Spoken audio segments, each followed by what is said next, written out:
Yes.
Assalamualaikum warahmatullahi wabarakatuh. Shalom, nama budaya, salam kebajikan. Good morning, ladies and gentlemen. It is my pleasure to welcome you back here on the second day of the event. Isac of Flowcytometry. Ladies and gentlemen, we would like to start the main session. The first lecture is about phenotyping for acute leukemia diagnosis and treatment. This lecture will be delivered by Prof. David Westerman. Prof. David Westerman, currently as head of hematopathology at Veterinary Cancer Center since 2000. He also is Deputy Director of the Department of Pathology and also Chair of the Translational Medicine Committee and hosts a panel with the University of Melbourne at St. Vincent's Hospital Medical School and the Sir Hector McCallum Department of Oncology. He also has worked in clinical and other academic interests including teaching, flowcytometry, molecular hematology, and also biomarkers which are reflected by over 100 peer-reviewed publications. To Prof. David Westerman, we have our full attention.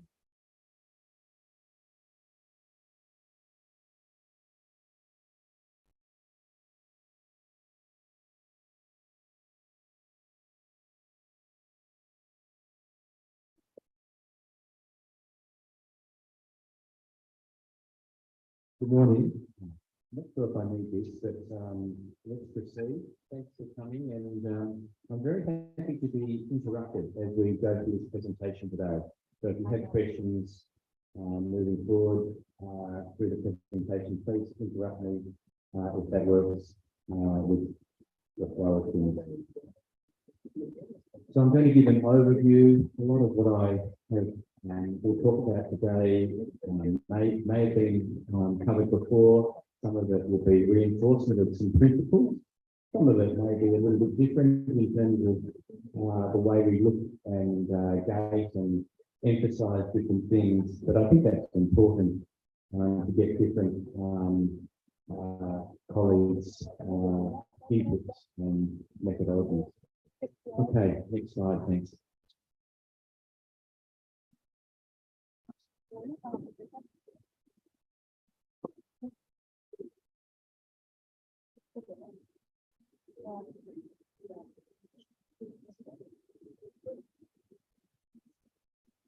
It should work on 100. Okay. So there's just Melbourne, my city, and just a few little highlights: the beach, our Australian football, and it's a very green city. Next slide. Thanks. All right, we're just going to cover some of the principles of acute myeloid leukemia. I'm going to skim through a little bit of AML MID, but I know Paul's going to cover that in the next lecture, and then talk about ALL. And I'm not sure if we're going to have time to touch on some rarer forms of acute leukemia. Next slide, please.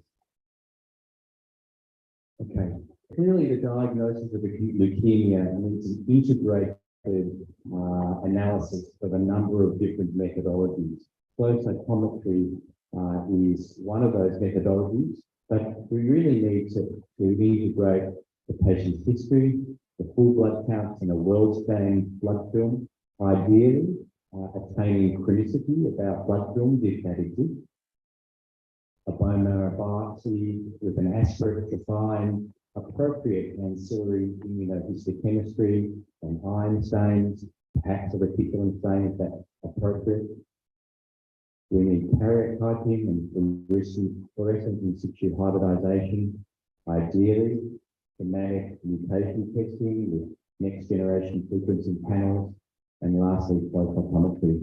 We integrate that, and that should be done ideally by the one clinical pathologist or hematopathologist.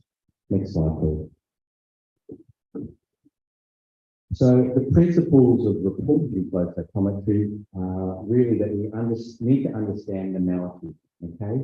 We need to understand normal maturation patterns of all our precursors, be they B, T, myeloid or monocytic precursors, or if you're doing even erythroid flow, erythroid maturation as well. That then enables us to identify abnormal populations once we understand normal. We should comprehensively define those abnormal populations. There was a question yesterday, should we define two populations? And the answer is yes. If there are two populations and they're different, and they have a different phenotype, then they should be described.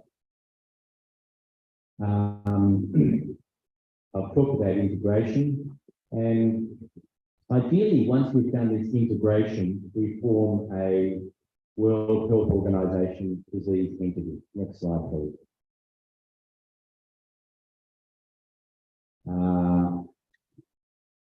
I have to fill this slide.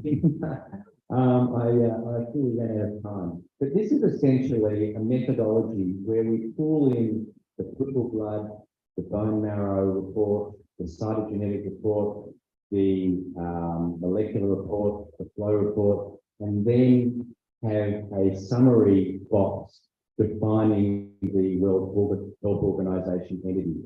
So when we're reporting a bone marrow, we don't actually put that this is acute myeloid leukemia, myelomonocytic subtype, because frequently that will be trumped by a molecular classification or subclassification. That's really what the World Health Organization, the WHO classification, is built upon. It's really molecular subtyping. And so we would just put that the bone marrow, trophine and flow cytometry, a diagnostic of acute myeloid leukemia. They have a myelomonocytic phenotype, await further ancillary tests. And this integrated diagnostic report then puts the fact that they're acute myeloid leukemia with NPM1 mutation defined, which is defined by the WHO. Next slide. This is the Blue Book in its 5th edition that came out last year. It's only a beta version at the moment. It hasn't actually been published as a fascicle as yet, but it's a beta version that's available online for a relatively small cost. Next slide. And it's busy, as you would expect. Next slide. We don't need to go through all these, but the principle is it'll be the same beautiful blue colour. It's a molecular subclassification. Next slide, please. You'll see that there are some residual French, American, British morphological subtypes that still have retained their place, but they're slowly getting eroded by these other molecular subtypes. Next slide, please. And this is also part of the acute leukemia subtyping with the mixed phenotype acute leukemias. Next slide, please. This is just put in really just for some references on some recent publications that came out last year supporting the World Health Organization classification. Unfortunately, the academic world is a little bit in turmoil with regards to classifications, and the ICC have also put out a classification for both lymphoid and myeloid malignancies. And unfortunately, the leaders of these two groups really couldn't come to an agreement before publication. So there are some discordances and discrepancies, but the basic principles are very similar. Next slide, please. And it's a bit disappointing because it really does make the world and what we report rather topsy-turvy. Next slide, please. Just go up one if you would, Ryan. I am presuming that the colleagues here are going to get the printout of the slides. Is that correct? Or not necessarily? Anyway. Yeah, okay. So these are really put in not to go through because of the flow talk, but really just to highlight some of the differences between the two classifications.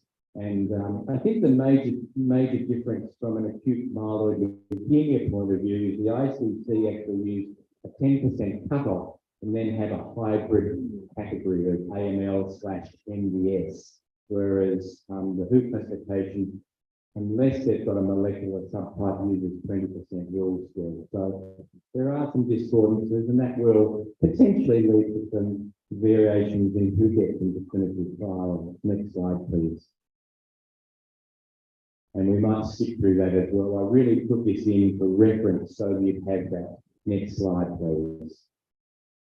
All right, so on to some basic, and hopefully this is reinforcement of knowledge that you all have. In defining acute myeloid leukemia, then what we'll try and do is we'll look at immature markers, CD34 and 117, stem cell markers, and there are other things. This is not an all-inclusive list. We might include 133, which is used by some institutions in their panels. There are a number of different myeloid antigens, CD13, 33, 16, 15, 65. As I said, it's not all-inclusive. And different publications will emphasise different markers. The European Leukemia Network has a framework which was published also in the last 2 years about diagnostic markers that are preferred, and is a good framework to use. Here are monocytic markers. 11B is often included by organisations including the ELM. Lineage infidelity is non-myeloid markers that are not infrequently present on acute myeloid leukemia and aid the identification of an abnormal acute leukemia phenotype. CD25 is used by some institutions as well. Here's some erythroid markers like the 4 and 36 and 71. And there are other immature markers that can be used as well, like 117 and 105, and some megakaryocytic markers as well. The ontogeny of this really came from the European group, which started defining these markers nearly over 30 years ago now. Next slide, please. This is quite fine print for my eyes, and I'm not wearing my glasses. Yes, this just highlights the ELMnet recommendation, as I said. So if you're not aware of this publication, that might be a useful reference. Next slide, please. All right, this is one of the drums that I try and beat. When we're diagnosing acute leukemia, I believe that all patients, for the first time, all patients should have an acute leukemia orientation tube.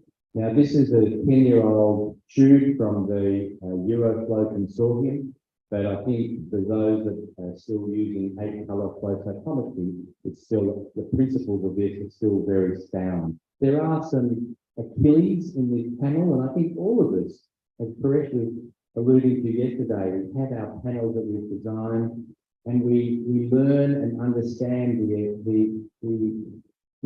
maybe not the inconsistencies, but the Achilles, the problems that we have with our panels. We understand perhaps the markers, the compensation issues, maybe the issues of what's lacking in our panels, and perhaps what's lacking in the acute leukemia orientation tube is especially monocytic markers.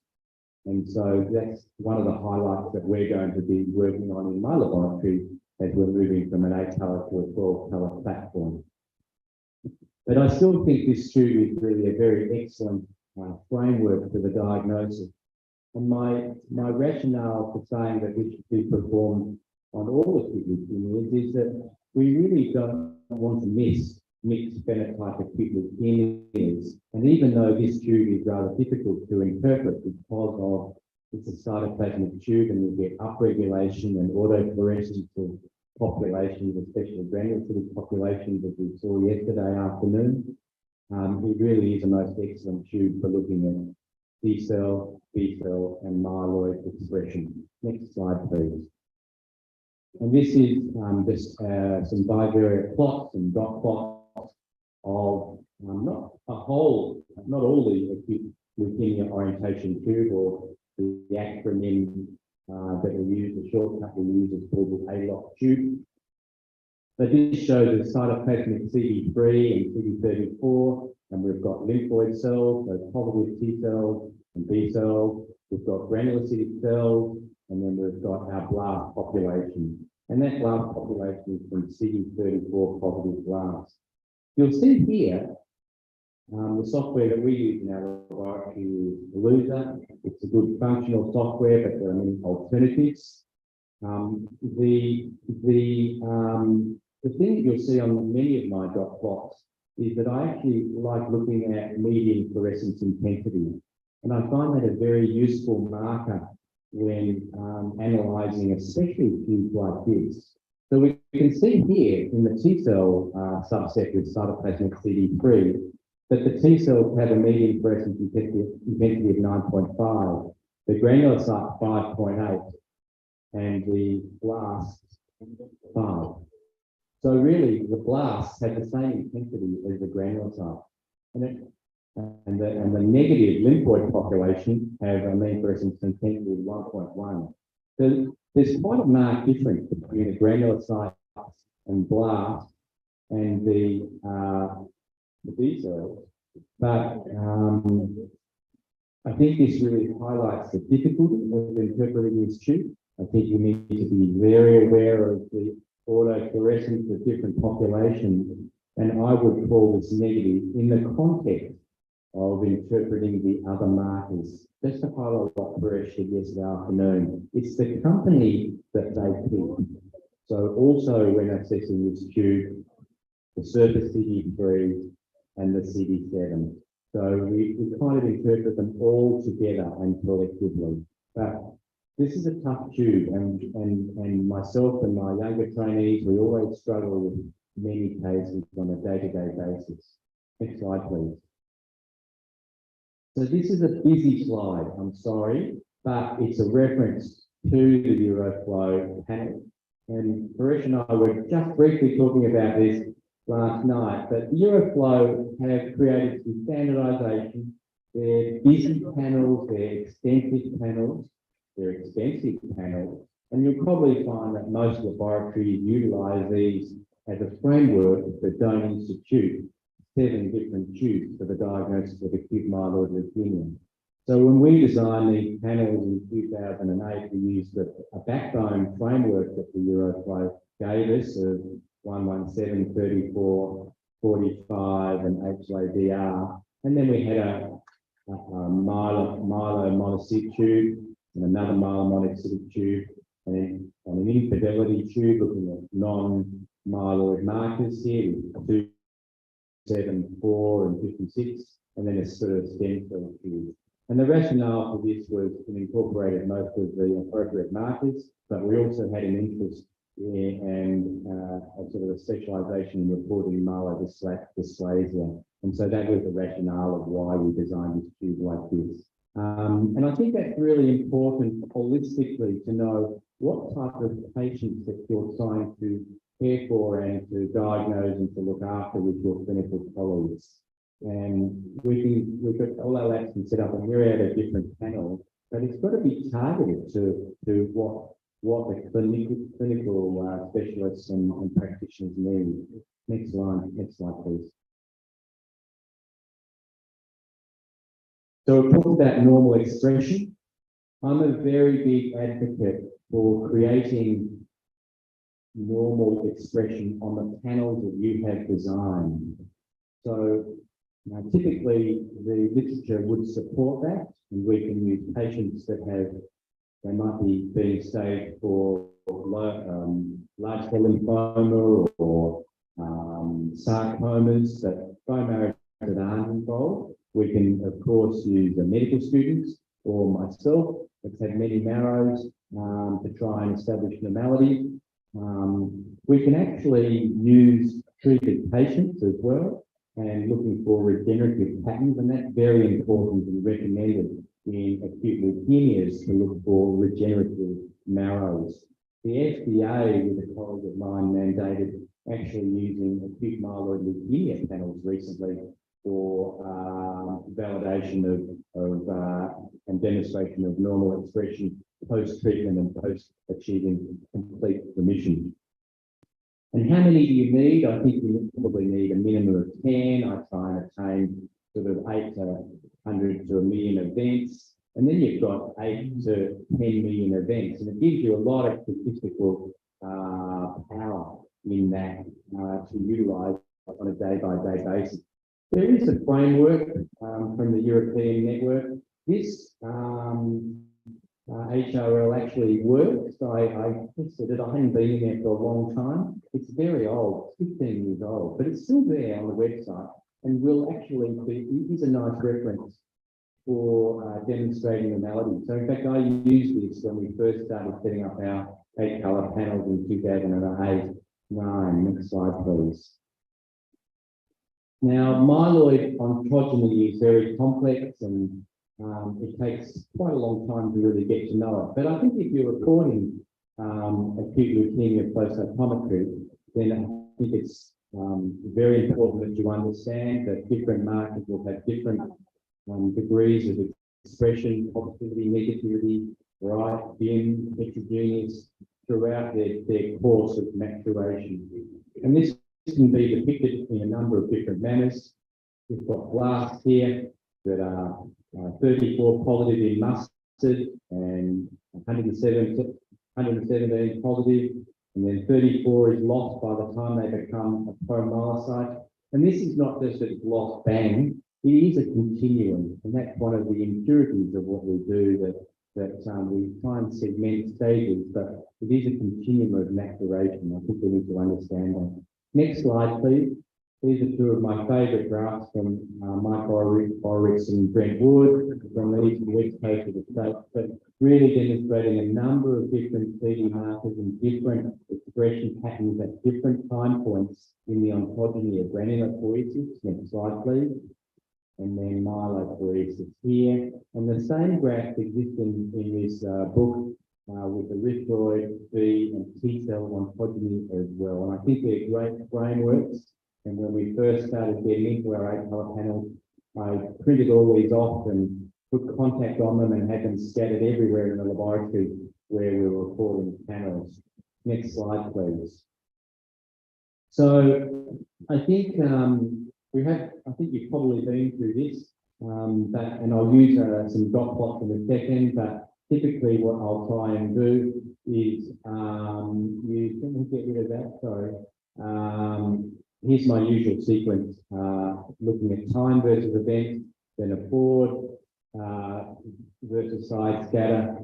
I actually then throw in a CD45 versus side scatter as well. And the reason I do that is because we can then use that white cell gate as a denominator for recording percentages. It gets rid of the erythroid material that is present in most acute leukemias. We do need to be aware that occasionally you'll find CD45 negative hematopoietic malignancy, but they're pretty rare. You'll see, large cell lymphoma and occasionally VALL, but it's pretty rare in most diseases. So I think just as long as you're aware and you've got some dot plots to look at all viable events, I think that's useful. Can we just go? Sorry. So we're going to try and look at population identification, either using the CD34 positive population, which is present in sort of 60 to 70% of acute myeloid leukemia, or if they're negative, then use other gating strategies with 117 or HLA-DR. If you're dealing with pediatric cases, then frequently frequently they'll actually be triple negative, and they often have complex MLL translocations, or they're now referred to as K2MD translocations or acute leukemias, and they'll often be negative for those three useful markers, which makes the gating strategies quite difficult. And okay, diagnosis when there's lots of blasts, because you can just use physical properties on a CD45 versus side scatter, but can be difficult in minimal residual disease. I think once you've defined your blast population, your abnormal population, that's done by sequential analysis.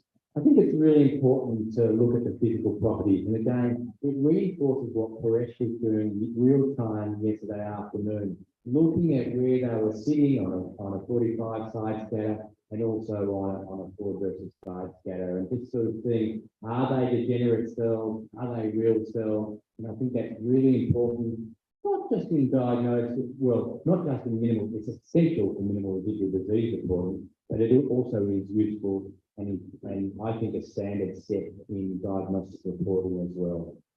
And I've talked about that already. Next slide, please. And so here is the sequence we would typically use, time versus events. This is a singlet gate, so we're getting rid of cells a little bit greedy and going through the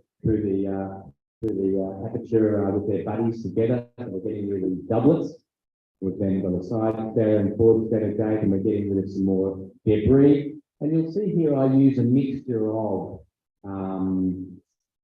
density plots and colour plots. We have a standard methodology and colour identification of different populations. So in this tube, the AML tubes, monocyte fluoride green, granulocyte fluoride sort of tan or brown, lymphocyte fluoride blue. And I think that sort of standardisation is very useful when you've got a big team. It doesn't matter if it's just you, but if you've got, I have 6 to 8 registrars rotating through my laboratory, 3 or 4 hematopathologists.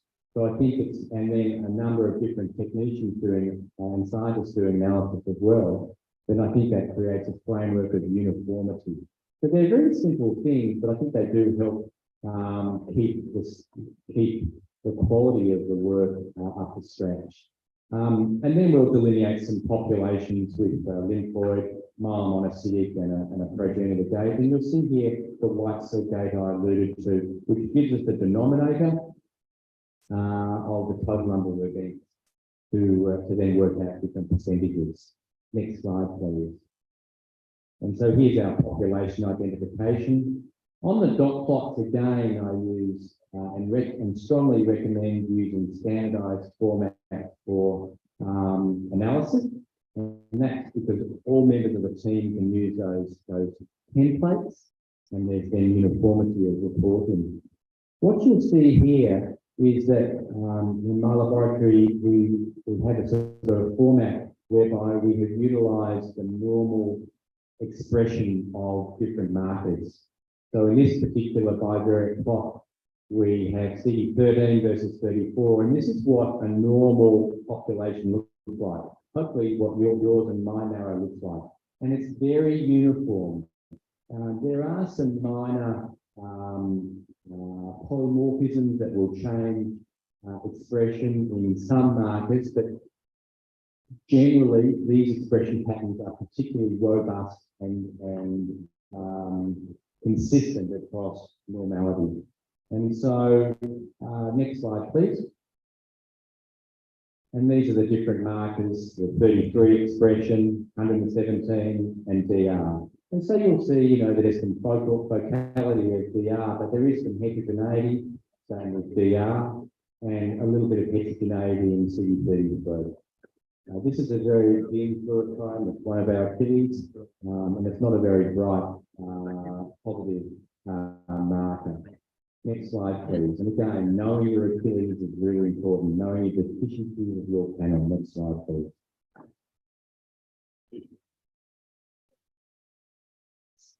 Okay, so abnormal population. This is the odd man out, isn't it? This is the abnormal leukemic population here in this car park. But we can have increased or decreased antigen expression. We can have asynchronous expression. And we can have, as I said, lymphoid or non-myeloid antigen expression. We can have focal populations where they should be heterogeneous. And in some cases, especially in MDS cases, we can have hypogranulation, so reduced size data. One of the things to say when looking at acute myeloid leukemia at the time of relapse, there's been about 4 different groups that have published phenotypic change at relapse, and that's not surprising because we would really predict there's going to be clonal evolution at the time of relapse. So we'll see clonal evolution from a mutation point of view, and we'll see clonal evolution from an immunophenotypic point of view as well. Next slide, please. So I would strongly recommend, and this is one of the drums that I beat at home with my trainees. It's very difficult to get uniformity across the flow cytometry world, even in a relatively small country like Australia, but recommend that abnormal populations are reported as per guidelines, both the NCI guidelines that are now 15 years old, and they've been supported by British guidelines that were published in 2014. And we should be descriptive of populations. So talk about the populations as being positive, and they could be positive, or they're positive and dim, positive and bright. They might be positive and heterogeneous. They might be negative, or they might be partial. And I'll show you some dot plots in one of my talks. I don't think it's this one, about what these represent and how we attain them. We should obviously quantitate the population. And there are other requirements that we should have in our report. We should put down the antibodies, the number of events, the sensitivity of the test. And this is very important if we're then looking at NRD, and obviously the percentage of the abnormal population and describe those populations. Next slide, please. The time is about 500 lakhs. 5 minutes. Yes. Sorry? No, we're about halfway through 140.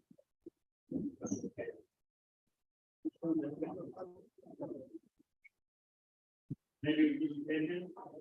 10 minutes is around, eh?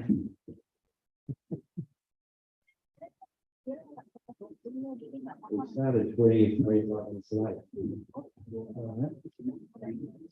Next slide, please. Next slide, please.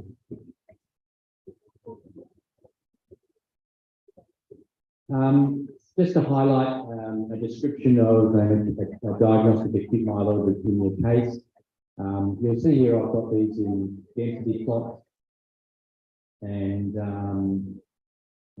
this is can't quite see that HLA-DR, I think, in 34, and so this is bright expression of HLA-DR, bright expression and focal expression of CD113. Again, you'll also see down the bottom here that I will put in the MFIs, and that helps me work out whether they're more than 0.4 log more than normal expression. 117 looks normal, 33 looks dim, and then I'll also put in important maturational worms. So the 1333 plot I find quite useful. It looks like a very non-aggressive cobra, a little bit like that. But this is a slightly abnormal pattern that we can see in this diagnostic case. So I think that just aids in reporting. Next slide, please. Next slide, I'll just keep going through. Next slide. Okay, I'm going to slip through this because I think Paul's going to cover this. So we might just keep going through AML NRD. Oh, sorry, the talk is about 15 minutes today. Okay, we might just skip through these slides, but this is clearly my thoughts about acute myeloid leukemia, minimal residual disease testing. It's very difficult, it's very labour intensive, you need a lot of expertise. You need to have people that are really passionate and interested and know a lot about the maturation of myelophoresis and monocytophoresis. Next slide, please. Next slide. Next slide. And hopefully you'll have all these as reference points to support the framework for doing acute myeloid leukemia. Next slide. There are a number of different publications, both adults and pediatric, supporting the utilisation. The one problem I have is that all the publications come from NECAs. They're all highly skilled flowcytometry and academic units. And so is that interpretable at a basic community level? And the answer is probably not. And so that's why I think acute myeloid leukemia MRD is not taken off. I can tell you there's only 4 laboratories in Australia that actually do this. So that sort of says something out of probably how many labs are there in Australia? 30, maybe flow labs, something like that. 50. Okay. Exactly that. Next slide, please. Next slide. Next slide. If you just go back one slide. I'm not sure if Paul's going to talk about this, but I call this the progenitor scoop. And it's a region here that is one of the reasons, apart from understanding normal ontogeny of myelopoiesis, why MRD is so difficult. And what we have in this region is myeloblasts, monoblasts, plasmacytoid and myeloid conjugate cells, basophil pro-erythroblasts and hematogones. And you've got to see that all these normal populations with your analysis methodology. So it does make it very complex. Next slide, please. And this shows you the number of different antigens and abnormalities that can occur. Next slide, please. And this is how I feel with MRD. Next slide, please. Next slide, please. Next slide, please. Next slide, please. Next slide, please. And here's a nice publication as a framework. Next slide, please. And my comment is where there is a good, well-defined molecular marker, it is highly likely to be better than flow cytometry for minimal residual disease in acute myeloid leukemia. I know it might be more expensive, but in fact, if you're looking at digital PCR, it's probably much cheaper than the acute myeloid leukemia MRDs have, and a lot less time consuming and resource hungry. So I would strongly emphasize using all those core binding factor, acute myeloid leukemia molecular markers, IDH1 and 2, NPM1, molecular characterization for MRD than using flow cytometry, unless you're doing it in a clinical trial setting. Next slide, please. And again, there are lots of really interesting methodologies that are evolving, and we're at base camp at Mount Everest with regards to our molecular diving. And one of my colleagues is now looking at 10 to the -5 to stick with molecular methodologies in our lab. So for a PAN AML panel. Next slide, please. Next slide, please. Next slide, please. Next slide, please. Next slide, please. So this is the WHO classification for B-ALL. And again, it's dominantly molecularly based with molecular subtypes. Next slide, please. This is the old EDL classification. I still like it actually. Part of it's my age, grey hair, you know, late 50s sort of stuff. So you hold on to what you learned as a boy. But I think it has some usefulness in especially delineating the pro-B-ALLs. And the reason I say that is these are the ones that are most difficult to discern immunophenotypically at diagnosis, because they often have really diminished B-cell antigen expression. And they'll often be KMT2 mutated and translocated, so MLL translocations again. And the rest of this common and pre-BALL is probably, you can merge, it's probably not so relevant now. But I still like to think of this classification just because of this particular subset. Next slide, please. And this is B-cell ontogeny again, and this is absolutely pivotal. When my trainees start in the lab, this is one of the first things that I send them. I send them this, and I send them a couple of papers on hematogones, and those papers might be 20 years old. but it really helps in the initial reporting of B cell non-Hodgkin's lymphoma flow, and obviously in BALL flow is absolutely pivotal. So you've got to know these off by heart. Next slide, please. And these are normal plots, and you should be defining these in your laboratory with stage 1, 2, and 3 hematogones in different colours. Olive, mustard, and light blue, and then mature forms over here on a 45 versus CD10 by various plots. Next slide, please. This is the Euroflow panel. This is the COG panel, which has been slightly modified with the addition of CD66B. And then we defined a 10-colour panel, I don't know, about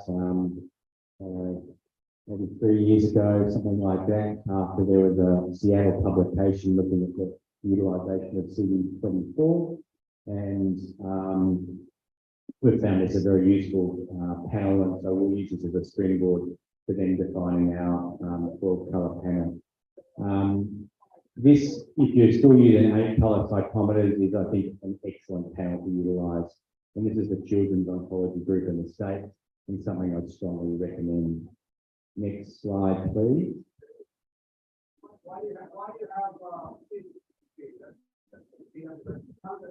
Yeah, so that's it's a really useful marker for gating out the granulocytic person. Yeah. Yes. It was University of Washington, Cindy Sherry and al. About 3 to 4 years ago, we published that. Next slide, please. And again, when looking at BALL, we'll generally use CD19 as for population identification. One of the principles that I probably haven't said is ideally in the real world, it's great to have more than one marker to identify your population. Now that is going to become is becoming and has become difficult for institutions that are using immunotherapies, because they then inhibit our identification of populations such as CD19. But ideally we should have at least some stacking of the tubes with population identification markers, and then mixing that with markers where there's abnormal expression to identify the leukemia abnormal immunophenotypes. Next slide, please. And here's a typical BALL case that actually, here we go. Here's a CD45 negative BALL I put in. So there's something to be aware of. But I don't think we're likely to miss this diagnosis. It's 19 positive and brightly 10 positive. And then we can compare the normal outlines, and this is focal and bright CD58. And clearly we've got really lovely asynchrony of CD38, which is a very useful marker, and abnormal in about 60% of the ALLs. Next slide, please. Now, in the old days, we used to have CD33 and CD13 because we could then get a little bit of a indication that it was highly probable the patient had Philadelphia positive ALL. There's a strong relationship, but I've taken those out of the panel because in the end, you're going to look for a Philadelphia chromosome with either FISH or standard chromosomal analysis or another PCR methodology in all your diagnostic tests anyway, because obviously the targeted therapy that changes the whole outcome of patients with Philadelphia positive ALL. So we don't have this in our panel anymore. This is an excellent publication from, there was a whole series throughout 2019 in cytometry B of different disorders. Next slide, please. Next slide, thanks. Next slide, please. Next slide, please. And TALL, well, it's pretty thin, isn't it, in terms of its disorder? I think the world is still trying to organise itself, but there are a couple of different molecular classifications that are used using different somatic mutations and algorithms. So this is what's come out in the WHO of late. 10 years ago, defining early T precursor ALL was very important because they had a different outcome to standard T ALL. But that's different with the modern treatment regimes. In fact, their outcomes now are the same, but they are difficult to and important to recognise and learn about because they'll often have less T cell antigen expression and they'll have some myeloid antigen expression. So they are quite tricky. And then there's a little sort of category of early T cell precursor leukemia-like. So that's sort of, they nearly get into the box but don't quite fit. So it does make it quite a difficult kind of, next slide please, area. T cell maturation, next slide please. And the old EGIL criteria, looking at the maturation. I think that's quite useful as a framework to at least understand about T cell maturation. And especially occasionally, you might get actually thoracic samples and you might get supposed lymph nodes that are actually not lymph nodes, are coming from sinus tissues. And so I think this is a bit of a framework if you're getting occasionally those tissues in your laboratory to understand what normal is. Next slide, please. And next slide. And this is both the Euroflow panel, and then we have a sort of a 3-tube panel. And these tubes are cytoplasmic 3 and surface 3 as a framework, along with CD7 and CD45. And then some other antigens as well as a standard surface T cell tube. Next slide, please. And so in TALL, we often have a clinical sort of phenotype. Patients are young. I think there's a slight male predominance, often present with meter-style mass, high white cell count. And I think the key principle here when looking at TALL flow to take home is that we use a CD7 gating strategy. And I think in 25 years, I've seen one case where CD7 was not a dominant marker, and that was about 2 years ago.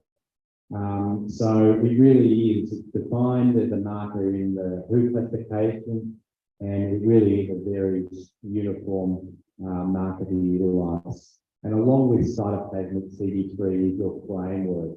Sometimes in the ETP-ALL, cytoplasmic CD3 will be a little bit dim and can be difficult, but generally it's a very useful marker. Surface CD3 is incredibly useful as well because it's frequently lost in TALL. And so we can then tease out the normal T cell and the abnormal by using a cytoplasmic 3, surface 3 by various plots. There's a whole mishmash of different expression patterns. There's no one pattern that is typical. It's very heterogeneous, like AML, in terms of the expression of different antigens. Immature antigens can be useful, but can be difficult and lost post-treatment in an MRD setting. Next slide, please. And here's a case of nice bright CD7 on a bivariate plot. And again, using your population identification marker versus side data after gating out and sequentially getting to the white cell point of your analysis is what I would recommend. Next slide, please. And here is the cytoplasmic 3 versus surface 3 plot. There aren't a lot of normal T cells. It's a bit pure and monomorphic here. Next slide, please. We've got normal T cells here. And here's partial CD5 expression, absent 4 and 8. We've got normal T cells in light blue, 4 positive and 8 positive T cells. Next slide, please.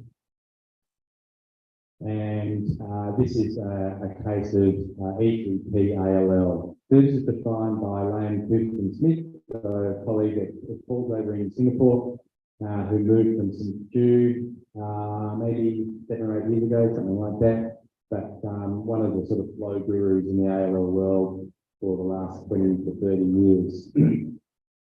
And this is what was defined as the criteria for ETP-ALL.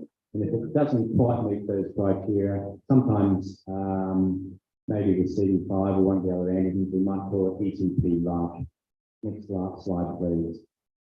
And frequently, interestingly, if we look genomically, these patients will have a much more myeloid mutation phenotype or genotype. So DNT3 and IDH, classic the things that we'll see in acute myeloid leukemia, you'll recognise not one and KRAS, typical TRL and T cell disorders. Next slide, please. And I've talked about that, a nice publication from Rochelle when he was at University of Washington, who's now on the East Coast. Next slide, please. And I think I've probably covered most of these points for ALL. Two population identifiers. One other thing that I didn't comment on, the CD45 can be variable up front. Sometimes in the TALLs, they can actually be sort of sitting in the mature lymphoid gate. Sometimes they'll start where the hematogones typically fit, and then with treatment move up and gain CD45 expression. And I think I've probably covered most of these points. Next slide, please. And we're just going to skim through these because hopefully Paul will cover some of this. Next slide, please. Next slide. Nice Euroflow publication came out a few years ago, but is a good framework if you're going to set this up. Next slide, please. Next slide. Next slide. Next slide. If you just go back one slide, I'm just going to highlight one thing. We'll just go back one slide. Sorry. Yeah. You'll see here I've done some sequential analysis. You don't know actually where my black population is coming from. But one of the things that I just want to highlight is that the backdating concept. So we're looking for minimal residual disease here. And you'll see here that there's a bit of a random spread of events. And you'll see that there are also a few events down here that are a bit random, probably rubbish and degenerate cells. So it is something, so if I was going to do a percentage of MRD in this particular case, I'd be cutting out these sort of cells and maybe one or two other cells that I didn't think were well clustered with the abnormal phenotype. So this analysis, I suppose, is not quite complete, but is a framework just to tie up a little bit to be meticulous with. Next slide, please. Next slide. Next slide. And I don't know if you're going to touch at all on these immunotherapies. Next slide, but there's a whole array of different immunotherapies. There's spike antibodies, there's CAR T cells. They can tackle CD19, they can target CD20, which is present in about 20% of VILL, but obviously used uniformly in, expressed nearly uniformly in the mature diffuse large cell lymphomas. And so these bispecific antibodies are really dominant new therapies in the clinic that my colleagues are using, and make it rather difficult for identification of residual B-cell populations. And for instance, in the ALL world, they may have blinatumomab, rituximab, and even inotuzumab, which targets CD22, which leaves you essentially with no B-cell antigens to actually interrogate. And so that's why the addition of antigens like CD24, there's some other antigens, maybe CD40 or CD3 that can be useful for identification of these cells. Next slide, please. Next. The last case here, I'm about to finish, hopefully reasonably on time. And that is, it's a case of Mr. BP. This is taken from one of Brent's publications. I suppose the first thing that I look at is this roadmap, CD45 versus side scatter. It doesn't matter whether you have 45 on the X or the Y axis. I think it's how you've grown up. All my scientists and labs when I was training had CD45 here, so I've retained this, but There's no right or wrong way. Different labs will present in different manners. But you'll see here that this is brightly expressing CD123. There's some partial or dim expression of CD4. This is a negative population. Brightly expressing CD56. CR is positive, 117 is negative, 19 is negative. Next slide, please. And so this is a case by exclusion, and that's really important of blastic plasmacytoid dendritic cell neoplasm. This is a rare acute leukemia. It often presents in elderly people. They might have skin lesions, but they'll uniformly have bright CD123 expression, typically both 4 and 56, but occasionally one of them can be lost. But the most important thing about diagnosing this condition is you need to exclude that they don't have other monocytic markers that are present. Because if you think about it, 123, well, it's not typically bright in monocytic leukemias, but it can have 4 and 56. And so we need to do an array of different monocytic markers, including lysozyme, that might not be done flow cytometrically, but you might do that by immunohistochemistry. And so one of the things that you might do is you might marry your flow and your immunohistochemistry on your tissues to aid the diagnosis of this condition. We had an interesting case just last week where the histopathologist, the anatomical pathologist came into me and said, David, can't quite work this out, what do you think it is? Because it was 123 negative at 456, and we'd done all these monocytic markers that were all negative, but the immunohistochemistry was done at an outside laboratory. So we got the block, we recut it, we redid 123, and it was positive in our laboratory, no monocytic markers positive. And so it does highlight, I was talking to Liana just before, that you've got to be a little bit skeptical about outside laboratories and the quality of materials and processing. And if you are an expert laboratory offering services to patients, then redoing things, as Brett was saying yesterday, is an important sort of point to really highlight in your own institution with your own protocols and quality framework that underpin your protocols. Next slide, and I think that might be it. Yes. I don't know if there's any questions. Thank you very much to Dr. Wilson. Thank you for the explanation. We'll now begin our question and answer session. And then Dr. Wilson will invite you to raise your hand and mention your name with the facility your question. Any question?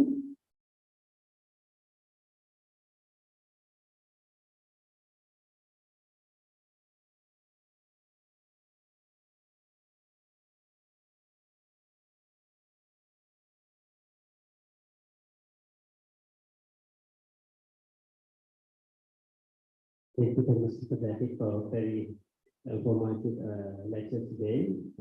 This name is from Project Clinical Laboratory.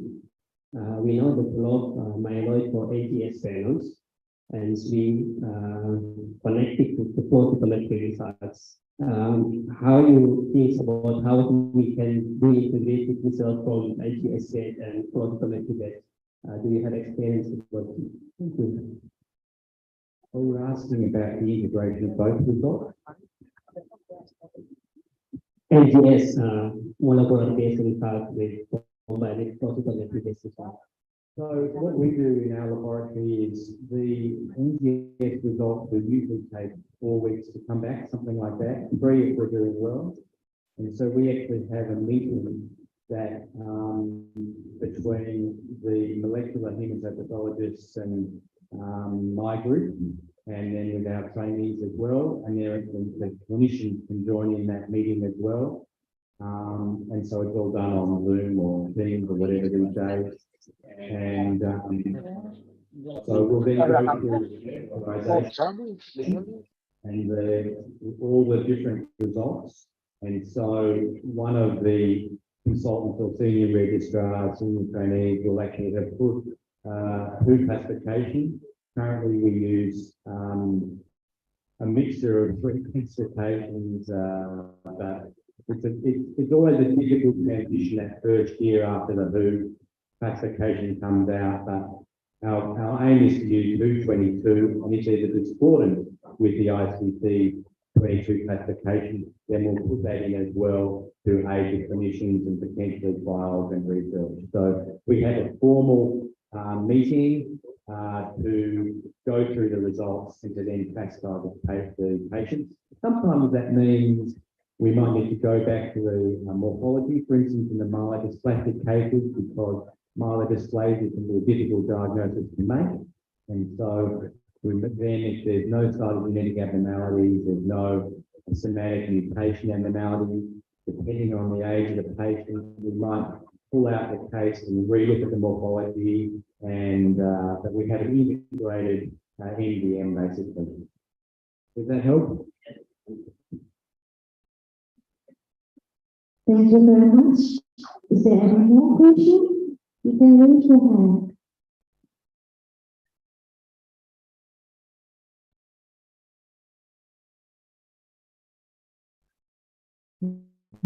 Thank you, Doctor. I am Tony from Gajah University in Jakarta. I want to know how we differentiate between apparent expression and mixed phenotype of leukemia. Well, that's a good question, and it can be quite difficult, can't it? Because in some acute myeloid leukemia cases, so the RUNX1, RUNX1 cases, they can have B-cell expression. So typically, CD19 expression in those cases, and they also have PAC5 if you look at it by immunohistochemistry as well, but they won't typically have other B-cell antigens. And I think if you've then got a molecular marker that comes back, you've got B-cell antigen expression, hopefully you'll have some morphology that's consistent with that diagnosis as well. Although we had a case recently, in fact, that I called a mixed phenotype with B and myeloid. It didn't have any morphological characteristics. It had 19, it had 79A positivity. I called it a mixed phenotype.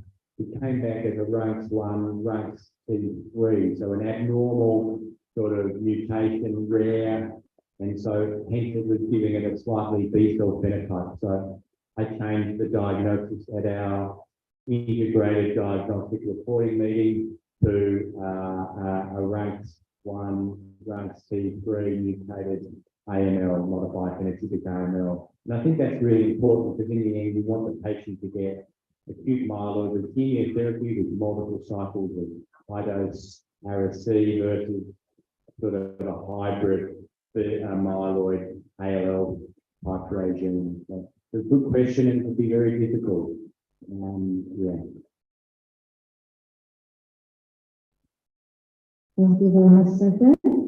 Is there any more question? You can raise your hand.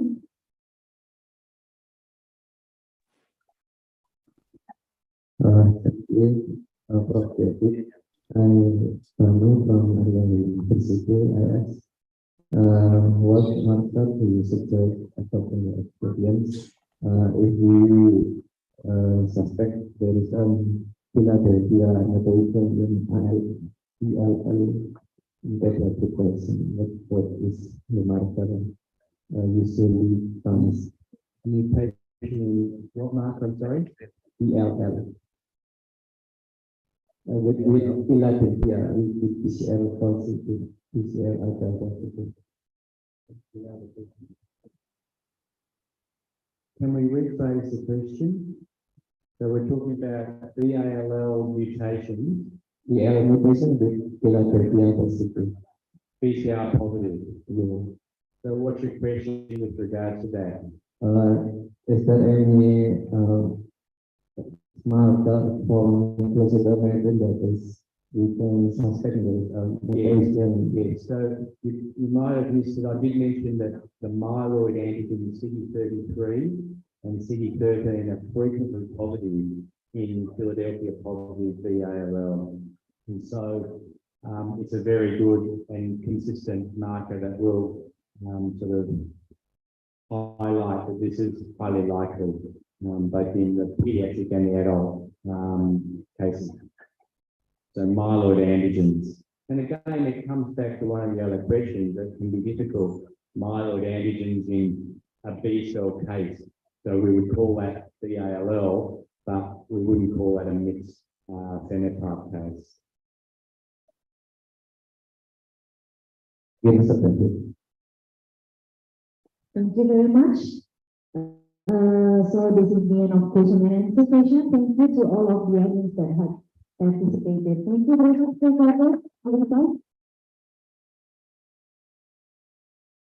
And for the next agenda, let us start with second and third lecture about MRD and flowcytometry for research on spectrum. The will be delivered by Professor Paul Lewis, PhD. PhD from the Medical College of Pennsylvania in 1993 and Master from Idaho State University in 1979. Past President of the International Society for the Advancement of Cytometry and past Counselor of the International Clinical Cytometry Society, recipient of their 1028 World Edgewater Award for Lifetime Achievement in Clinical Cytometry. To Professor Paul Willis, PhD, you have our full attention. Thank you very much for the introduction. And David's really done a very good job of covering a lot of the principles of MRD. Actually, we shared some slides. I thoroughly enjoyed the talk there. That was very good. I'm going to talk about MRD, which is now measurable MRD as opposed to minimal MRD. And we'll cover both a little bit of BALL as well as a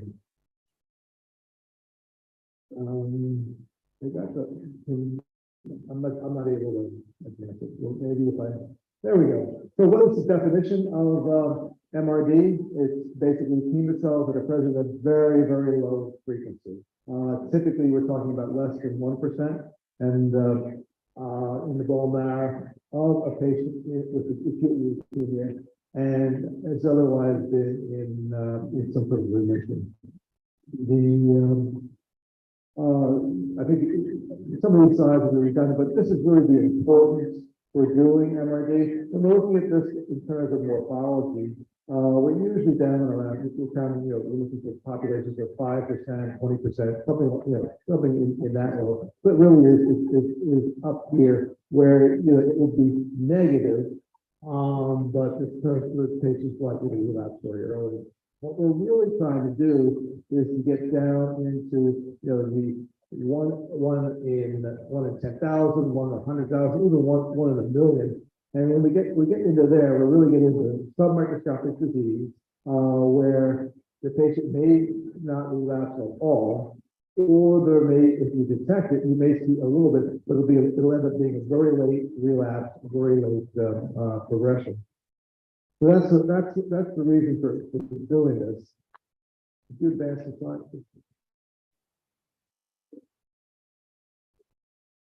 So what we've been talking about is you have to put together different combinations.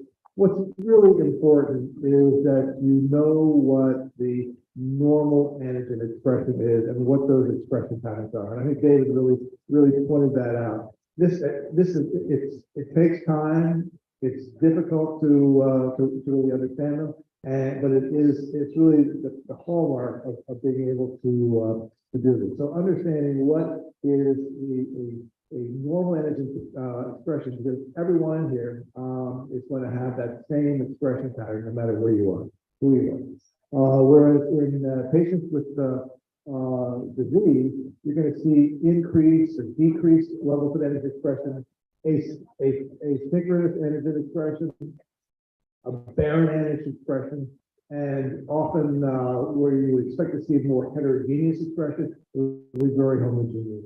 So let's jump into BAL. And really, this is the reason to do it. If you're MRD negative, you have a very good chance of going with event-free survival for a long period of time. We're looking at seven years out here.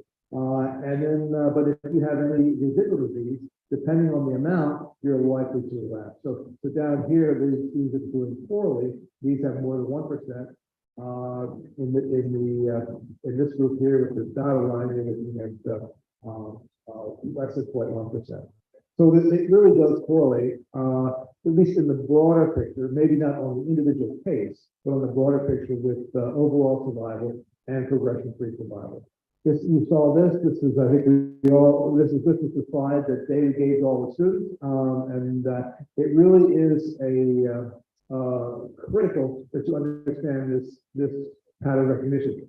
The first vision of this that I ever saw was one by Mike Loken. And he was working on a two-color instrument, and he was using the two-color instrument, actually able to come out with the expression patterns, which had to be a labor of love. But what you're seeing here is that CD45 is dim early on. You're going to express CD34 in the early stages of B cell maturation, your early hematogloin. It's going to express 10, you're going to lose 10, and later on pick it up. 38 is often very valuable. You would expect to see it. 19 is worse, and 20 coming up later on. So all of these patterns give you basically different patterns you can follow on the dot plots that allow you to really make an identification. This is the CSV panel. This was I don't have CD66 in it, but I can understand the reason for it. When we went to make it, I added a whole bunch of other antibodies onto it, and I was chastised that it would no longer be considered compatible with the CAG, but you can make additional tubes, and so we have a fourth tube in it that basically addresses those situations that we were just talking about, where the patient could be treated with anti-C19 therapy and the C19 is blocked out. And that's really based on what Sindhu had done, where she's got 22, 24, and C66B to gate on the B cells. Of course, it's getting harder and harder and harder as these clinicians continue to steal all the reagents that we use for identification for their therapy. But this basically has a backbone of C19 and CD45. You'll see that you've got CD10 in PE in tube 1 and CD10 in APC in tube 2. The third tube is really used to enumerate the number of abnormal cells as a percentage of mononuclear cells, the nucleated mononuclear cells. So the Southern 16 is a dye for it's a nuclear stain, and then you've got the CD19 and the CD45 that will basically allow you to do the enumeration. It uses a mononuclear cell gate as opposed to a nucleated cell gate or a cell gate, and that really goes back for historical reasons as to what they were doing when they were doing cytotype tests. This is from Grant, and basically normal B cell maturation. You know, there are some typical patterns that you would expect to see. You know, a classic one would be the CD10 by CD45, where you have your very early B cells moving into, you know, this is like early moving up into four different stages, and that's the type of pattern that you're going to want to see on any one of these. The CD10 by CD20 is another important one here. CD20 by CD38, and basically what you're looking for are these patterns in the sample that allow you to really make the diagnosis. So know what is wrong. So here's your CD10 by CD20, and it's that pattern that really is unchanged, assuming that your instrument is standardized and set up so that it's consistent from day to day, that you can look for and really count on and making it a definition of normal versus abnormal.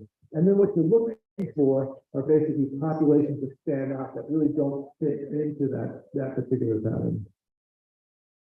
Here's hematogloin maturation, and what you can see here is they're going to start off with CD34 being positive, move down into with CD10, lose the CD10, lose the CD34. As they mature. The C10 by C19 is going to move down here. Here's really one of my favorites. I always jump onto with the CD10 by CD20, really bright for the CD10 up top, picking up the CD20 and losing the 10, and then finally you're going to curve one to the CD10 negative. Here's the 38 by 20, and that pattern, 10 by 38, and then the 30, and then I guess the 34 by 245. So you start off relatively zero to 45, and then you pick it up. So knowing those patterns is really what you would use, whether it be BALL or AML or multi-level. You really want to understand what normal is. Here's an example of normal. Here's the 10 by 20. We can see we're doing a gate on the C19, actually multiple gates on C19, but the one is shown here. And we're basically looking for that type of pattern. So here's a informative test. Here's a large one. You can see here in red the abnormal population. Here's our typical pattern for CD10 by CD20. And then sort of sitting up on top of that is a much brighter CD10 is the abnormal population. The other one you can pick up here is the 10 by 20. That is clearly abnormal. One that you'll often see is this here. We've got the CD10 by CD38, a really bright population of abnormal cells, but they're negative for CD38. There really shouldn't, these don't exist in a normal population where your CD10 by CD38 would typically just be a black window in there. So that's the types of patterns that you would look for. Here's an MRD. So here you can see again a very bright 10, positive 34, and here's the really negative for CD45. 58 is also the CSV panel, and that often has it's slightly brighter than what the normal C58 expression is. So it's a very useful marker. It's not one that a lot of people use, but it is very useful in the sense that it often sits above and can really pull out that population. Here's one with the bright 10, and so really bright 10, but Isac's expression was CD20. So really going through that, it becomes fairly clear. In many cases, they're not quite as clear, but it becomes pretty clear. And when you look at this is really a 0.1%. So we're really at that relatively low level of MRD. So that's the vignette on BAL. I'm going to now turn to AML and talk a little bit about that. So I think as we all know, AML is a disease resulting from clonal expansion of myeloid blasts in the blood, bone marrow, or really in any other tissues. Typically for an MRD, we're going to be looking at the bone marrow. The requisite for diagnosis of AML is morphologically 20% or more myeloblasts and or monoblasts, chromocytes and parasites in the blood, bone marrow, or in the extracellular medullary lymphocyte. But there are some exceptions to that. And these are ones that have, and this is really new with the new WHO that David was talking about. So there are exceptions now, and this has to do with specific translocations that we know are AML, as well as the erythroid leukemia. Again, why do it? Why bother? Well, it really is prognostic. In fact, here you can see that if you're MRD negative, you have a very good prognosis over many years. Whereas if you are MRD positive, you have a very poor prognosis. And that, coupled with cytogenetics, can be very informative. Good cytogenetics, MRD negative, good progression, or good disease-free progression. Whereas if you have poor cytogenetics and MRD positive, you're going to be very, very informative. So that's the reason to do it.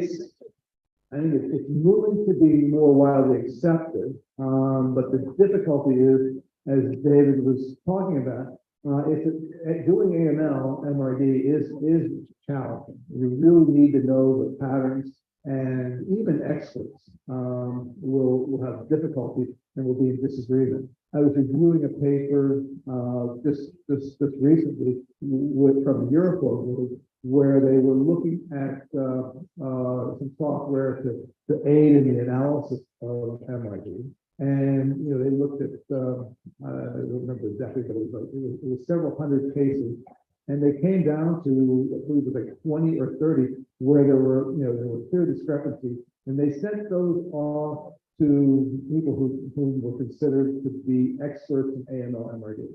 That group came back with those 20 cases, and they couldn't agree on about 10 of them. So even when you are quote an expert, I suspect that within the Euroflow group there are quite a few experts in this field. I know there are quite a few experts. It can be a very difficult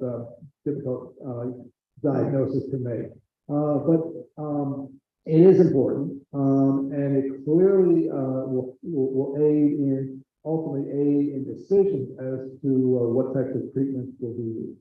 So, reasons to apply MRD detection in AML: it provides an objective methodology to establish a deep remission status. It can refine your outcomes in terms of predictions of the outcome. It can inform your treatment decisions after initial treatment is completed. It can identify impending relapse and enable early intervention. Patients predictable robust post-transplant surveillance, and it can be used as a surrogate endpoint to accelerate drug testing approval. And we'll talk more about that when we discuss multiple myeloma. Again, it's if you know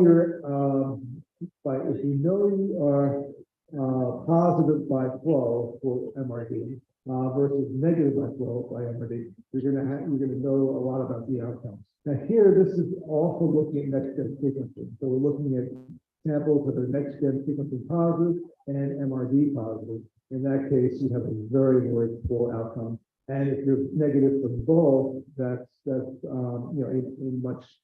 much better outcome. But what's interesting here is if you're positive for next-gen and negative for flow, or negative for next-gen and positive flow, that has somewhat of an intermediate level of outcomes. And that's probably because they're both probably right. You're just at a low level of sensitivity. Going back to that early slide where we're looking at the depth of response, you will probably just, you're able to detect it at some level. So those patients tend to do poorly. I think classically what we would have done at Roswell is that if you are flow positive, there's really no reason to go on and do a next gen. I mean, you can do it. You may be interested in the genetics of it all, but once you know it's positive, you know those patients aren't going to do well. If it's negative by next gen or by flow, then there's every reason at that point to do a next gen sequencing. So you can cut some costs. It's going to take a long time. It does take a long time to get the next gen. Maybe not quite a month at Russell, but it definitely took some time. So how do you go about this? In the ALL, we kind of illustrated the difference from normal, but really with the AML, there's basically two approaches, and ultimately both approaches, in my opinion, would be what you would use. So the first one is you're looking for leukemia associated immunophenotype, or FLAC. And so here you have a diagnostic sample, and you have your sample for MRD, and you compare between the two. In fact, I've seen it where people will go in and will draw regions around the normal population, and then they'll compare those regions to the relapse or to the MRD, and that's fine if you've got a good antigen that you see C56 positive or something that you feel very comfortable looking at. On the other hand, there's a lot of antigenic threat in these samples. A lot of antigenic threat. Also, this approach will not work if you don't have a diagnostic sample. And it assumes that the diagnostic is the same as the MRD panel. So if you're going to really be drawing those regions, you've got to have the same panel across the board, and you've got to have really good consistency in terms of the instrument. The other approach is the difference from normal, and this is based on the identification of a variant differentiation maturation profile. So you're looking for asynchronous antigen expression. You're looking for changes from normal. And it can be used as informative information for a diagnostic sample is not available. So a lot of times we would get cases at Roswell where we did not have the initial workup, and we felt comfortable with using this approach. And basically, it detects new variances and changes. So you're not restricting yourself to the original phenotype. So I must admit, while I love it, if I have a very informative diagnostic sample and I can say, oh, well, it was expression 7, expression P56, it's 11B, 34 positive, 117, and I've got markers and I go back and oh, look at it, that's right there. That's very helpful in knowing that you've got a relapse. But if you rely on that completely, you're going to have some difficulties with antigenic risk or diagnosis. So in reality, and the European Leukemia Working Group, which is one of the papers that David showed you, they recommend, and I think most people will use sort of a combination of those approaches in the identification of AML. It's really AML. What you're looking for is lineage fidelity. Often you'll find CD2, CD5, CD7, CD19, CD56 expressed on these AML. And that's in about 30 to 40% of cases. Maturation is different. CD15 on CD34 positive blasts would be a sign that you've got something going on there. CD14 on blast, CD64 on blast, CD4, seeing a 13 positive, 33 negative, or the reverse. These are all types of situations where you're getting abnormal antigen expression or asynchronous antigen expression. Antigen overexpression. CD117, very bright 117, CD123 or 33, really dim 13 are all possibilities, as well as lack of expression. So DR negative, 117 negative on a CD34. These are all the types of things that you would be looking for. And what you do is you just know what is wrong. This is the panel that we had at Roswell, we developed. And it basically, it really consisted of these four. The first one was more for differential, although we had put the 123 in here. But the rest of it was just giving us an overview of the sample, an overview of the differential. I told you yesterday I liked a lot of numbers on my reports. Well, this gave me the ability to put T cells on there and that type of thing. Using the 123 and the DR, we get basicals and process like OPC. Look at some monocyte maturation patterns with the 14 and 16. What you'll see, though, if you look at a panel, is there is a backbone of CD19, a backbone of CD38, at least 3 of the two. We've got CD34, and eventually we actually put it in this one. So we've got a backbone that's in there. Obviously, the CD45 was used to gate on our blasts. The 34 really to identify them. The 38 and 34 I'll talk about in just a second, but that allows you to look at maturation on the maturation stages on the myeloblast. The CD19 is the one that most people would question why you spend so much money on CD19. And the logic behind that was one, to identify hematogens, which you could do in this combination of 19, 10, 34. But the real reason was so that we could gate out the hematogens, so that we could, when we were looking at the sample, we knew that these blasts that we were looking at were really myeloblasts as opposed to being lymphoblasts. Of course, 19 can be expressed on these low levels of 19 can be expressed on the myeloid. So we didn't completely gate them out and rule it out. But that was our logic. This tube here is really looking at the classic markers with 11B, 1333, CD10. This one supplements it with BR 117.7 and 56. And then this one was more for the monocytic differentiation with 4, 36, 14, 64. And the final tube was just those abnormal markers, particularly on the T cell side, although it's also got T15 in there. So we typically would run, we had only enough sample for one tube, we'd run this tube here, and hopefully these two here ideally, and then we would start throwing in the other tubes.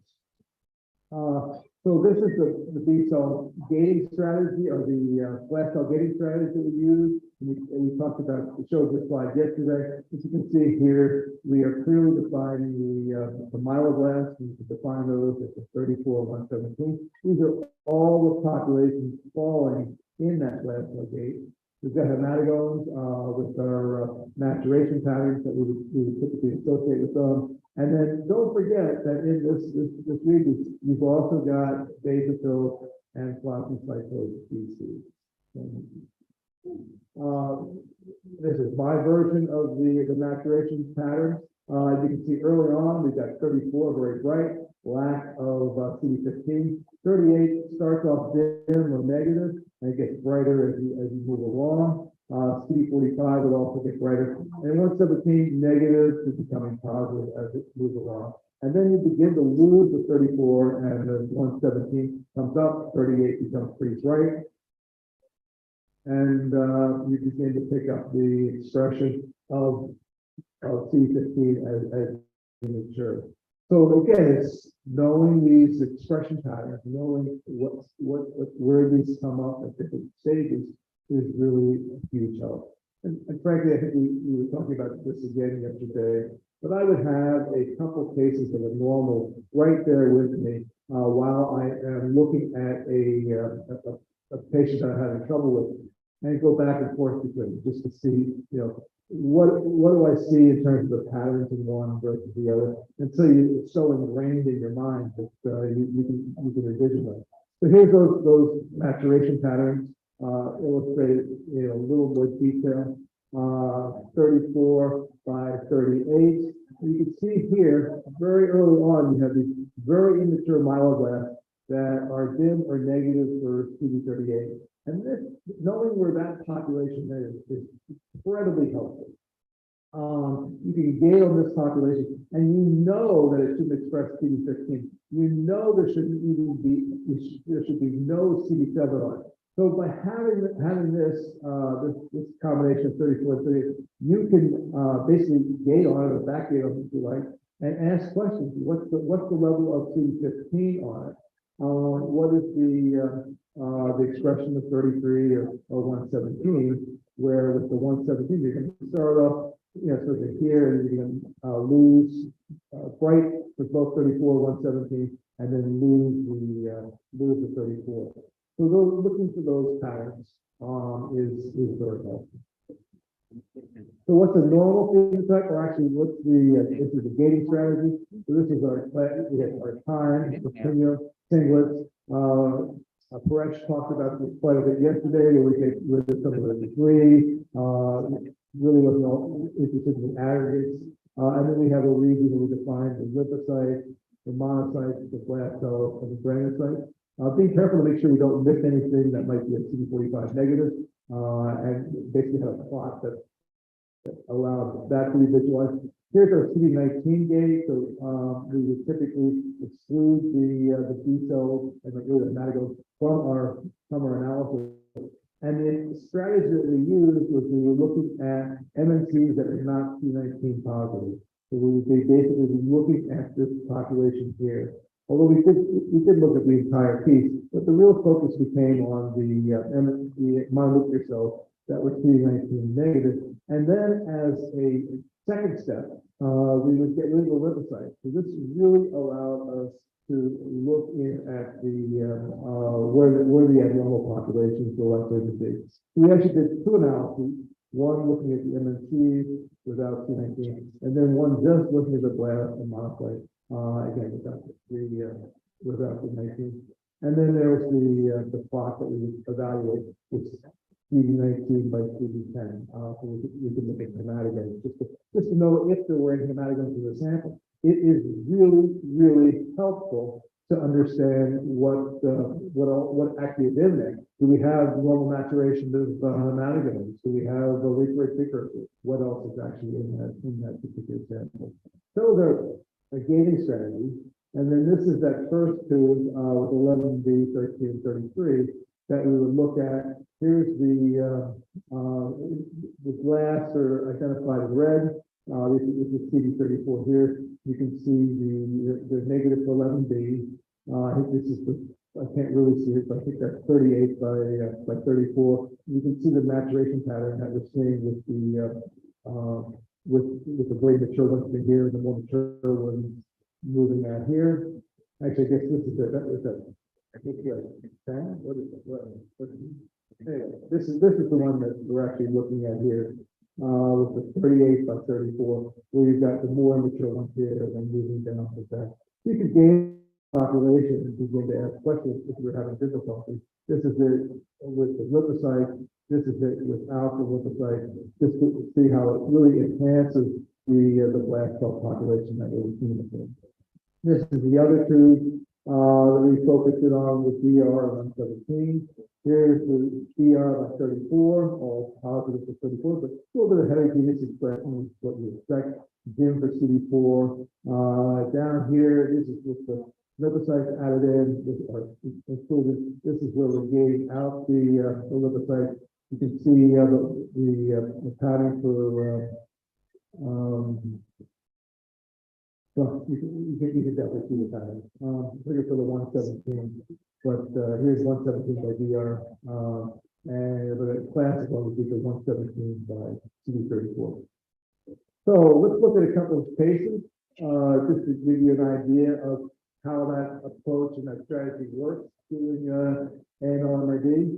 And so here's case number one. You can see our 34 by 38. Here we've got a lot of very immature blasts that are present, even more so when we're looking at it without the lymphocytes.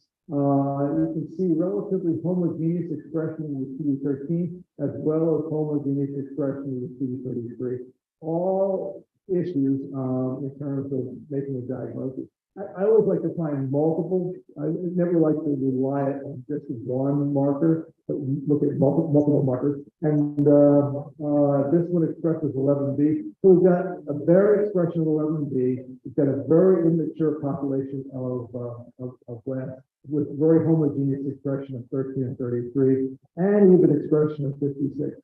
This is frankly very abnormal.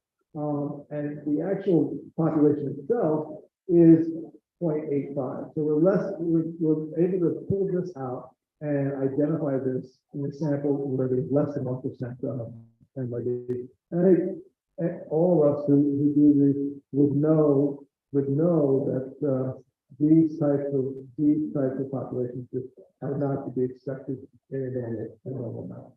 Here's another case where we are again looking at here's a 34 by 38. You can see the very homogeneous. It's not that pattern that we're used to seeing. We go to the gym 13, heterogeneous 33, which is actually a good thing. But look at your 117 by 34. Normally the populations fall out of this area here, and this one is more or less, well, thin for 117, thin to negative, and positive 34. So again, an example of asynchronous antigen expression. And look at these guys, they're expressing CD15. So you really would never expect that to be on, at that level, to be on an MID. So I think very clear cut. And I could go on with more cases and show you more, but these are the types of things that we're looking for. I throw this in. This is a separate study, but what this is a number of different labs that were all kind enough to provide us with the markers that they use in looking at MRD, AML-MRD. And what you can see is that it's like 11 or 12 markers that are common. And then there's another group, there's probably about 17 that most labs have. And then there's these other ones that are there. So in terms of developing a panel, here are the antigens that are typically used by, we're looking at Mayo, group in Taiwan, Roswell Park, MGH in Boston, MD Anderson, Cornell, and Vanderbilt. And really, there's quite a list, nothing surprising here of antigens that people use. There's a couple, like the CD371 that Mayo really likes, and we'll go on about that. CD40, and CD25 is one that Caroline likes, and but there are a number. So this is really in there for your reference. Anybody who's interested in trying to develop some of these panels could use them. All right. So when you use MRD after initial chemotherapy, induction, after induction consolidation, monitoring during the rest of conventional therapy, before and after transplant, and after relapse, or maybe even early. These are times like the for example for validation. In the last couple of minutes that I have, if you're aware of, are two men. This one was psychology on next generation drug development, and within it was a article which is compared to the next one I'm going to show you is relatively short and pretty easy to follow, but basically high sensitivity flow cytometric assay consideration for design control for identification of rare events. So this is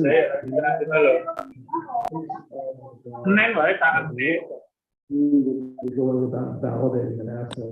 The other one is the H6. This is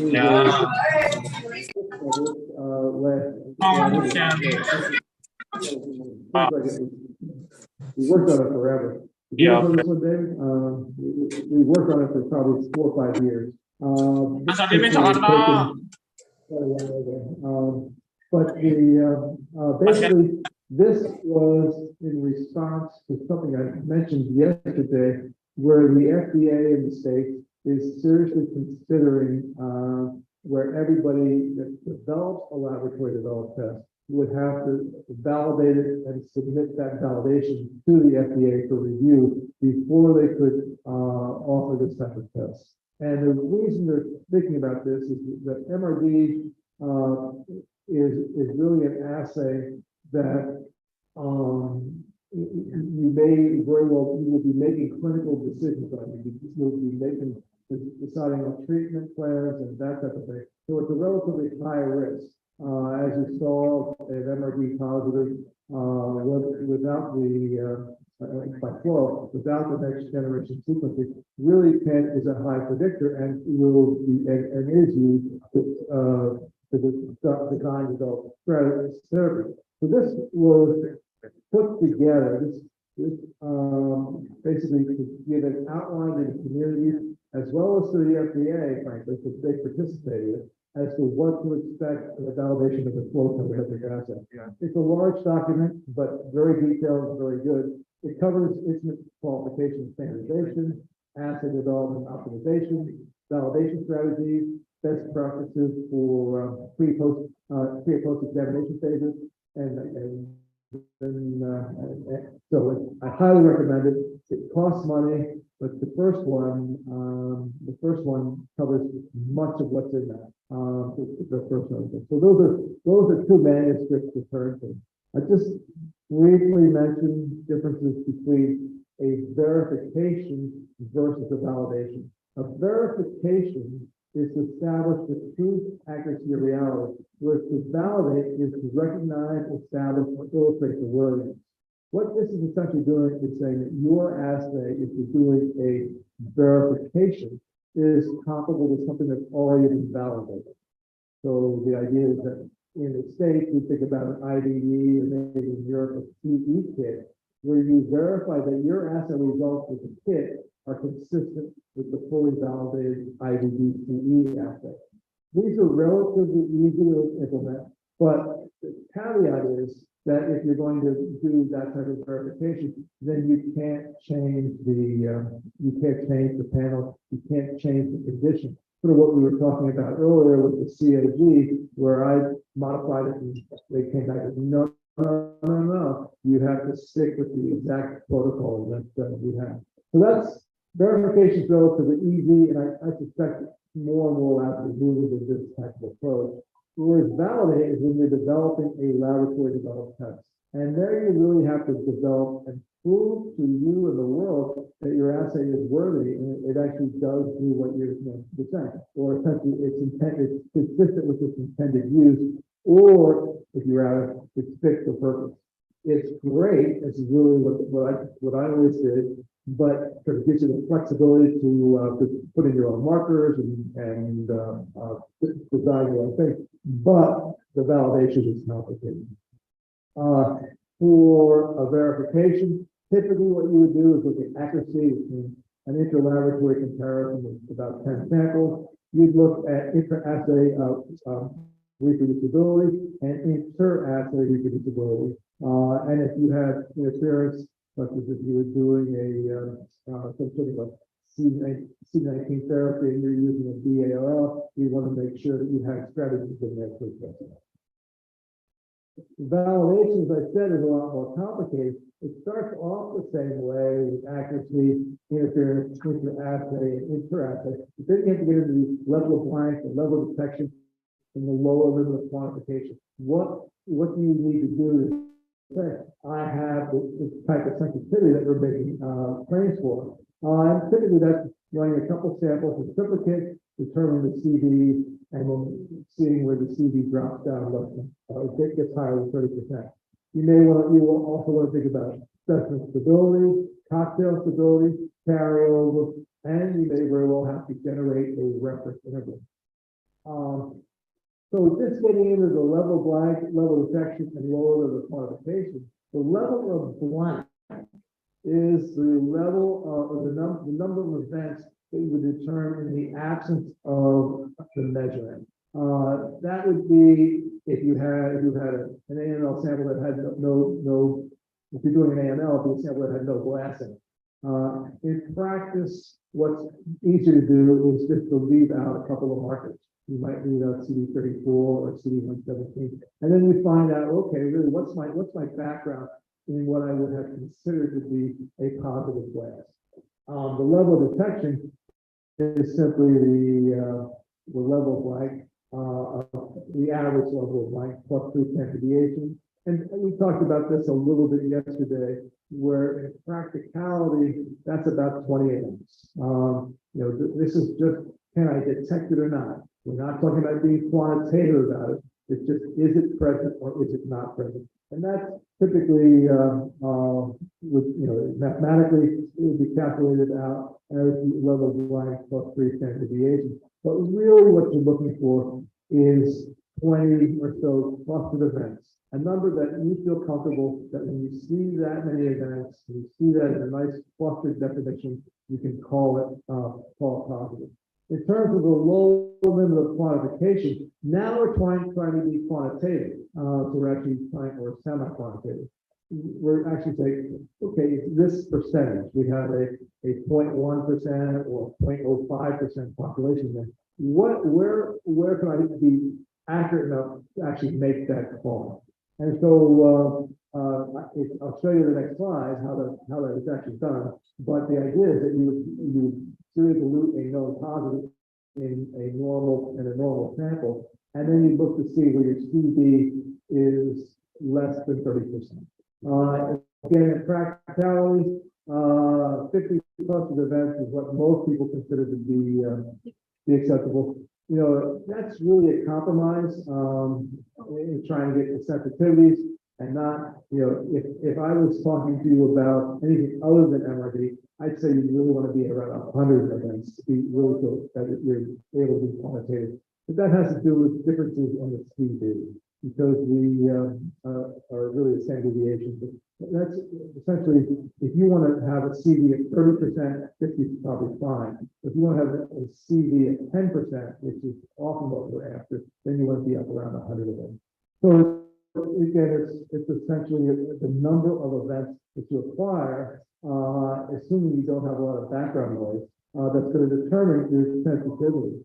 So if you acquire 500,000 events, then your lower level of quantification is about 0.01%. If you get down here to 5 million events, then it's going to be at about 0.01%.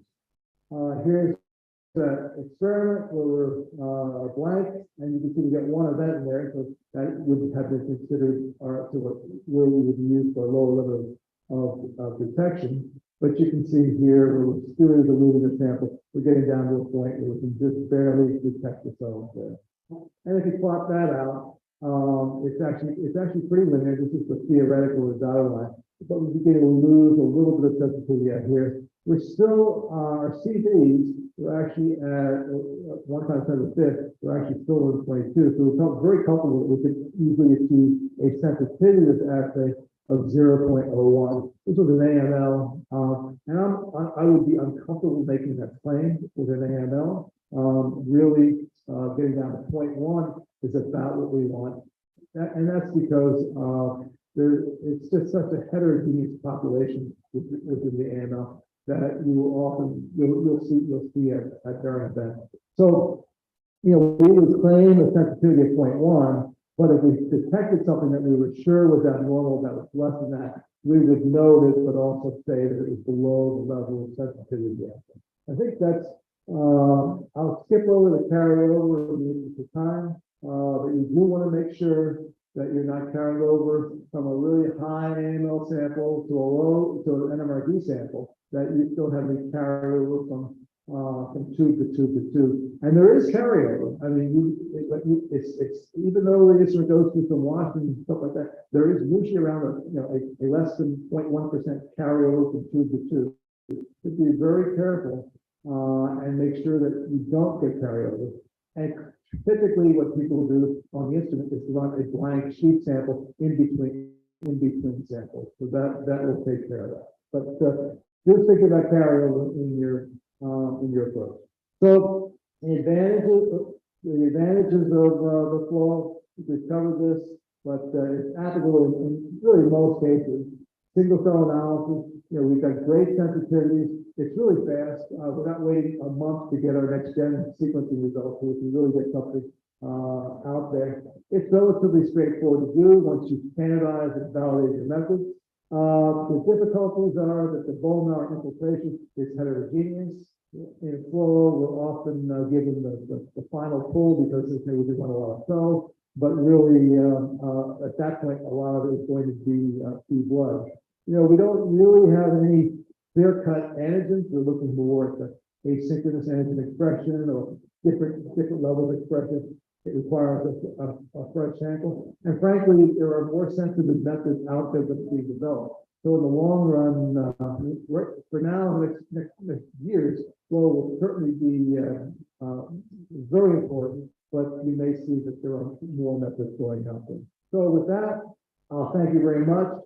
We covered a little bit about acute leukemia, AML. I did not do plasma cells, we'll do that later. And then we talked about the verification and validation. So thank you very much. And if there's time, I'd be happy to take some questions.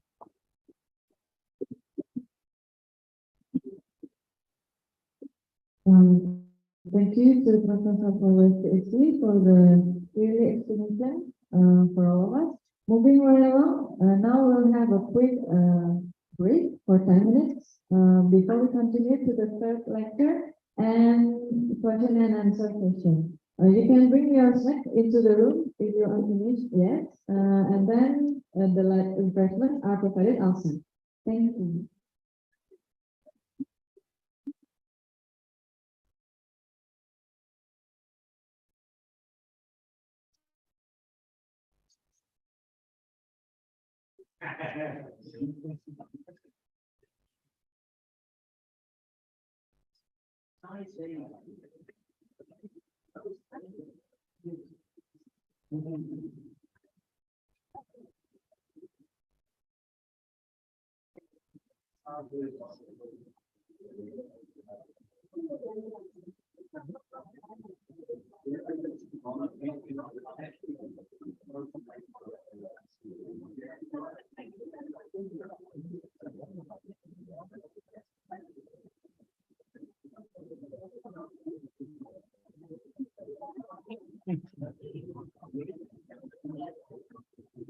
I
was a little bit concerned when she found it out.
Selamat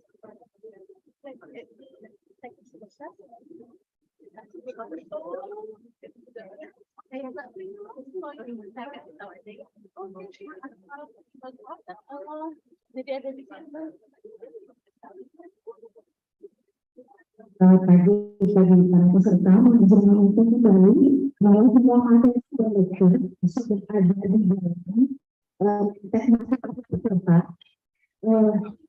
Nanti info yang ada akan masukkan di akhir. Jadi ada beberapa lecture sudah ada di dalam presiden. Terima kasih.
Diingatkan kembali bagi para peserta untuk mengisi absensi dari bucket yang ada di mentornya.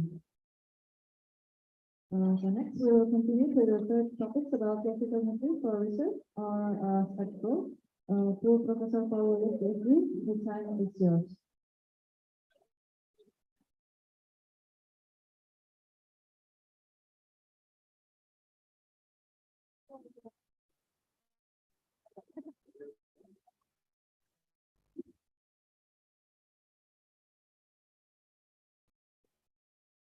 Well, thank you. We're going to change gears a little bit, and in the end, we talk about an AML panel, so it follows really what I was talking about before. So we're going to begin talking about spectral flow cytometry.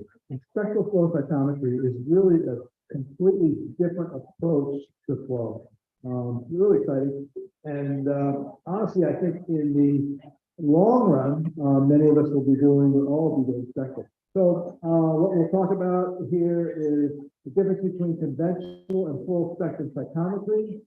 We'll understand how a spectrum signature is generated and how to basically unmix it as opposed to compensation. We talk about unmixing in spectral flow. And I'll end up with the development of a 27 color panel for AML diagnosis. Some of this will be redundant, so I'll skip over it. But here, we know how a regular flow cytometer works. But the point is that when we started out in flow, it was like one laser, one color, two color. By 2010, we were doing 3 lasers and 13 colors. Now, now we're looking at, at 2017, 20 colors, and most recently, we have reports of people putting 40 different antibodies into one tube. And that's all done on using a spectral approach. There are really two instruments. The one that I'm going to talk about, or the one that I use as an example, is the Aurora Cytec. Sony has a comparable one, and BD has introduced one as well. More on the not so much in the clinical market, but in the research market. Basically, we all know that our normal approach is to have filters and bandpasses that allow us to separate the light in different wavelengths. But really, that's, if you look at the pattern of fixing, we're really only looking at a single bandpass of it. There's quite a bit more to the fluorescence. And the fact is that we're really only looking at the tip of the iceberg here. When you think of spectral versus conventional flow uses mirrors and filters, so bandpass filters to separate the spectrum into the three wavelengths. So you can see the various bandpasses that are being used here. They use PMTs to make the measurements. Spectral flow uses dispersive optics, such as prisms or gratings, to disperse the whole light across a detector array. And this allows the full spectrum for each fluorochrome, for each event to be measured. So if we're thinking about fixing, we aren't just looking at the one bandpass, we're actually looking at the entire spectrum of the 50 when we're thinking about spectral flow. And of course, it's not just 50, it's all the fluorochromes that we're collecting. The instrumentation, this is the Aurora approach, basically has a number of lasers, 5 lasers. There's a UV laser on the research instrument. There's a 405 laser, a 488 laser, a 640, and then a yellow-green 563. And all these are discrete, they all are running in parallel. And then there is a detector array of 16 channels in the violet and the UV, looking up to, I believe it's 8 channels in the red, where the full spectrum is being captured for any single event. This is what the inside looks at. Here's a trigon coming out of the BD instrument. This is the junction of the Aurora. We've got your lasers back here, and then your detectors all coming in here with the fiber optic. So it's really quite small, although everything is getting smaller these days. In the spectral work, and even the cytoplex, we're moving more in the ATD opposed to PMP. The PMPs are huge. I mean, there are smaller PMPs than this classic one, but they're relatively small, and they also have greater sensitivity in the far red. They have about the same sensitivity in the 300, 400 range, but they have a greater sensitivity in the far red. So this is basically the array. We won't go through it, but we basically have a lot of different channels here where this is just off of the UV, and where we have essentially 16 channels that they use, each one with a slight bandpass, but they're consecutive. So 435, 436, 451, and then 451 to 466.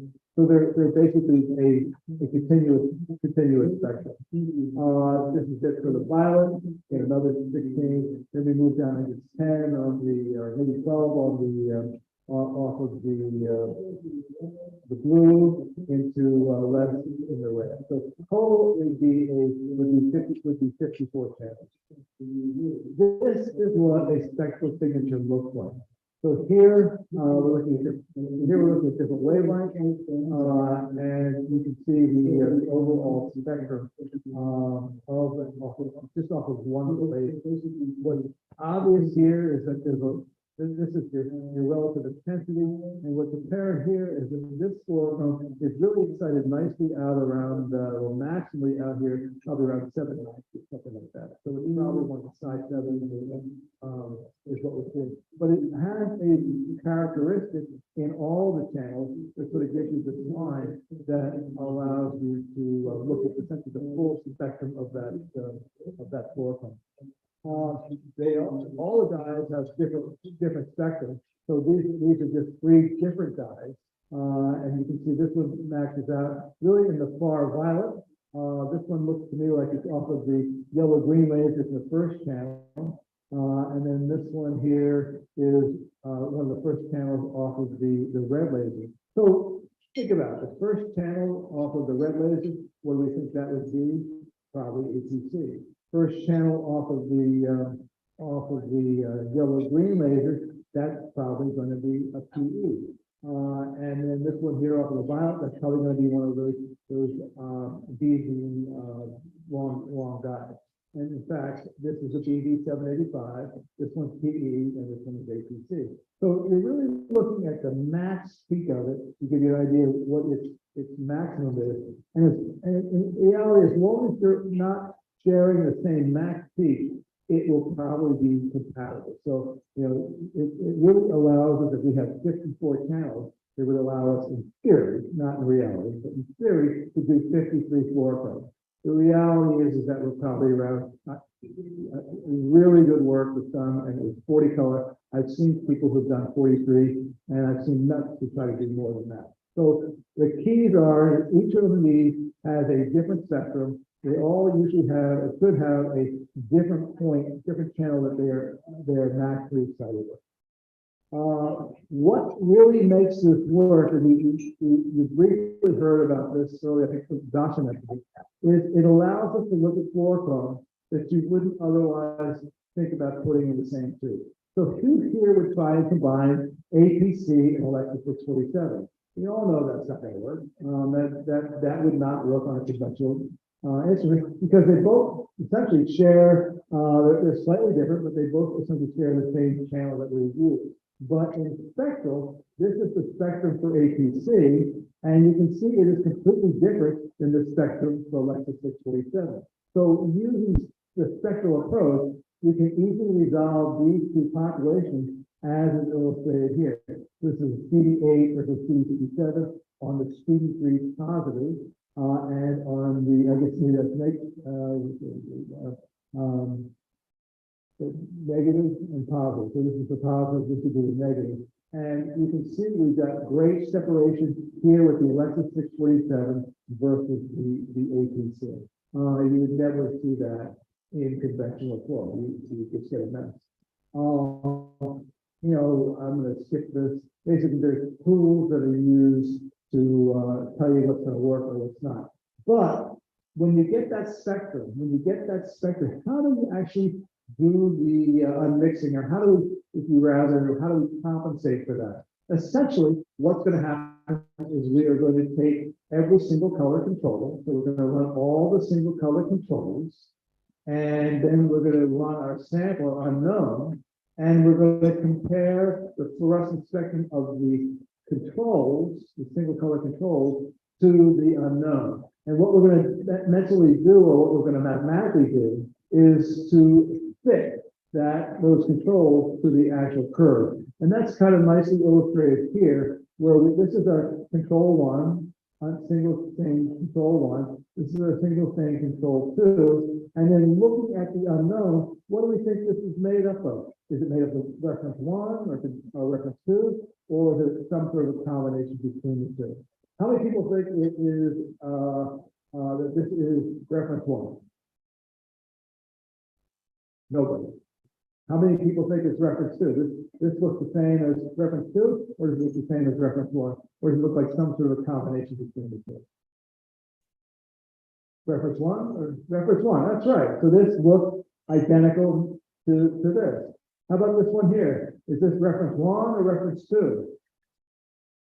This one, this is a combination. So it's got a little bit of reference one, and it's got reference two. So this is actually a combination. And you're able to basically match these two and fit them to make it work. Here, this maybe illustrates a little better. In the black line, we have the spectrum from a single cell, and then you can see the fit here for, I guess, off of the violet. started here. Here's the, actually, this is the red with some peaks here. So that's the spectrum for the red. And then here's the one for the green. And you basically allow these components, these individual components, to fit the data.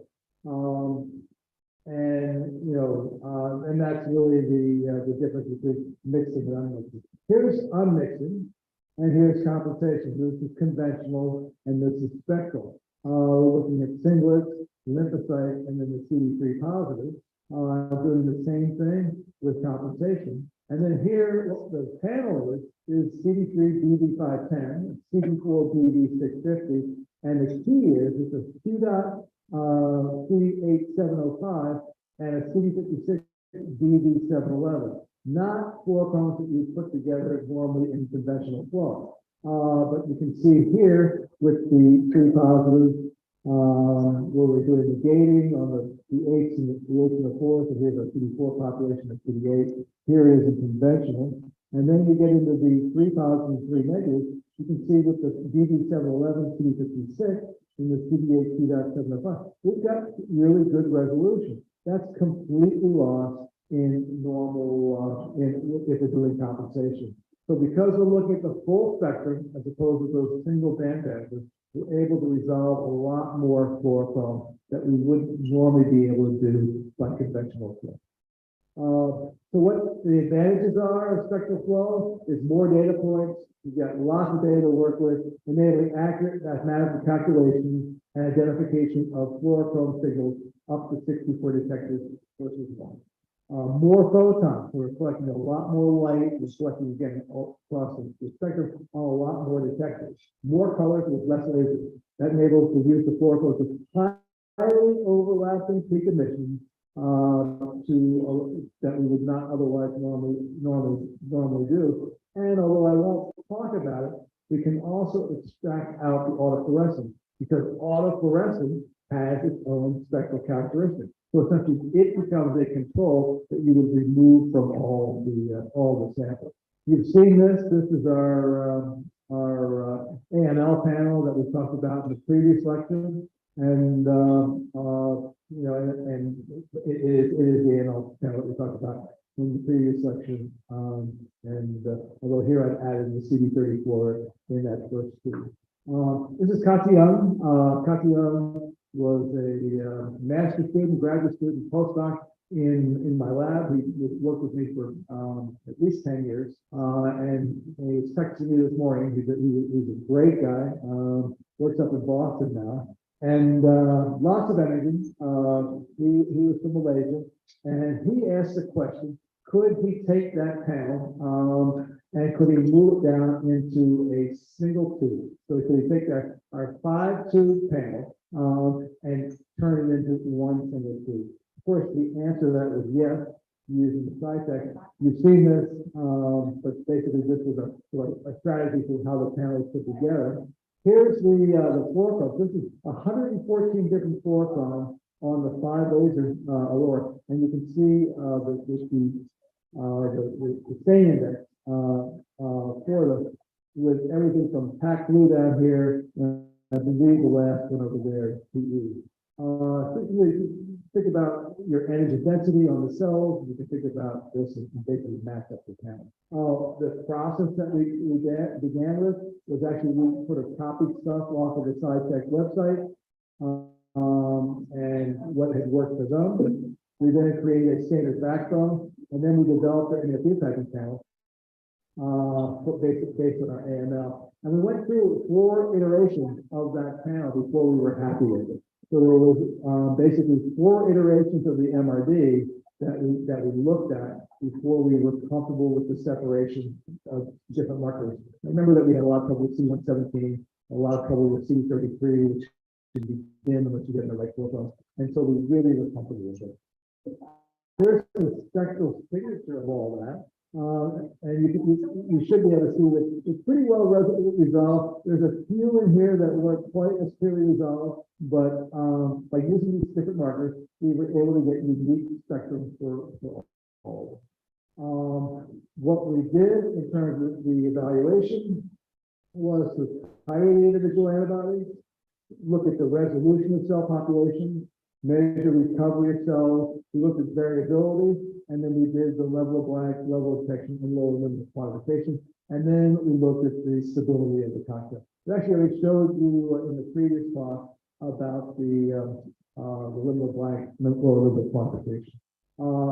Here's just looking at the optimization of the panel. Here's a C13 that was a BUV615. This didn't cut the mustard, so we switched that out to a BD421. This is CD45 and 32, which is this. I mean, it's okay.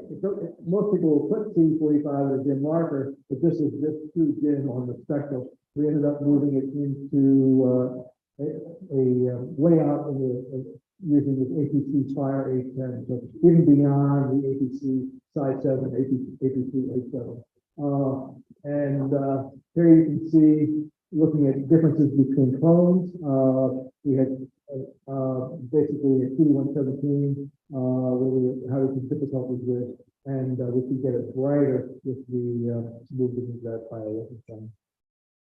Looking at signal resolution between the full panel and the individual colors.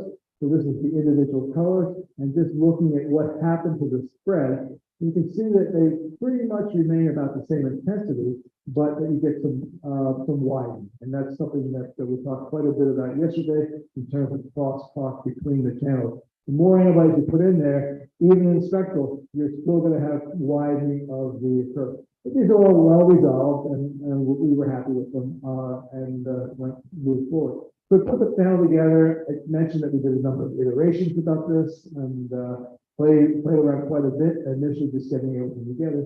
So here's basically looking at the conventional assay versus the full spectrum assay. And what you can see here with 33 versus 15, we're pretty much resolving the same population, really with the same intensity. This one might even be a little bit brighter, but for the most part, things are resolved very well. Here's another example of that. Maybe a little bit brighter here on the C34 in the conventional versus this one, but pretty much the same. So really the data that we were getting off of this spectral panel was very similar to the data that we get off of the conventional. You know, I dwell upon the 34, 38 and how I like being able to look at this in terms of different combinations. You can see how nicely that was resolved. Here's a 34 by 117 with sort of the differentiation pattern that goes along here. You know, there's really quite a lot to say in terms of, and it's all in one tube. It's all in one tube. It is a pain to go in and try and analyze all the different combinations of this. And if there's time, I'll tell you about how we dealt with that. Yeah, here's an AML sample, very clear cut. That it's AML. You've got this crazy pattern for the 34, 38. You know, this isn't anything that you'd expect for a 34. Sorry, this is a CD34 by 117, and that's not as is a 34 by 38. So clearly, there's no real difficulty with anybody here being able to define this as AML. You know, we look at the comparison between our 8 color versus the 27 color, looking at different populations of cells, and basically the intervals were all the same. So we really had very, very comparable data between them.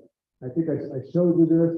The data that I showed you in the previous talk was based on our work that we did with the spectral panel, and so that hasn't changed.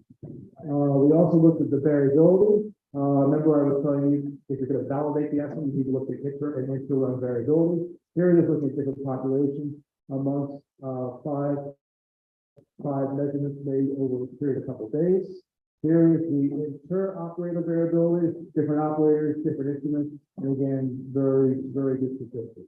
What I want to move into is the one caveat with this, and that is that you, at this point, need to add all, this is a 27 color panel, you're doing a 40 color panel, it's the same thing. You need to add all the reagents really at initially. So you can make a cocktail, and that cocktail is only going to be stable for a couple hours.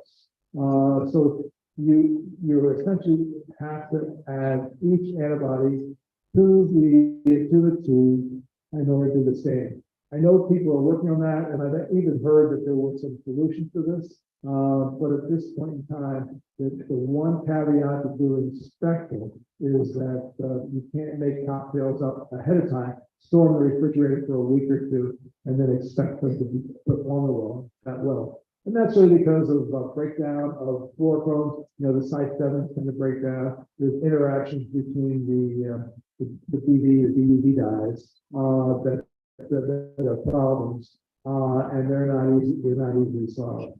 I believe that where this will go is into dry down reagents and maybe making cocktails out of multiple foods. This is illustrates that same point. And when you're looking at changes over time, I think this is like CD56 is dropping down quite a bit. Here's the CD71 dropping. So we definitely had trouble if we tried to store it for even up to 24 hours. So basically, to summarize this part of the talk, we developed a 27 color panel for evaluating AML-RD. We ran through a number of things, including the resolution of cell population, recovery of cells. We went to intra and intra-operator variability, and then we established the level blank, the limit detection, and the lower limit of quantification. And as I said, the cocktail stability still remains a concern. Here's an example of the 40 color panel. This was done by Lily Clark and Joanne Lanigan and Maria James, who is at Cytec. And it just illustrates how they put together a 40 color panel and were able to resolve multiple populations. Beautiful piece of work. It's an omic, which is found in Cytometry Age, open access. And, you know, I would look into something like this, it's just to see the fluorochromes that they were able to make work in their particular panel. And there's more of it.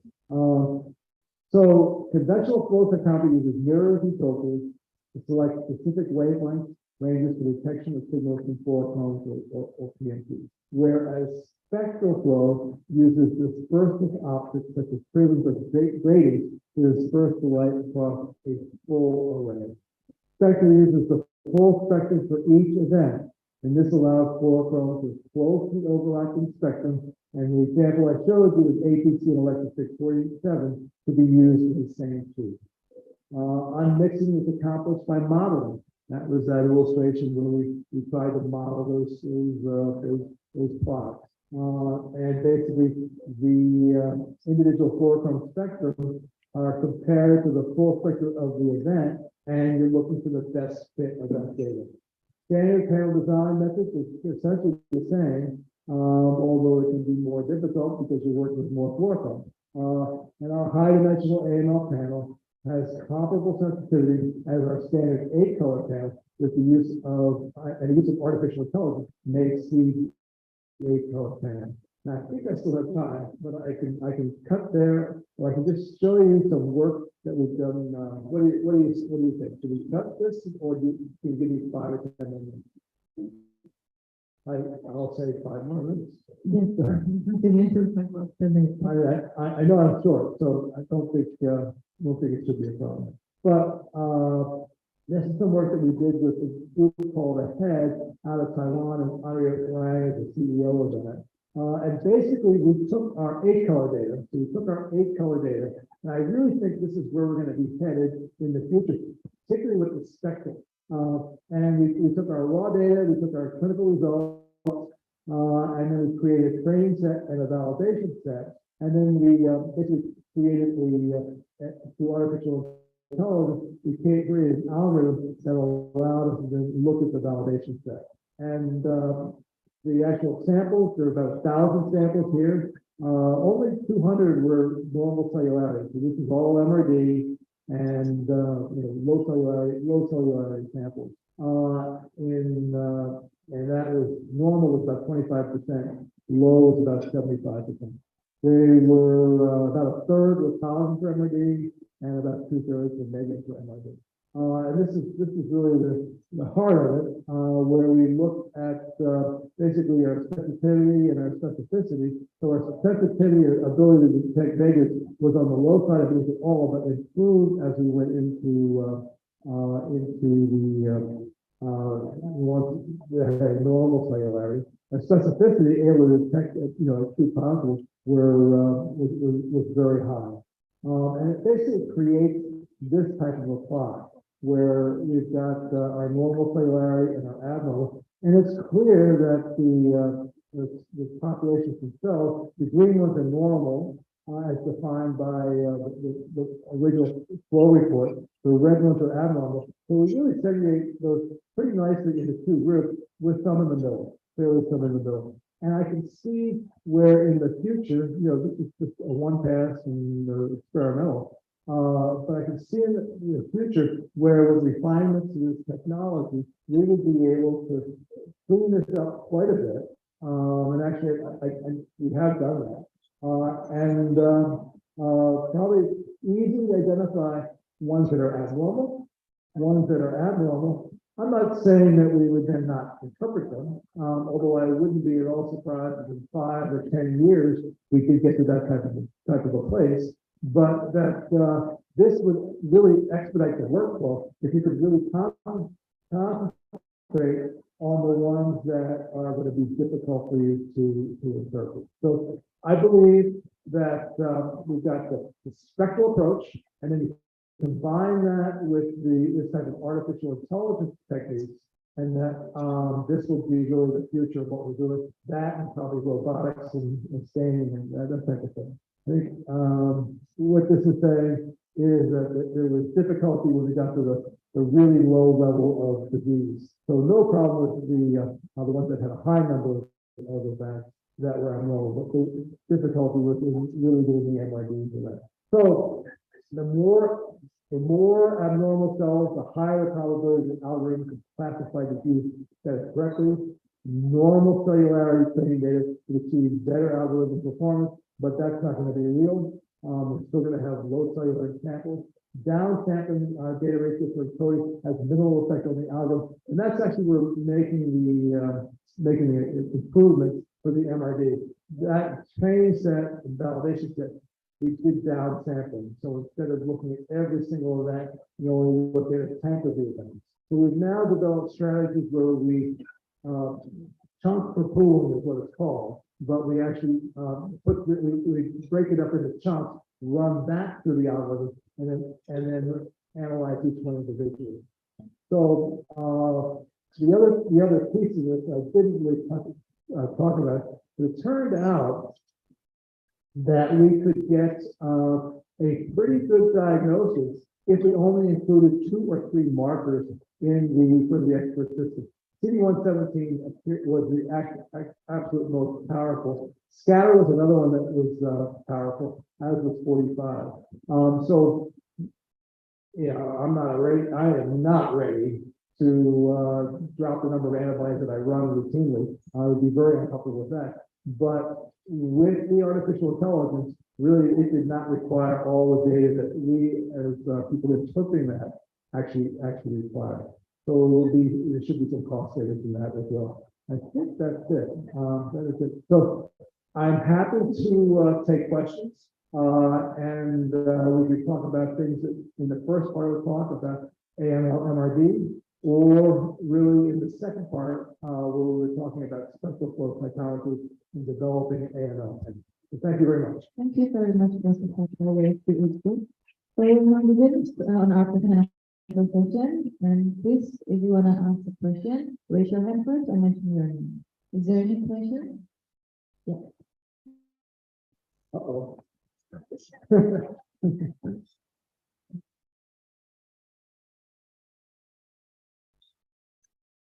Thank you. So at the last workshop in Thailand, we had a talk about post-acquisition mixing and compensation tweaking, and I've done a little bit of spectral work, and we do find that it does look like you do need to adjust the compensation or the unmixing. Seems it's fairly straightforward to do it, well, relatively straightforward to do it on normal samples, but on an AML sample or something like that, it would be quite difficult because the normal pattern of expression is not there. So did you do anything like that with your 27 color, and what did you use for your single color, beads or cells? So it's a good question, and one that's controversial. As Hutch points out, when we do compensation, we may look at our plots and we say, oh, that compensation's off a little bit. And so then if some people will go in and modify it. The proper thing to do would be to actually go in and figure out why the compensation is off a little bit. But you may tweak the compensation a little bit and to make it look correct. Well, the question is, what is correct, and what are you using as a reference to what is correct? The same is true with spectrum, and it is a hot topic right now, a controversial topic in the sense that with spectral, it's not, the unmixing is not perfect. It can sometimes get to a point where it's not so bad in terms of are you undercompensated, but there are cases where you will see that it is overcompensated, and you will be the bright ones will be dipping into the negative. Fresh sort of described some of the things that he would do to evaluate compensation, and that's the approach that we would take. The direct answer to your question is yes, we did do some tweaking and reported on it in the manuscript that this is based on in terms of the unmixing, but it's consistent. You can run a normal, or you can run a healthy donor, and you will see the same overcompensation in a normal, which you really should know the pattern, as you will see in an abnormal.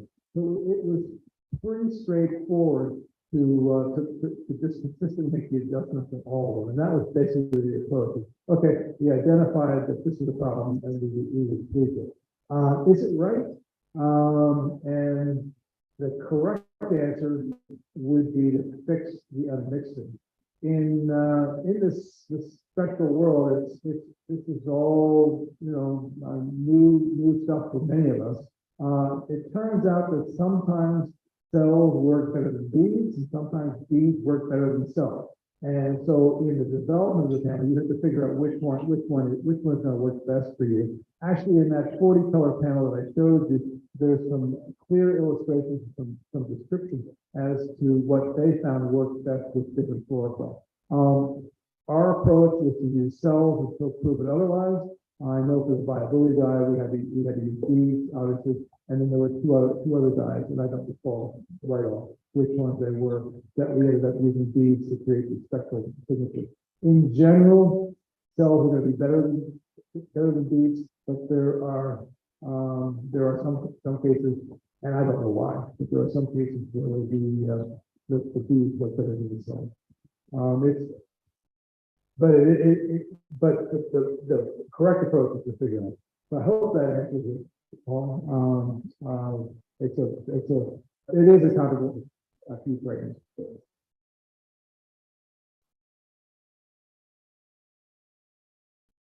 Thank you, Dr. Hudson. Is there any other question?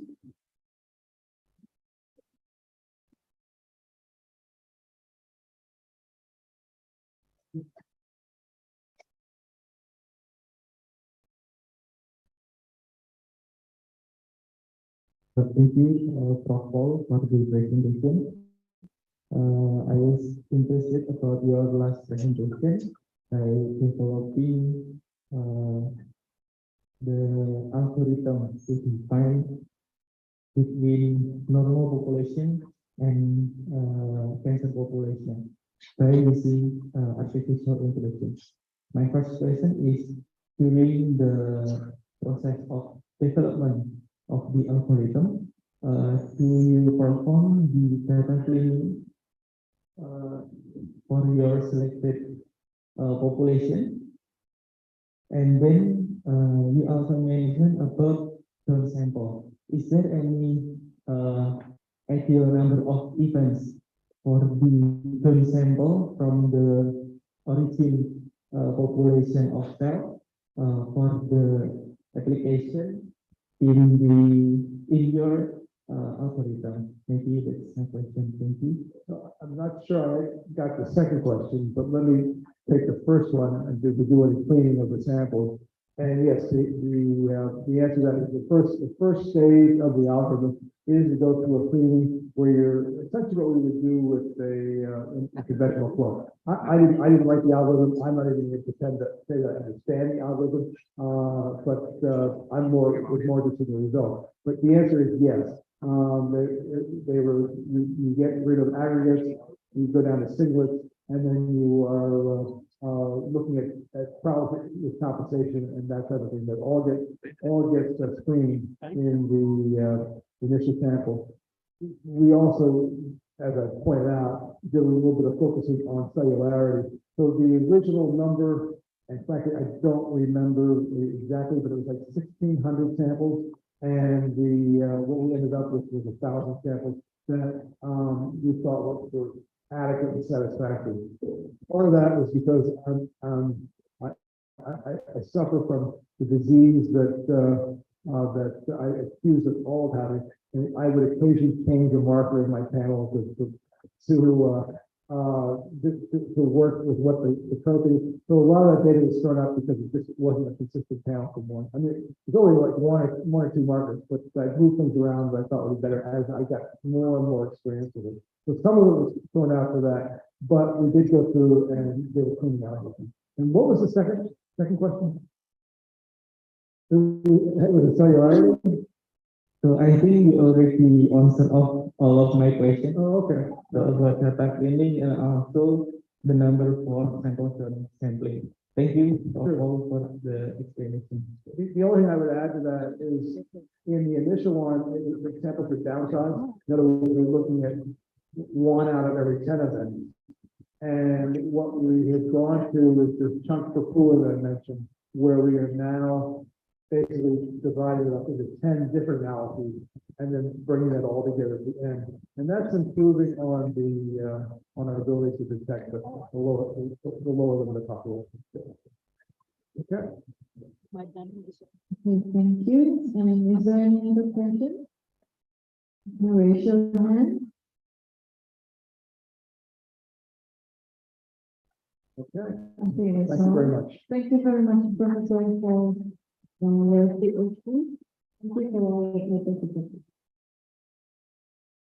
Ladies and gentlemen, second session, the fourth lecture is about the monography for pre-incorporated disorder by Prof. David Wasserman. So, Prof. David Wasserman will have our good attention.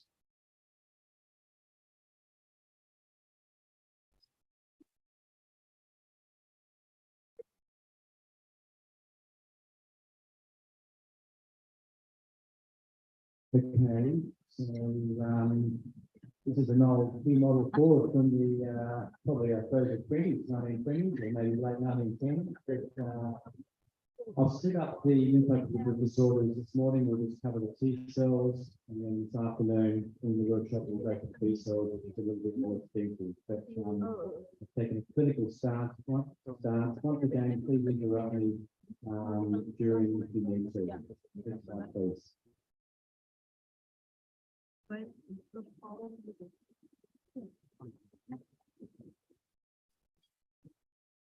So this is a busy slide, isn't it? And this is what WHO 2022 tell us about with regards to our framework for reporting. And there's probably 80 different types of T and B cell lymphomas these days. I haven't added it up, but it's clearly complex and becoming more complex. Next slide, please. Let's cut things back considerably. This is a very old-fashioned kind of slide. It isn't perfect sometimes in some of the nomenclature, but I think it gives us a little bit of a framework with regards to the pan-T cell markers that are utilised in the diagnosis or supporting the diagnosis of T cell lymphoproliferative disorders. And on the column here on the left, we've got the actual subtypes of some of the commonest types of T-cell disorders. I think one thing to say is there's often trends and patterns, like with the B-cell disorders, but there's really not an absolute for the diagnosis of a specific entity in the main. So this is a framework for you to think about and for panel design as well if you're at that stage. Next slide.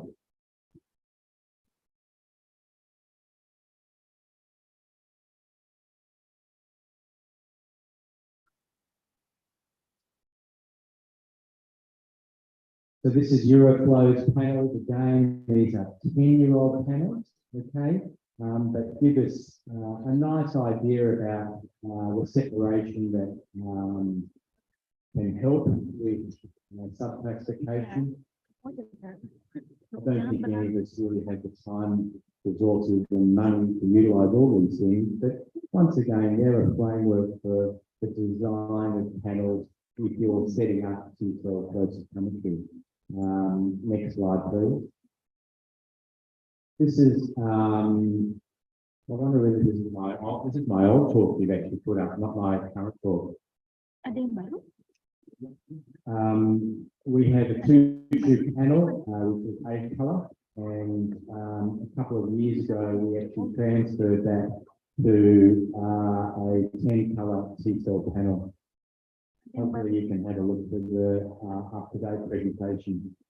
The addition of the T-cell panel included CD26 and TRBC1, and the rationale for this is that in my centre we have clinical experts in cutaneous T-cell lymphoma, and as a result, these two markers really proved to be quite beneficial in the modification of our original T-cell two-tube panel.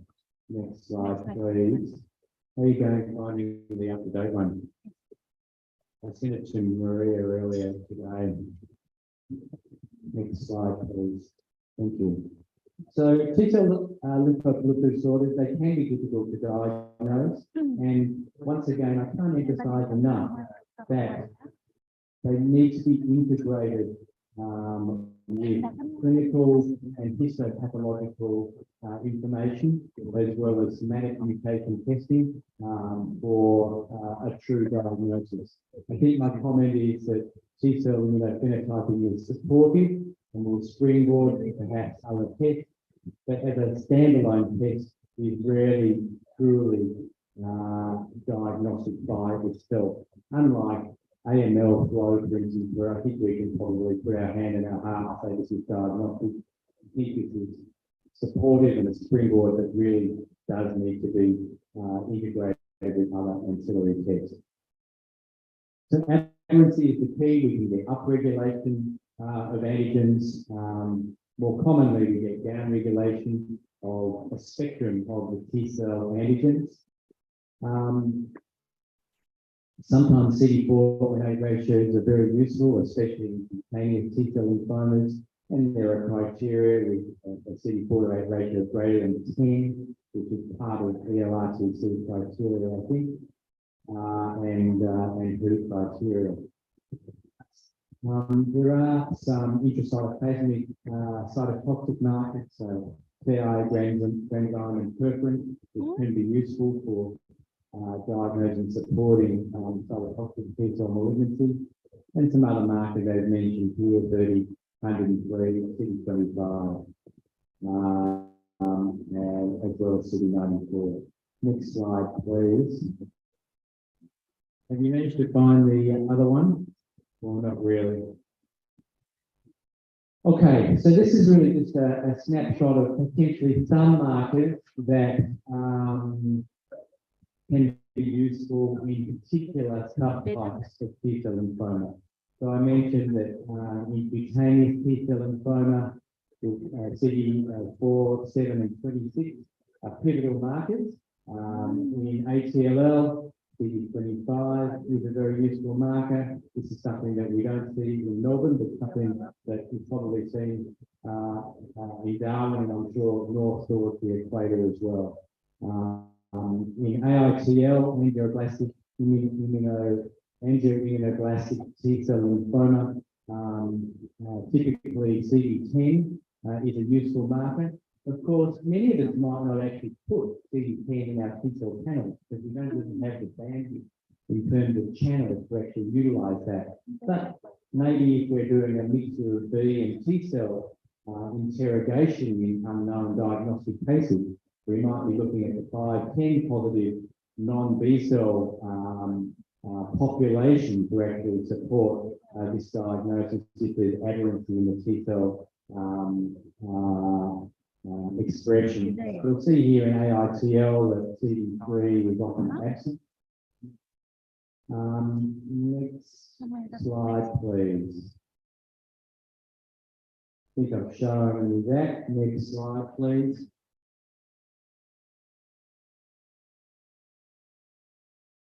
Oh, there we go. Okay. All right. Next slide, please. Next slide. If you just go back one slide, thanks. One of the really critical things with T-cell malignancy is we should be establishing normal again. Okay, and I think that's really important because the more events that you get and the deeper you interrogate T-cell populations, the more funny populations you'll find. And next slide, I've listed a few there that we should be interrogating. This is basically just a snapshot of an interrogation of our old panels. And again, we use about 20 different normal patients. And we pull those patients and then allowed us to subject minor subpopulations. So you'll understand that when you pull things and you've got millions of events, we can then look at normal expression of CD4 positive, 7 negative T cells. We can look at normal populations of CD7 negative, 26 negative, or 26 positive T cell populations. So it really does springboard us to understanding normal to then help us aid and interpret abnormal. Next slide, please. Yep, next slide, please. Thanks for the flip over. Great. So we're going to just target a few particular subtypes, and I've got some examples hopefully that will be useful for you. PLGL is not an uncommon disorder. It's not common, but it's not rare. And it's got a particular phenotype. It's often associated with particular rheumatological conditions such as rheumatoid arthritis. Patients might present with neutropenia, and so as a result, clinicians may order peripheral blood, B and T-cell flowcytometry. Patients may have splenomegaly along with their neutropenia, and there is an association, but it's not common for red cell aplasia as well. The current sort of ethos is that generally patients have an absolute LDL count greater than 2 times 10 to the 9 per litre, but that's not an absolute. And if the clinical and phenotypic features fit, we can have a lower absolute count these days to support the diagnosis of the large granular lymphocytosis. It's generally got an indolent course, and there's typical morphological features as well that you'll find just under the microscope. The majority of these patients will be CD8 positive T cells, but occasionally they can be dual 4 positive and rarely CD4 positive LDL cases. We typically will have a reduction or gene expression of CD7 and the same for CD5. And in these cases, we'll often have some of the NK cell markers, so the peers, CD158, ASC, and CD94 positivity within this subset of T-cell disorders. If we're using VBA testing, which I'll touch on later, they can be restricted as well, or are usually restricted, I should say. Next slide, please. This is a really old publication that really just shows you the utilization of CD94 in this population, I've found it to be a particularly useful marker to add into T cell analysis to kind of give you a T NK cell overlap. And in fact, we're adding it into our 12 colour panel now. Next slide, please.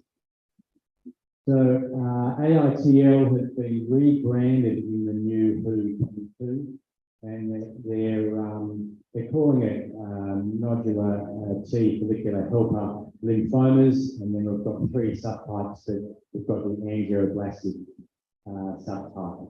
But I think if you use the word AITL, people are still going to know what you're talking about. So there's minor nuances, but this is can be quite a nasty disease. Patients have lots of B symptoms, so sweat, loss of weight, fevers, hepatosplenomegaly, and often skin disorders as well. And they'll frequently have peripheral blood and bone marrow involvement as well. And they have a particular phenotype, the T follicular phenotype, and they'll have a number of different markers which can be demonstrated by immunohistochemistry. They can be used by flowcytometry, but I think most of the literature is with immunohistochemistry at this particular point in time. As I said, these particular lymphomas are often CD3 negative. And I think that's a really important point, because typically in our mature T-cell lymphoproliferative disorders, we would, after cleaning up and doing our usual standard run-up of creating our white cell gate and then our lymphoid gates, we then use CD3 as our springboard to interrogate the T cells. But I think we need to be aware that and flexible and adapt, that we may miss some T cell disorders if we're just looking at the CD3 positive population. So my advice is perhaps to use both CD2 and CD3 when interrogating T cells. But clearly we need to tease out the NK cells if you're interrogating the CD3 positive population. Interestingly, in this disorder, we have a number of sort of myeloid S type somatic mutations, so PET2, DNMT3, and IDH, sort of classic AML myeloid sort of somatic mutations that are seen in this particular disorder, as well as the classical row A. Next slide, please. So cutaneous T-cell lymphoma, it's probably an uncommon form of lymphoma in most institutions. We happen to have a world expert, Miles Prince, who developed his expertise over the last 25 years in this disorder. And as a result, we sort of have had to upregulate our panels to support his clinical trials and clinical service needs. But there's really 2 types of cutaneous T-cell lymphoma. There's mycosis fungoides, which is often presented with localized or taxed skin disease. And then there's Sézary syndrome, where our patients have circulating disease, but also have erythroderma of the skin. And patients will often have characteristic morphology under a microscope with cerebriform T cells, lymphoid cells. There is a variation in the peripheral blood involvement, and many patients with mycosis fungoides will not have involvement. But and there's a classification which I'll show you on the next slide, which uses the absolute quantitation of abnormal T cells to separate patients with different stages of mycosis fungoides. They do have slight differences in their phenotype if you dig down at a really deep level, with the mycosis fungoides phenotype most correlating with a resident affected memory phenotype and a central memory phenotype for patients with Sézary syndrome. I think one of the things to highlight is that the EORTC classification, which really highlighted honing in on the CD4, 7, and 26 subtypes, really is probably not that useful and inaccurate these days. And I think there's many world gurus that have published in the literature that have shown that this is not a perfect system these days. So we've moved on from that. And that's because one of the things when you first see these patients in the clinic, and some of you will know that we have to distinguish cutaneous T-cell lymphoma from just standard inflammatory skin disorders. And we can lose CD7 and 26 in those. Next slide, please. So this is the classification that I alluded to, and the one thing that is useful about this classification is perhaps the quantitation of small numbers and large numbers in negative in B0, low numbers in B1, and high numbers with a particular burden in B2. And I think that's useful for the clinician, and then to follow the patient over the course of time if they're receiving therapies. Next slide. Okay, so I've got a case presentation here, and you'll see here I've got quite a tight lymphoid gate. That's a little bit of a clue, and then we've got 4s in mustard and 8s in light blue, and 2 and 3 gating, and this is off the lymphoid cell. Let's keep going. Next slide, please.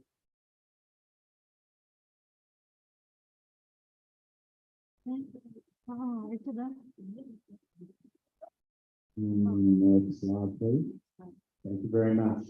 Okay, so we didn't see too much when we looked at this lymphoid population, but one of the rules that we must be aware of, even though we might have our standard lymphoid gate, we need to adapt a little bit and also always encompass the white cells, because lymphoid cells can have increased site scatter. And as you'll see here, there's probably a small monocyte population. Originally, I thought maybe these are the monocytes, but in fact, we've extended the lymphoid gate. Next slide, please.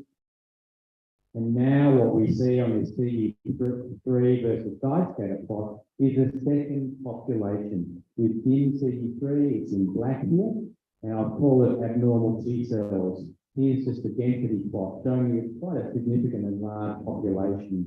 It's just got partial abnormal CD2 expression.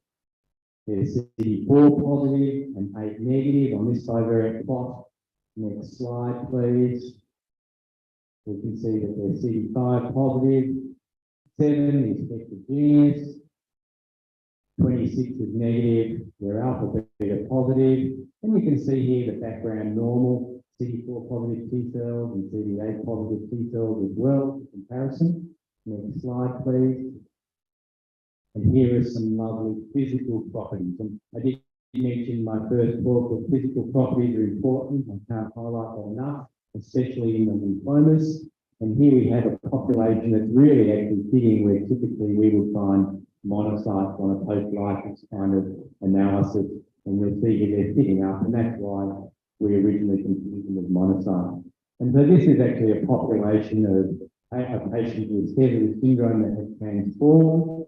And these are, I haven't given you a normal lymphocyte, but they're moderate, intermediate in size. And what we do find in these patients is their phenotype and phenotypic shift is quite common when the disease transforms over the course of treatment, and they'll frequently become CD30 positive. It's not common at diagnosis that a transformation is not infrequent. Next slide, please. Okay, so here we have a population in black. I'm going to ask the audience if you can tell me what this population is. They're called Flowcytometry. So we've got CD4 and CD8. We've got some 4 positive T cells in mustard and some 8 positive T cells in light blue. And we've got this Flowcytometry population. This is a normal population. I'm going to give you a hint. Does anyone know what they might be? No, I'm not looking at you. You weren't included in the question. Okay, so these are actually gamma delta cells. They're normal gamma delta cells, and they don't always have increased CD3 expression, but they quite commonly do. And so we can tease out these cells. And I'm wondering, next slide, we've got normal 5 and 7. Next slide, I'm not sure if I've got any more slides on this one. No, I don't actually. But they're gamma delta cells, and we could prove those with a gamma delta antibody. All right. So this is a really good publication. Again, through 2019, there was T cells and B cells and acute leukemias published by different gurus from around the world, and they're really a wonderful frame of reference, I think, for all of us actually.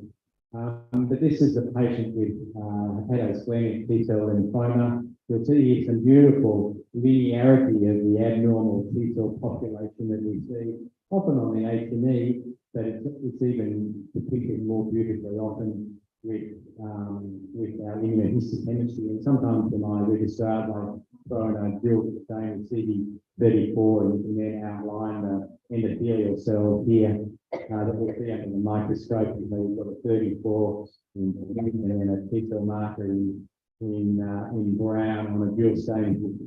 If you've got that in the laboratory, and it shows up the beautiful vascular patterns of these sorts of lymphomas.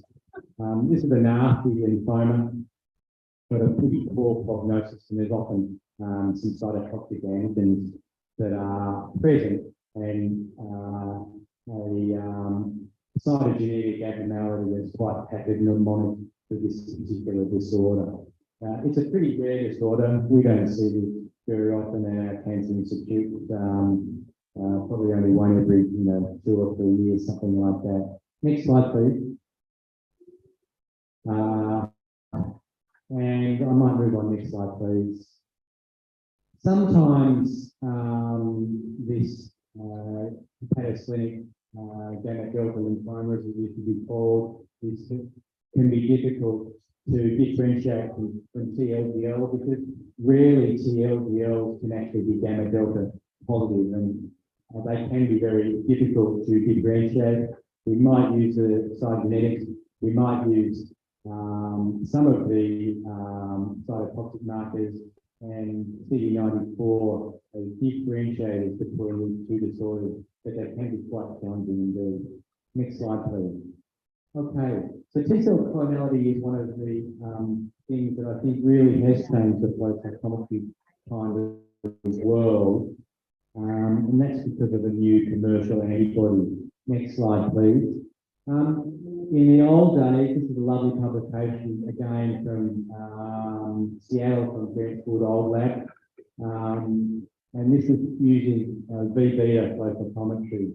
There have been a methodology using 8 to 10 tube V-beta repertoire testing. I never set that up in my lab because we didn't have the resources to actually do that.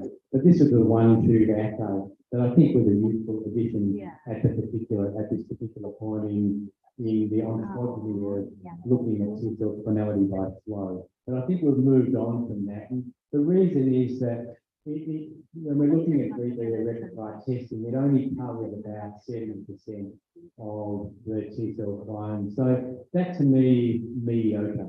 Next slide, please. Of course, we can and have done T-cell clonality using TCR rearrangement studies, but these are fraught with issues, and there's lots of misinterpretation by clinicians that order this particular test, and they can't emphasise enough also that clinicians often think that once they've defined a component population, this means that they have a malignancy.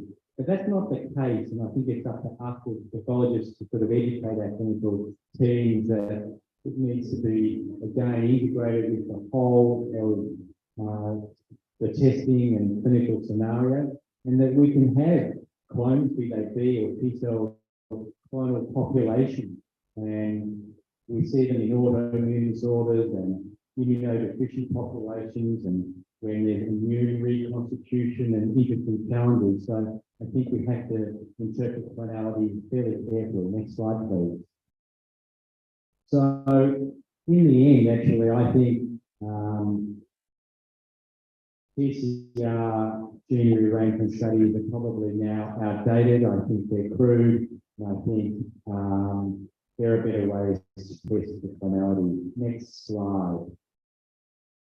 And we can probably, before I move on to the next slide, apart from this particular antibody that I'm going to talk about now, I think the other thing, moving from this as a molecular methodology, we can use next generation sequencing panels to look at the V-beta repertoire, or we can actually look at somatic mutation testing in our patients with T-cell lymphomas and look for the myriad of mutations that coexist.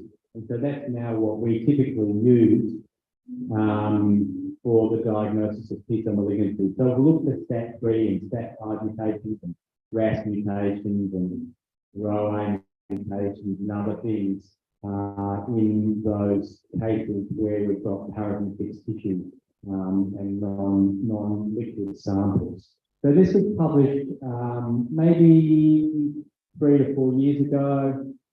There's a couple of different groups, one from Boston and Horner's group is down in the south. Is he Mayo? Anyway, I think he's down the southern part of the States, but a T-cell guru. And there's now a commercial antibody that targets the TCR beta-1 component of the gene. We don't have a C-beta-2 commercial clone at this point in time. So it's a bit like saying we've got Kappa, but we don't have Lambda. But nevertheless, having Kappa is still pretty bloody good in terms of where we've come to looking at clonality. Next slide, please.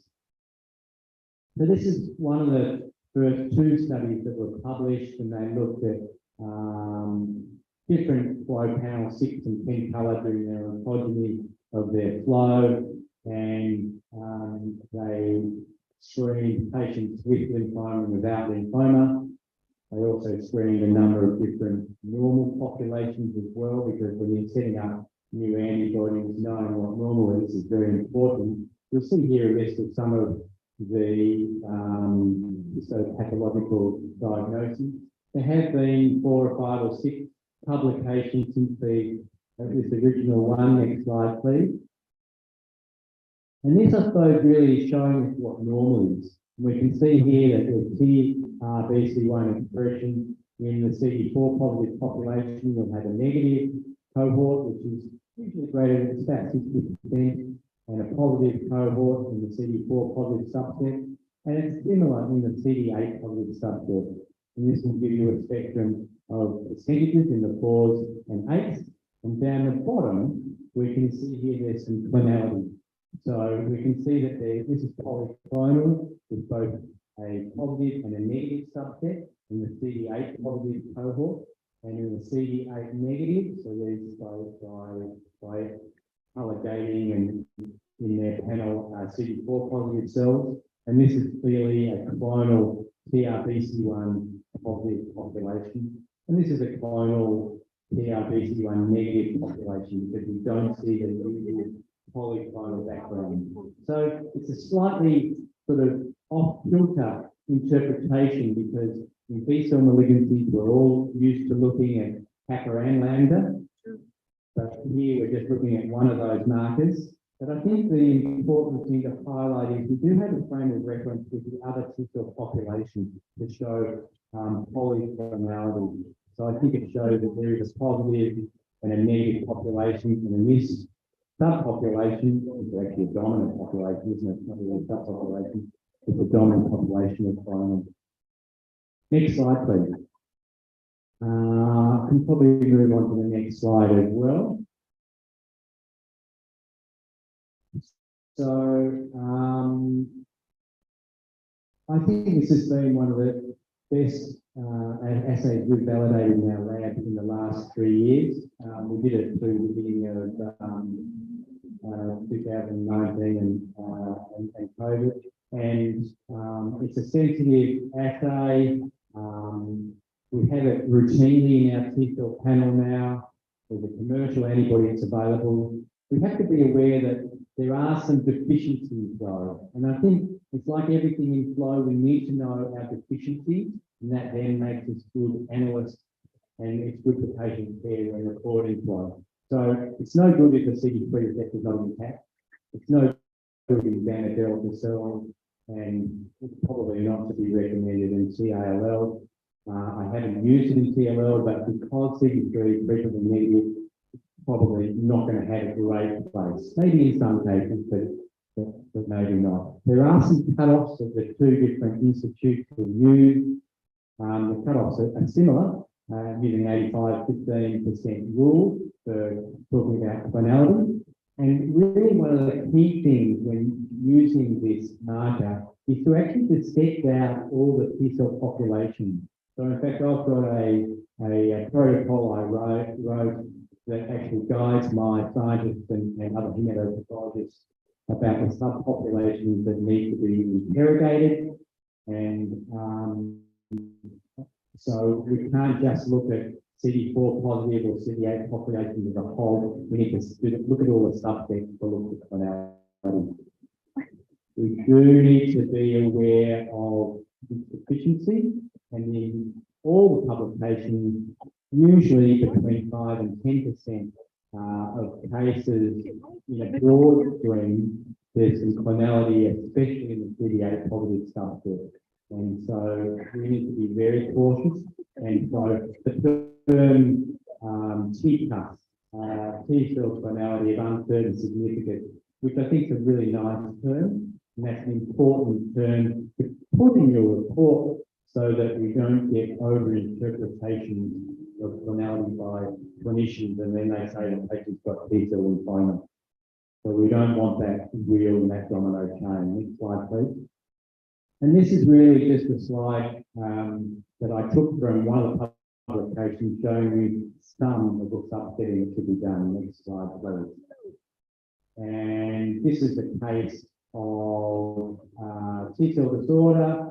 So in black are the abnormal cells. Here we gated their CD5 essentially, well, you might call them partial, 2 and 3 positive, 7 negative, 8 positive, 4 negative, and CRBC1 cloning. And we'll see here the ratios down the bottom, got 91 to 5.5%.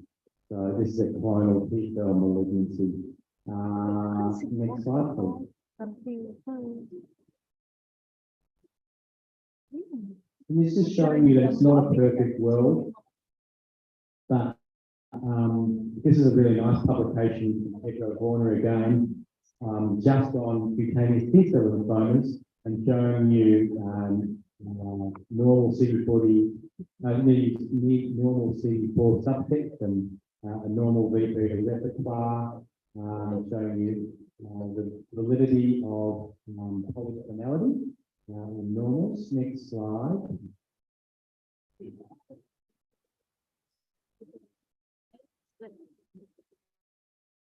Again, here he's really honing in on the Sézary cell count here on the y-axis and restriction on the left axis, and demonstrating that it's a very sensitive assay, and also highlighting this particular publication of the EORTC guidelines and now outmoded and crude.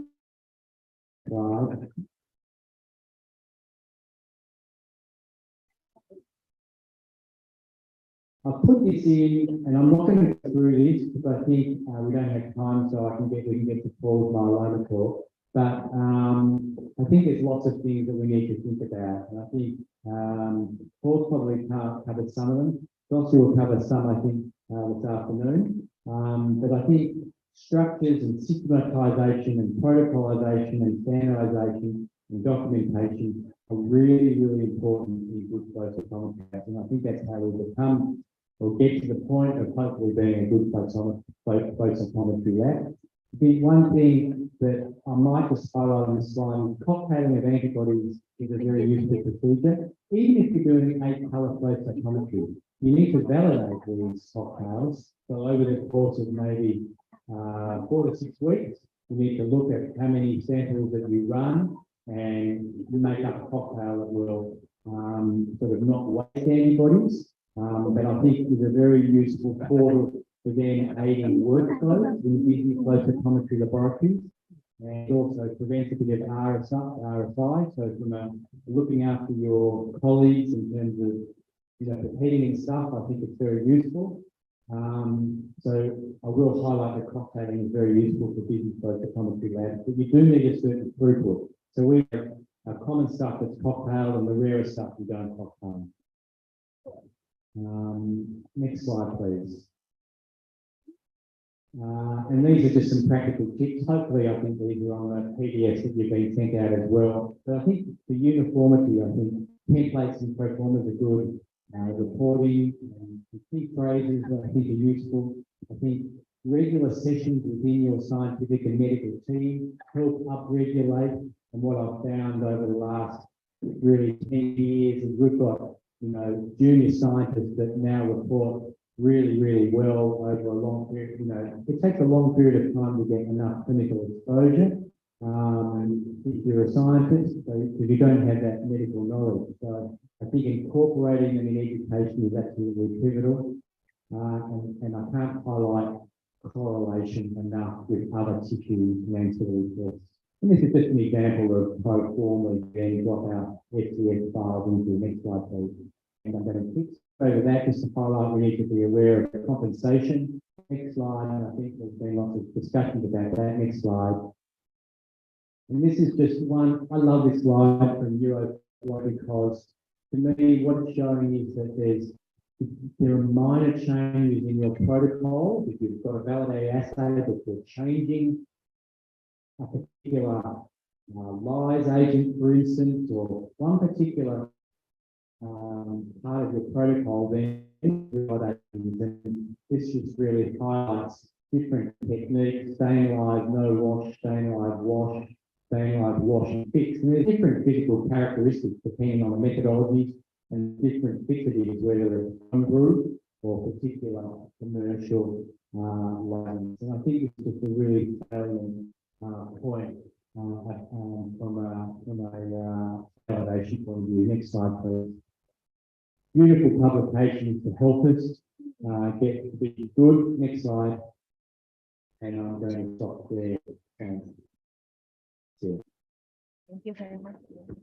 So we have a document for information also. Now we are going to have a question for all participants. Is there any question? You can raise your hand and mention your name.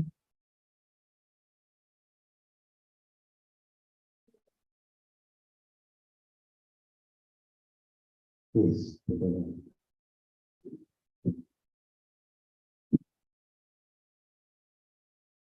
Yeah, I appreciate you having everyone, because that's something that we've been implementing as well. And I don't know that we really have a well-thought discussion. I'm saying that that's something that you now routinely using, and that you recommend bringing in. And that the way you use it is to maybe a different subset of other T cells. So, and probably I would assume it would be a suspicious population that you did on that, and then what I was unsure about was the lack of TCFD2, and how comfortable you were, and I guess as you see, if it's small for PCB1, but how comfortable you were if you were lacking in that and just your overall thought and how to. Yeah, I think you hit the nail on the head, and I think when we first started, Paul, I was excited but uncomfortable. But I think because many samples that you're analysing, you've got a framework of some normal polyclonal T cells. So when you're showing clonality in your aberrant population, then to have other normal polyclonal T cells makes you feel much more comfortable with polyclonality. Probably one of the things I didn't really emphasise enough is that ideally, we really want to use a marriage of both TCR, TRBC1 clonality and aberrancy of T-cell markers. And if you don't have aberrancy, I think, and it's a small population, they're the ones that should be reported as TCUS. So I think we need to be very cautious, but I think it's that marriage, aberrancy, clonality, and we don't always have it. And that last publication by Fauna in the cutaneous T-cell population, and it was a good number, 150 samples, something like that, 90 patients. About 20 to 25% of his cases did not have aberrancy in the T-cell market. But they were deemed to have cutaneous T-cell lymphoma by other methods. You know anything about the TCRB2 is that, I think Horatio at Mayo, he's got, I know he's published on TCRB2, I think. Is there something in the works or? I haven't seen it, but I would clearly be interested. Thank you. But I strongly recommend it. Thank you so much, Dr. Is there any?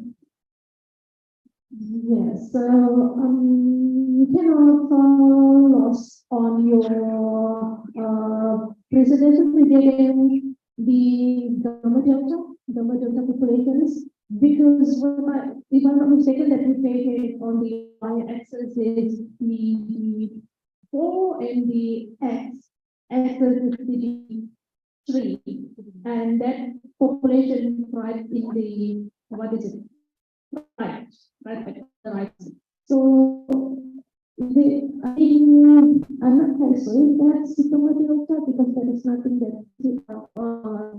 not that kind of not get on alpha beta or PCR. So there is no marker on that specific receptors. That's number one. And number two, there's something to do with Professor Howard has asked about the PCR clonality. Does it provide something into prognosis that also can? As when we do something, we also consider about whether that's level of time consuming something. And there's lot of diversity in that particular receptor. So my point of view, immunophenotyping, which we include a lot of antibodies to determine or you got mutation of this kind of receptor. So why not doing RNA because something to do related with the cell people like that. Okay, the first. I might be wrong. No, I don't think you're wrong. But the first point you were asking really was about gamma delta gating, and I think it depends what you're doing. So in our standard 10-color tube, we don't actually have alpha, beta, or gamma delta in that tube, and so I don't think you can absolutely take their gamma delta cells. Not all gamma delta cells are going to have brighter CD3 expression, but if you do see it, they're most probably gamma delta cells. And so you can then interrogate the fact that they're for an 8 negative, and they'll usually have 5 and 7.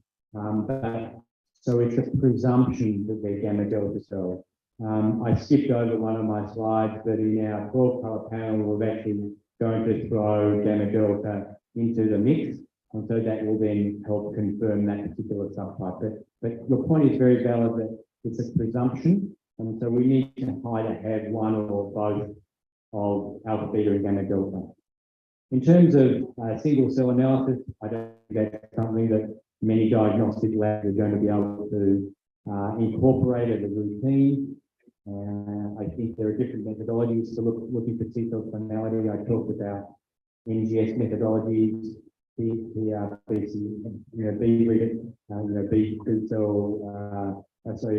beta repertoire testing with EGS you can look at in great detail. But a pragmatic point of view, with a liquid sample, it's very useful. But it still needs to be integrated with all the pathology and clinical data. So, and evidence as I said before. Okay. So, I think you have to marry tools with what's available, for testing.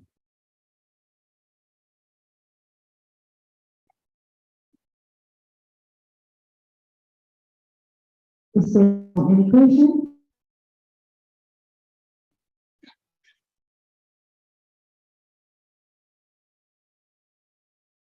Because of limitation time. Thank you so much. Thank you.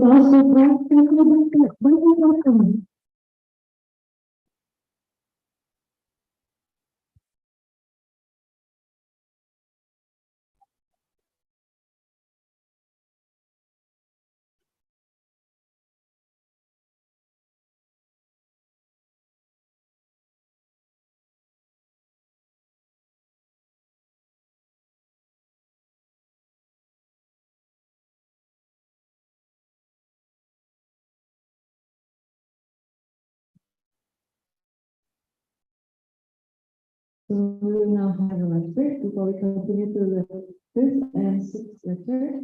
So we have to come back in 1 p.m. straight.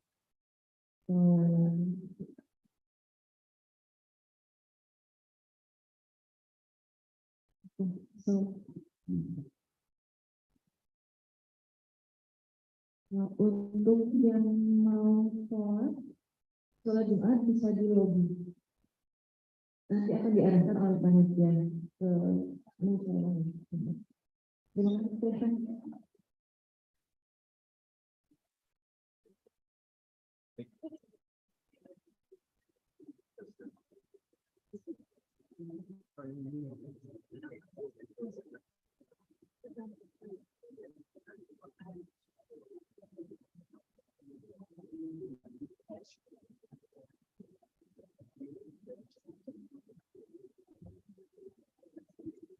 Mohon pemerintah sebagai para peserta untuk absen melalui barcode yang ada di layar masing-masing. Dan bagi para peserta yang bisa kehilangan bros dari kemarin bisa diambil di meja MC. Terima kasih.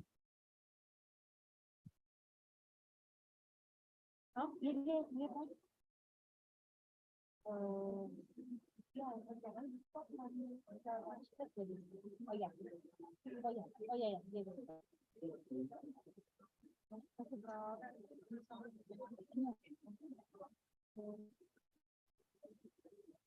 para peserta yang tidak melakukan sholat Jumat, dipersilakan untuk makanan. Terima kasih.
Kan tinggal pakai scan.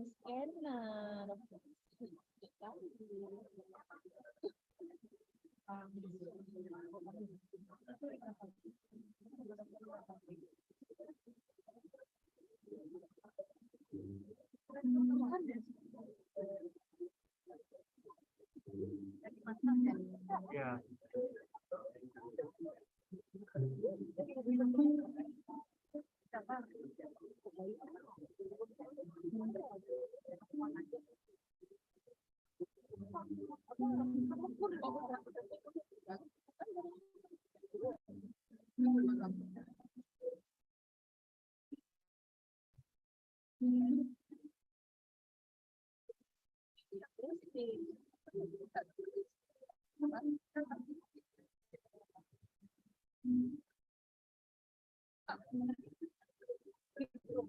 Ada yang untuk kerja ke malam,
Nanti gantian. Oh ya.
Besok pinter sekali.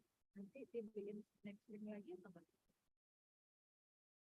Dibikin snack.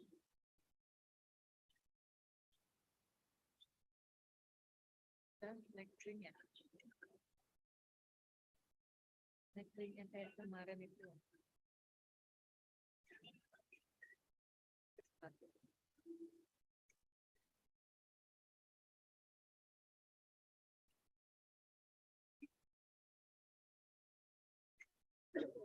drink yang rasa yang cheese yang kemarin malam depan itu.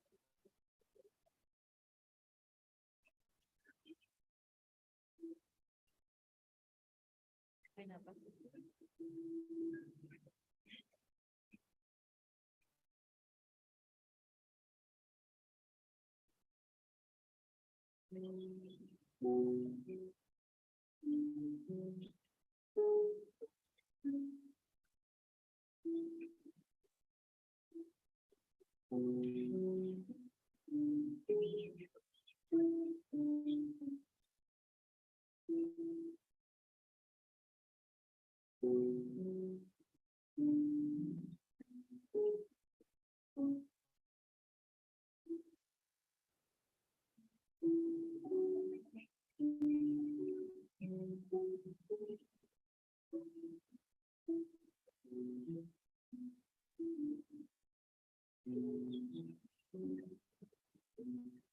Besok mau apa?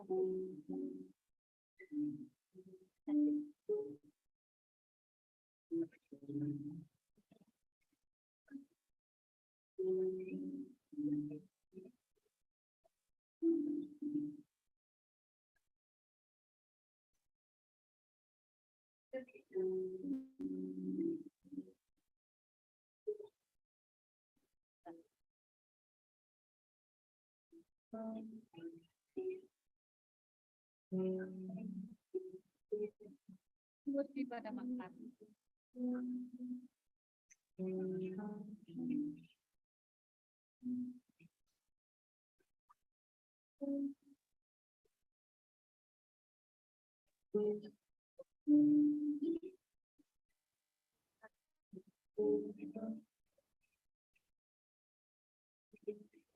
Iya kok.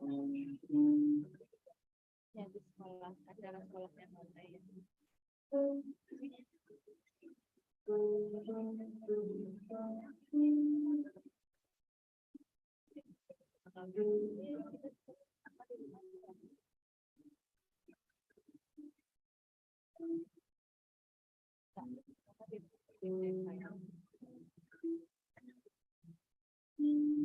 Makan apa?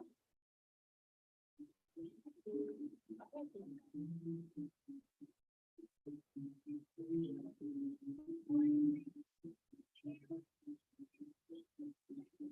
Oh, main. Oke, oke.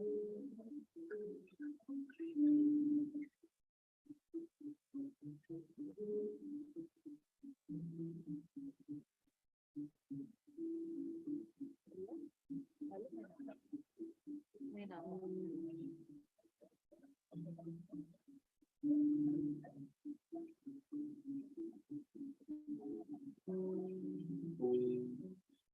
Oke, selamat bermain. Dadah.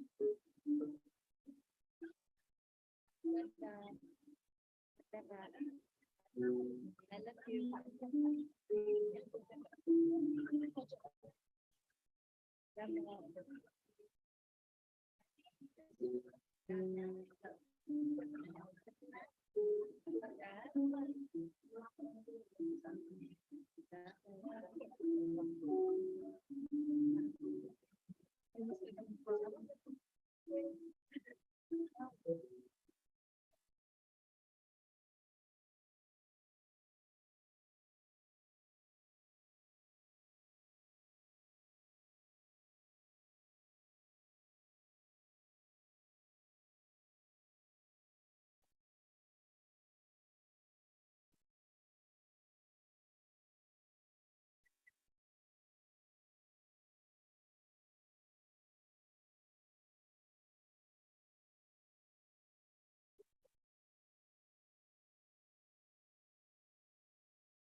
Oh,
ada.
Jangan langsung balik.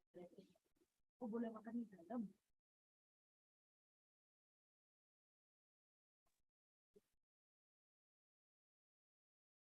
Iya, iya.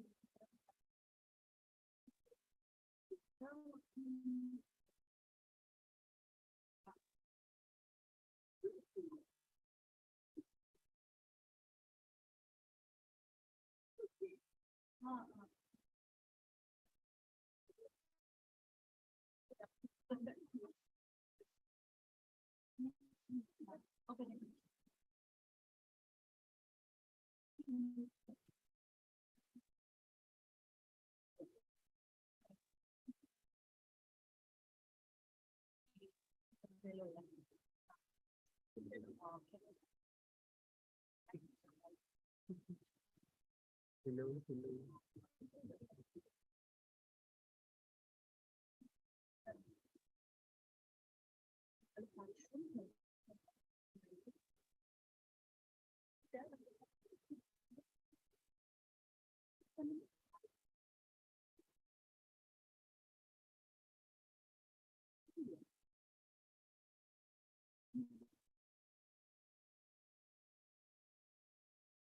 Bagi para peserta acara simposium diharapkan kembali ke dalam ruangan karena acara akan segera kami lanjutkan. Terima kasih.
Ya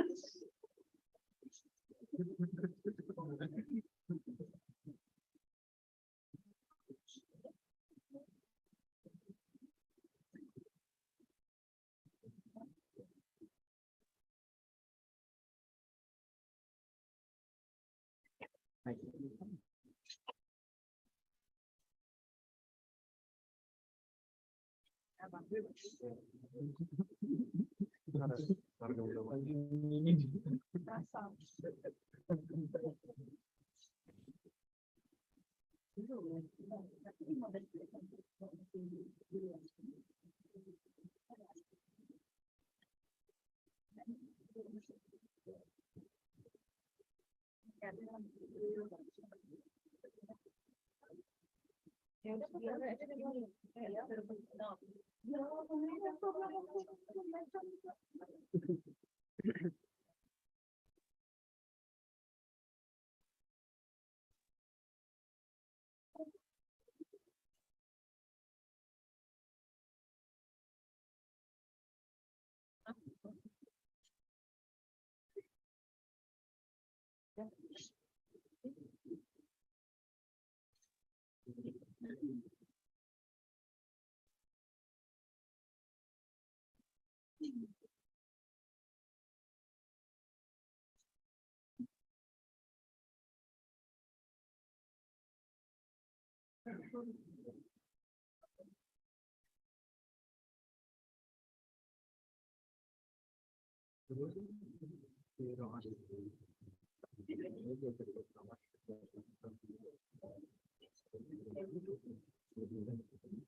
Ya,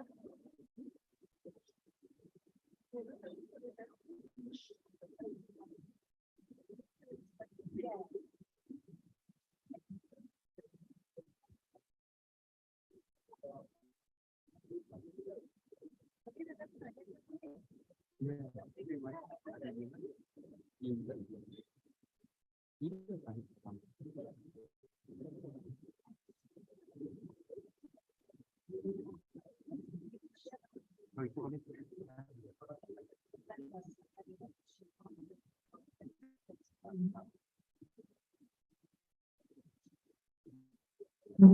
kembali bagi seluruh peserta simposium agar dapat kembali ke dalam ruangan karena acara akan dilanjutkan dalam 5 menit. Terima kasih.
Ladies and gentlemen, now we move on to the next agenda.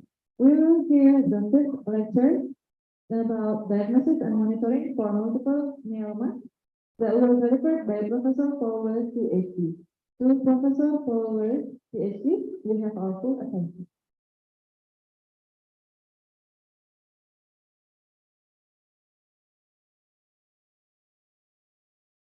Well, thank you very much again, and multiple myeloma is really one of my favorite topics. It's not, AML is difficult, BAL is maybe intermediate, research difficult, but multiple myeloma is really where I got my interest started and really peaked in doing MRD actually.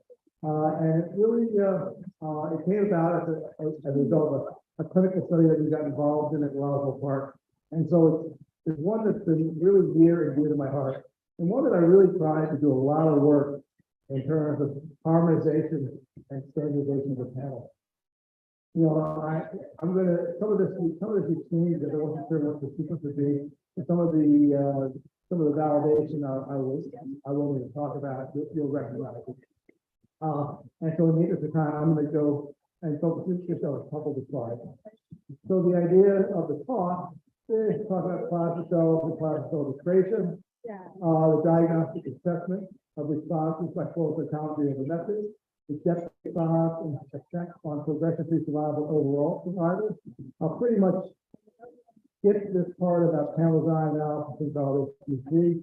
And then if we have time, I might talk about a little bit of what was done in the area of novel therapies, really trastuzumab, which has taken away one of our main gain markers. So plasma cells are terminally differentiated, non-dividing immune cells. They obviously arise from B cells and they secrete a bucket load. I don't know if that translates into thousands, but they secrete thousands of antibodies per second. And when you think about it, when you're young and you get immunized against measles or mumps or polio or one of those things, you start producing antibodies. And those cells that were making the antibodies, those plasma cells that are making the antibodies, are with you for the rest of your life. Those plasma cells will last longer if they could than you would. They are just indestructible. And when you're thinking about something that lives as long as you do, and it's turning out thousands of antibodies per second, it's really no surprise that they can get transformed and become neoplastic. So currently there are different categories. There's MGUS, or monoclonal gammopathy of undetermined significance, smoldering myeloma, multiple myeloma, leukemia, a plasmacytosis, and a plasmacytoma. So there are different categories. We're going to really focus in on the multiple myeloma. Early findings is the presence of a monoclonal heavy or light chain restricted antibody. So that's sort of one of the hallmarks. This is referred to as a power protein or an M protein, and it usually appears long before any other clinical symptoms. Monoclonal gammopathy is any situation where clonal M protein is present in the blood or urine. Reactive proliferations are usually polyclonal, whereas those that are producing M protein, those are going to be monoclonal. And so both plasma cell dyscrasias and lymphoproliferative disorders can produce M protein. Making the distinction between these two can be difficult, and that's really where flow cytometry can assist in many ways. So just in terms of MGUS, smoldering myeloma, and actually myeloma, we're usually talking about an M protein that's less than 3 grams per deciliter in MGUS. It will be light chain restricted, but the number of light chain restricted cells in the bone are less than 10, and there'll be no crab, which is a criteria that's used. We have hypercalcemia, renal insufficiency, or failure, anemia, and bone lesions. So in the absence of any crab symptoms, that really is falls in the MGUS. It increases the smoldering multiple myeloma when your serum M proteins are greater than 3 grams per deciliter, and you usually will have greater than 10% light chain restricted, but still no crab. None of the crab defining criteria, and that gets classified as smoldering. Normally, that's a wait and watch type of situation. However, when it transforms into myeloma, this is when you begin to think about therapy. And this is where the plasma cells are greater than 10% in the bone marrow. You do have at least one or more FAB criteria or any other myeloma defining event, such as greater than 60% clone cells in the bone marrow, and normal light chain ratio or two or more lesions that you can determine by either MRI or PET. In terms of flow and its role, it's really trying to distinguish between a positive or neoplastic versus lymphoma, and it can be used for prognostic information. Is this a high versus low risk? A lot of times people are looking at therapeutic targets like P38, BCMA is a hot one right now, as well as P29. Like all the markers that we might use for gating are being now used for treatment. And then in assessment, you're talking about measurable residual disease analysis, risk of relapse, and using those levels to modify the intensity and duration of the therapy. So those are the current implications. The FDA has still not approved MRD as a surrogate, but our whole idea of trying to harmonize the methodology was so the FDA would use the flow cytometry assay as a surrogate for progression-free survival. This is showing that there really is very little or no correlation between the number of plasma cells that you detect in a bone marrow by morphology versus the number that you detect by flow cytometry. I guess there's some correlation, but not much. Usually it's like 10 or more percent, 10 or more fold lower in the flow prep.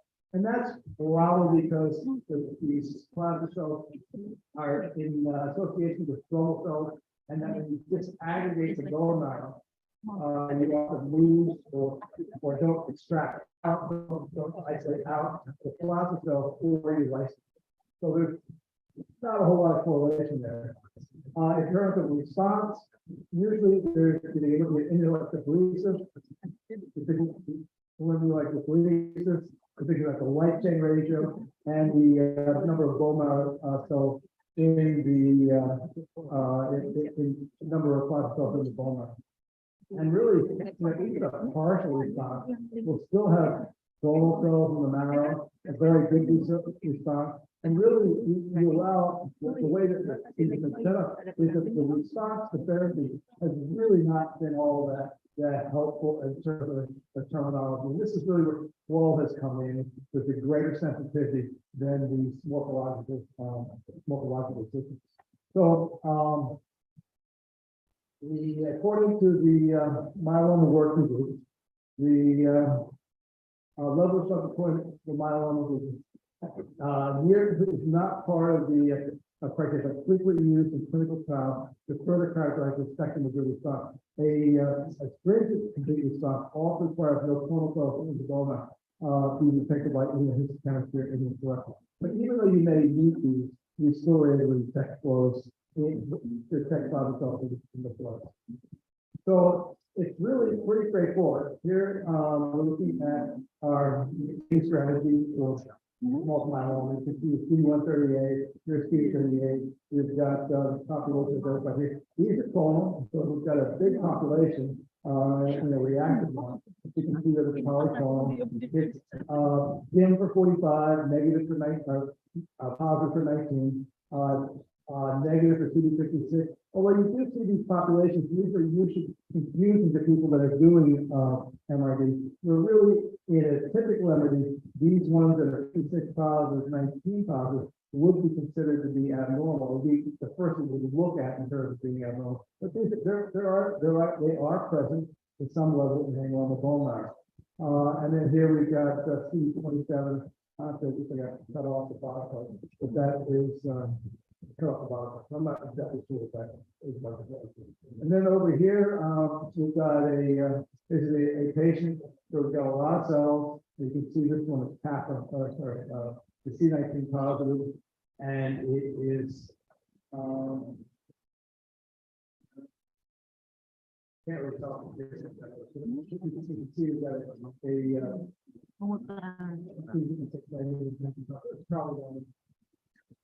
right here, we've got ones that are clearly light chain restricted for lambda.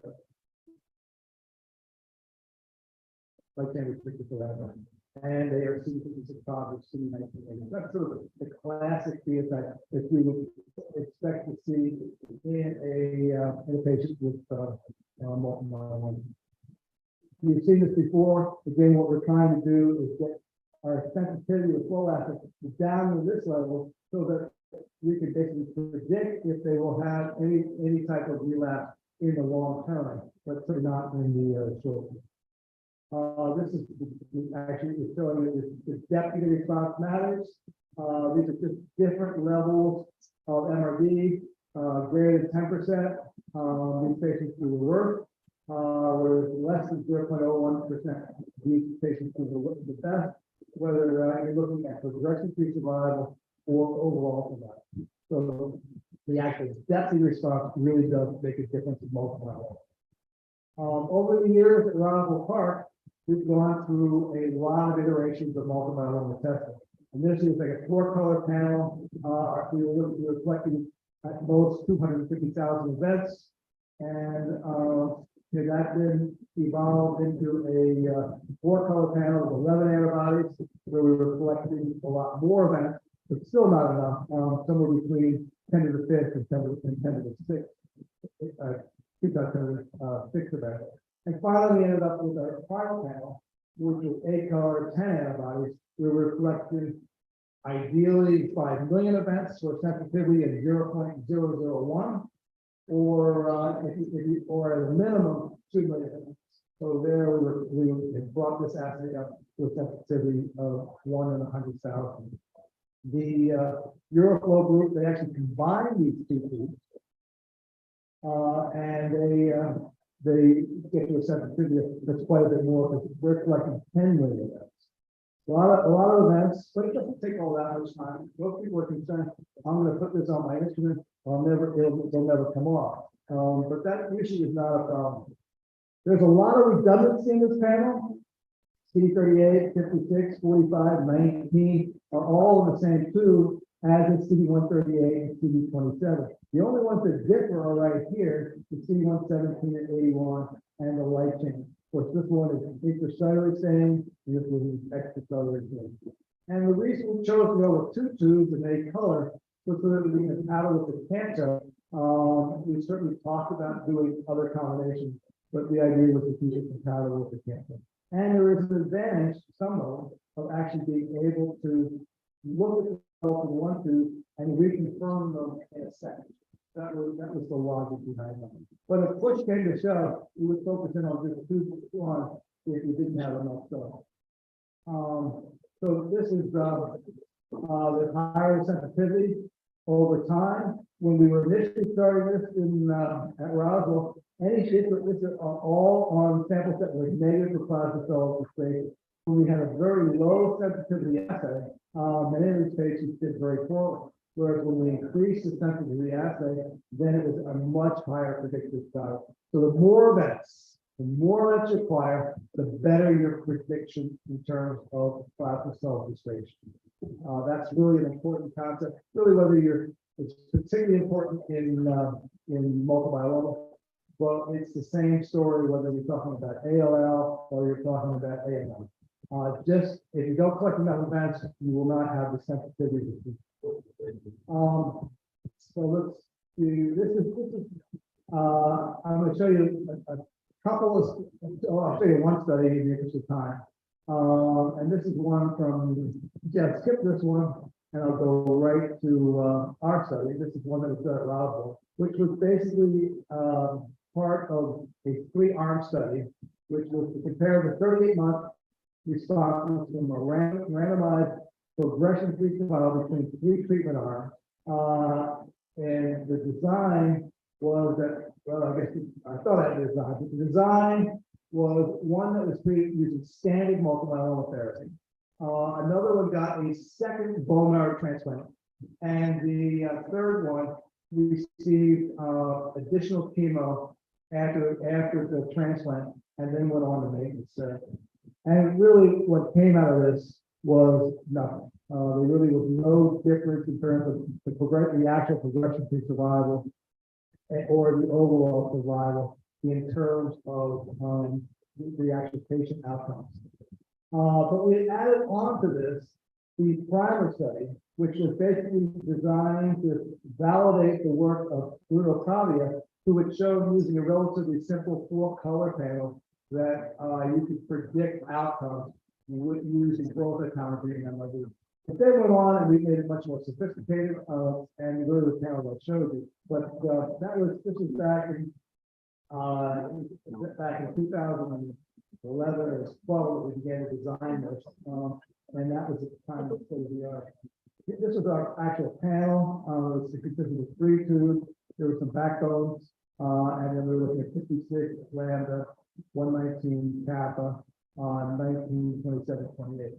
And that essentially is the same as the final consensus panel, except that we had 27 in it, and we were missing, except that we had 28 in it, and we were missing CD81.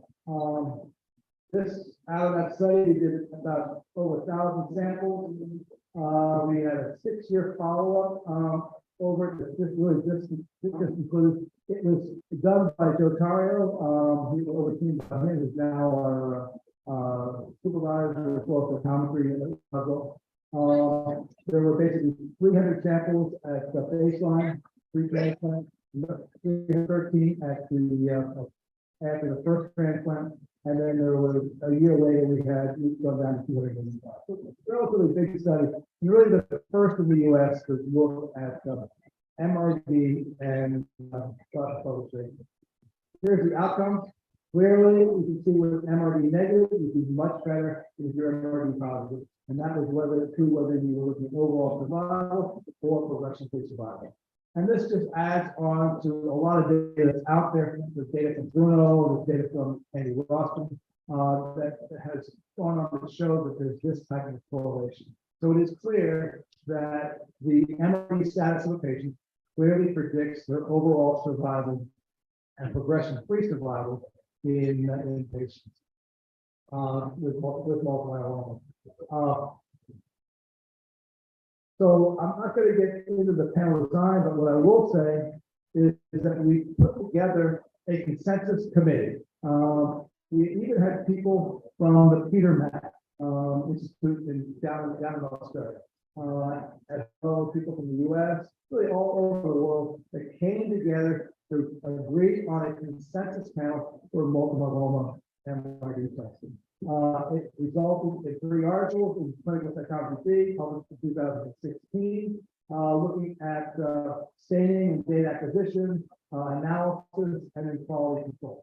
All published, and it's really based on the selection of markers. We use CD38. It could be dimmer in patients that are have a plasma that are dimmer on plasma cells than are normal. We also selected these markers. The C19, 56, which I've shown you earlier, which are often abnormal. CD117, which would typically not be expressed, but it is in a lot of cases, actually even more than 30%. And CD27 or CD8. So we came up with this panel, and it's really proven to be very effective. Here's that panel. We looked at it briefly before. We have the 138, the 27, the 38, the 56, and the 45 backbones, the 19, with these being the different ones. And we're really proud of ourselves. We were so happy we had gotten this consensus out there. Everybody was going to do this. The FDA was going to be on board. They said, okay, if every lab is doing the same test, we're going to accept this as a surrogate for therapy. Really important when you think about these patients. They are living for 8, 10, 15, they're dying of old age. They're not dying of the plasma cell extraction. And if you want to make a decision as to whether or not a treatment is effective or not, you've got to wait years to get that decision. However, the multiple myeloma MRD, you can make that decision essentially after 100 days, at least in a large study. So 100 days versus 5 years, it's obvious. Why wouldn't the FDA want it? Well, they were certainly agreeable, but about a year after we published this result, the Memorial Sloan Kettering came out with their panel, which is a 10-color panel designed for the Navios, and we moved back to herding cats and playing cowboys. Right now, the field is, again, diverse. Everybody's got their idea as to how to do it properly. And if I leave you with one thought, it really is that what we need to do as well as psychometry is to get some standards. We need to be able to say that the data coming out of your lab, the data coming out of my lab, the data coming out of somebody else's lab is comparable. What else? Clinicians just aren't going to believe what we're doing. So here's this is just another study looking at MRD over time. This was the original one that I mentioned by Flowcytometry. This is our gating strategy. You've seen this type of thing before with time, singlet, and then what Paresh was talking about yesterday, sort of cleaning up things with a forward and side scan. And then we use a Boolean logic where we have 38 by 138, which is getting a plasma cell. The normal ones are in blue. You can see the slightly lower expression of 138 on the normal cells in red.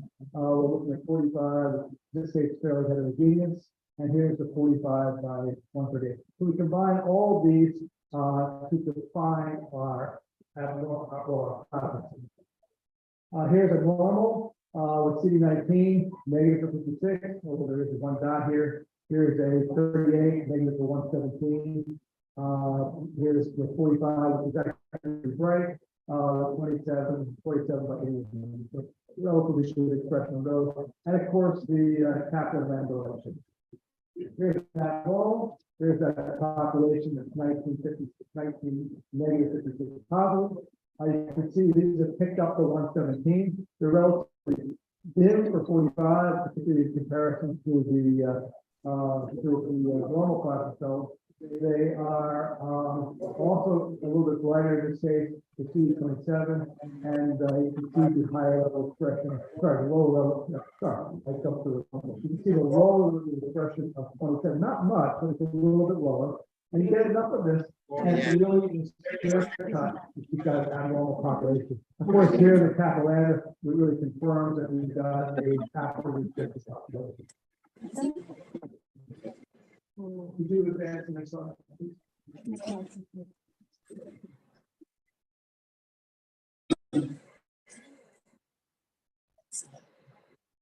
Great, thank you.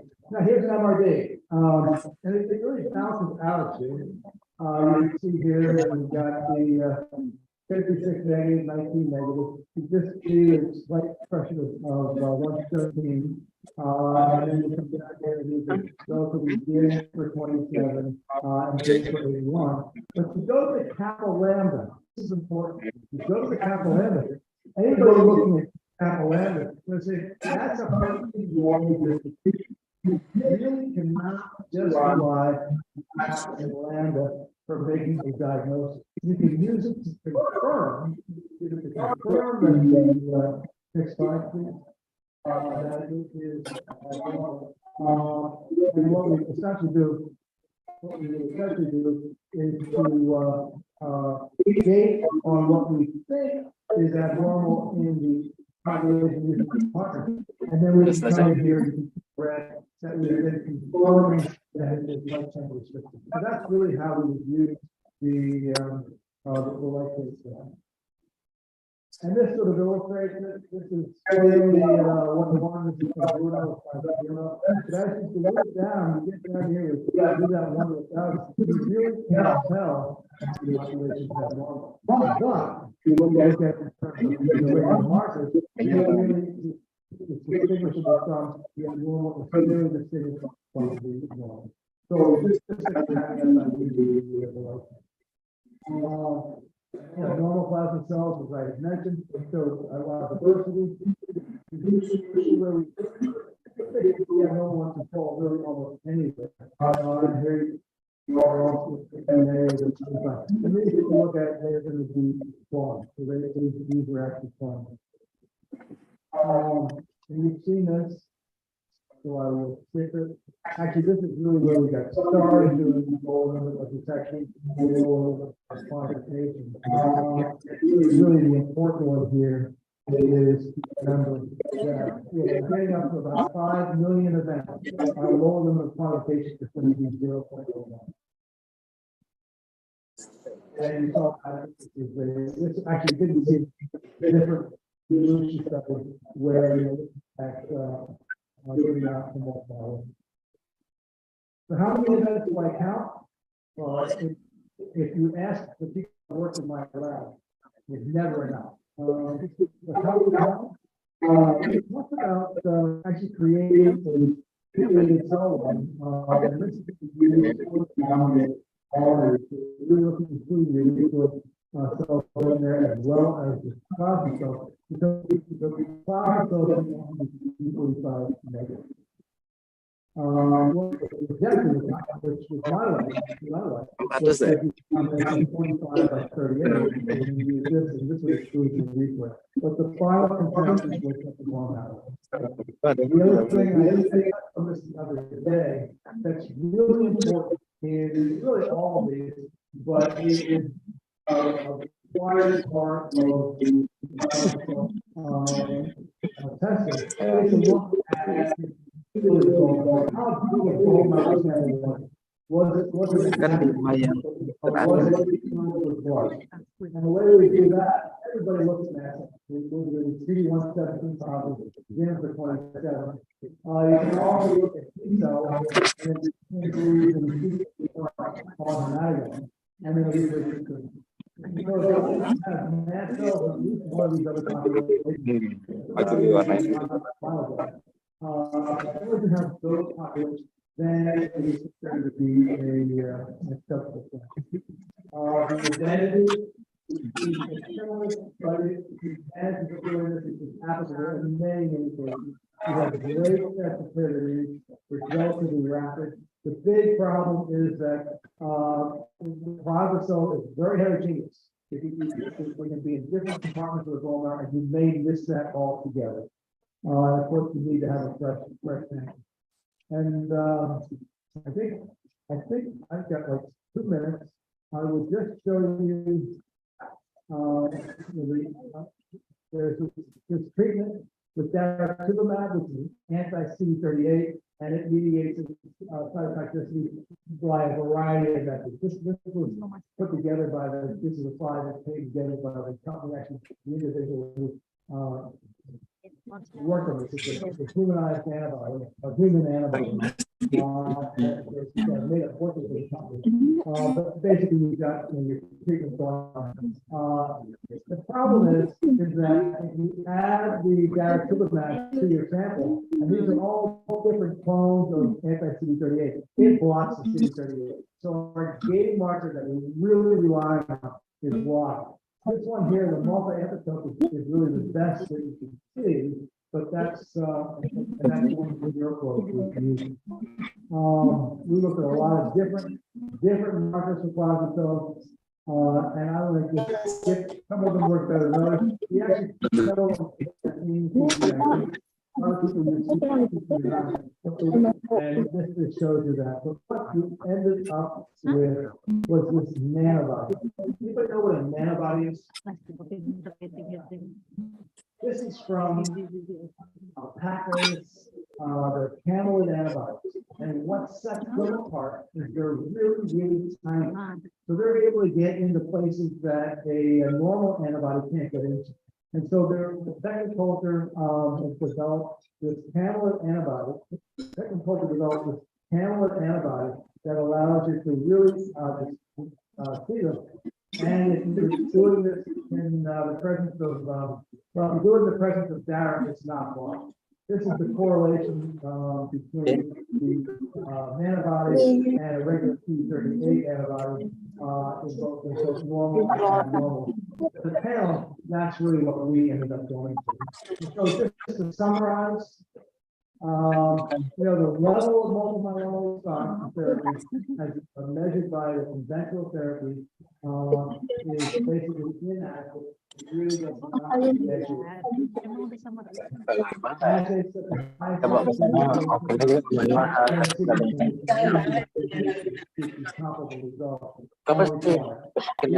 Antibodies that are recommended 45, 138, 38, with 19, 56, really good antibodies. Really good to 19, 56, because they give identified population as one patient as well. As I said, cat and lamb is useful. It's useful in identifying population. Some people talking about the survey doesn't want. You gave a population and ask questions. Is that population? Ideally, 5 million events would be acquired, with 2 million being the absolute minimum for sensitivity of 0.01. And these numbers come from that 50 and 20 that I was talking about earlier in terms of minimum numbers. Many studies at this point have shown that high sensitivity flow is able to predict progression-free survival and overall survival. We believe that this assay will be used to treat the system, and certainly is being used to trials to determine whether or not the disease is treated effective or not. But there is always alternative strategies. And with that, I think I may have showed you this one, but I really proved the problem in the lab. Show and quite a bit of it. And then we had the consensus committee, which is really good. And then Marcelo, out of medical college of Wisconsin, who started that stamina trial. With that, I should close, and I guess I'm going to take questions and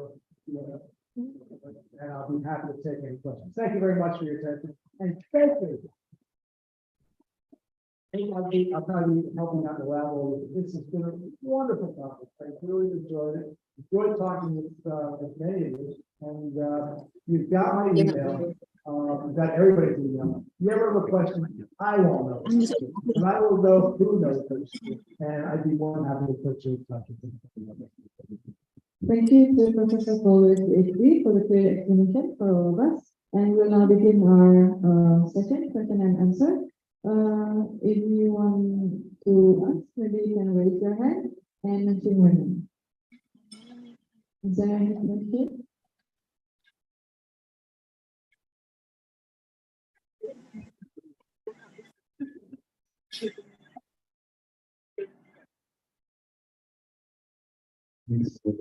I want to be a little bit inflammatory in terms of looking at two tube versus one tube.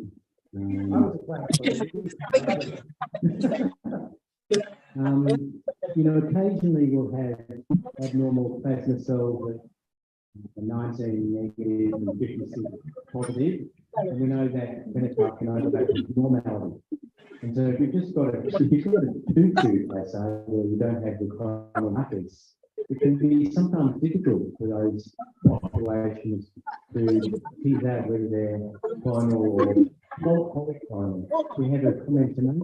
Yeah, so in that agreement with 81 and 117, I think in the 2-2 panel proposed the 117. And there are times, not many, but there are times when I realize really, the 27 is looking normal, the markers that are looking normal, and the 117 is really a good number to target. You can't do that. You end up playing a lot of games trying to figure out where that population is falling, and it can be very difficult. So I definitely see the advantage of having all markers in one group, and I'm a big thing out of it because of the Cowboys Indians and the herding cats, which is something I feel strongly about. There was an advantage to the logic was that really twofold. The logic was that we wanted this to be something that was more universal than just a single 10-color tube, because that would have ruled out a lot of people that don't have that high-end equipment. And then the other piece to it is that the 10-color tube goes through a fixing pump. And so in that study, I forget the actual number they looked at, but it was a sizable number where they compared the two methodologies. One of them was positive in the 8-color tube, but negative in the 10-color tube. And that was one that was right at that very low level of MRD positivity. And presumably, because of the fixing term step that tube goes through, it lost the sensitivity. So I agree. I mean, I'm the guy up here telling you, we should put all our AML, AMI into one too. And yet, then I'm coming back with multiple myeloma, and I'm telling you, we gotta stick to two too. So there's a little bit of hypocrisy on my side, but, really out of that, the important piece is that as a group, we really need to come to some sort of consensus. Thank you.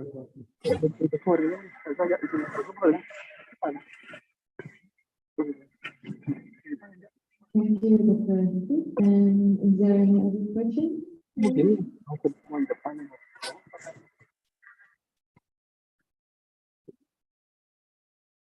If there is no more question, maybe I'll close this session. And thank you to Professor for this evening. And ladies and gentlemen,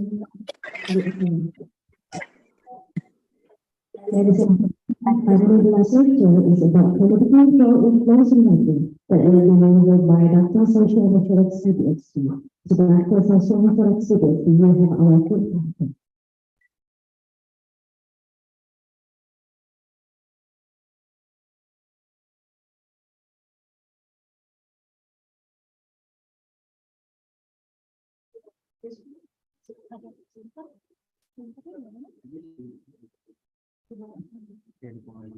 Is the adventure work, the furniture?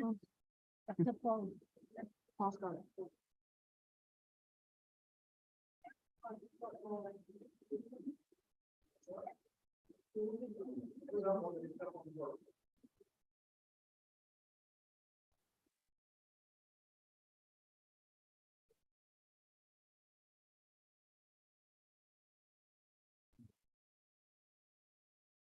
So I'm going to talk to you about QC, quality control. David just said that this is a really boring topic and everybody's going to go to sleep. So, so hopefully you won't. Because I think this is important, because it might be a little bit boring.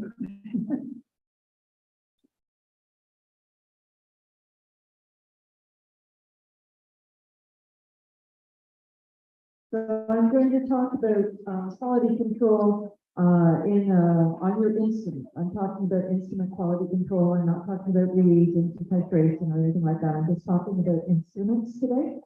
And let's see if it'll be up in a second.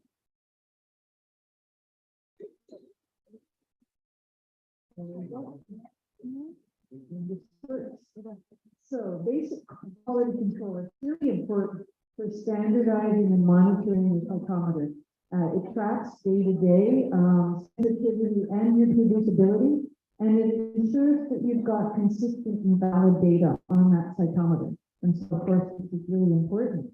With the quality control, I talked about this a little bit yesterday in the multicolor lab session. You always need to run these at least once a day. You always run these when you start the instrument up in the morning and you make sure that it's functioning properly. You run it again whenever you've got a clog or whenever you've got bubbles, you empty your tube, or whenever your data looks weird. Even if the instrument's QC'd in the morning, it doesn't mean somebody hasn't messed it up in the meantime. If you've got a busy multi-user lab like we did, there were a lot of problems towards the end of the day if people weren't cleaning the instrument properly. Some laboratories insist that QCDs are run with every experiment as the first tube. I think this is a really great idea, but I was never able to enforce that, not because I would have liked to. So how do you QC? So there are a couple of ways you can do it. You can develop an individual protocol that you develop yourself, and it works on all platforms. So we'll work across different instruments. If you've got Beckman Coulter, DB instruments, it will run across all instruments. It uses hard drive beads, and there are many available. It's a manual procedure, and you'll track it daily and keep track of what happens. The manufacturer's procedure, pretty much every instrument these days that's manufactured has a QC procedure that comes with the instrument, and hard drive beads are supplied by the company. It's usually an automated procedure, and it's very easy to track it daily. It stores everything for you and puts everything into pretty graphs. So what are these hard drive beads? So these are beads with fluorochromes incorporated into them. They're not the standard fluorochromes that you use for yourselves. They're usually, it's not fit for PE. They're chosen because they excite across multiple lasers and they emit across all detectors so that you can look at every single channel. They don't fluoresce uniformly in all channels. They can be a little bit weaker in reds. And you can have either single peak beads or multi-peak beads. So we use the different beads for different purposes. So down here you can see we've got a single peak bead. This is actually on a linear scale, so you can really see the CV and how wide your peak might be. And then over here we have multi-peak beads, where we've got a series of 8 peaks of different intensity. And the single peak beads actually, we use them, and a lot of the manufacturers use them as well. To monitor day-to-day stability and during the day, to just stick them on again. It evaluates very subtle fluidic problems and it picks them up very early. You can see very quickly if there's anything wrong. It's very important for something like DNA cell cycle where you need to be sure that you've got a very, very tight CV. And then we have the multi-peak beads. And these are beads that have different amounts of fluorochrome in each bead. And they allow a deeper evaluation of resolution of dim versus negative staining and linearity of the instrument. And some of them also have calibrated amounts of fluorescence so that you have ones that are equivalent to soluble fluorescence, or they've got antibodies binding molecules on them so that we can quantify the number of antibodies with fluorochromes that are on these. And so standard ones here, these are cytocalin beads, there's a 6-peak bead.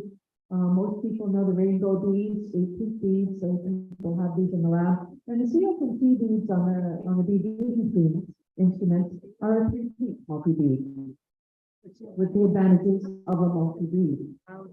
And so you can see here, this is a series of human breast cancer samples. If the CVs, if you've got very wide CVs on your PCB, you're not going to be able to the near diploid populations that you might be interested in, or small aneuploid populations. So here we've got something that has a nice tight CV. You can see that there are 2 peaks here. Here are also 2 peaks. Here there are very small populations nearby, and here you've got a very tiny aneuploid population. So you can pick up populations that might be rare or very close to normal, but not quite normal, if you've got a very good CV on your beads and if your instrument is well maintained and well quality controlled.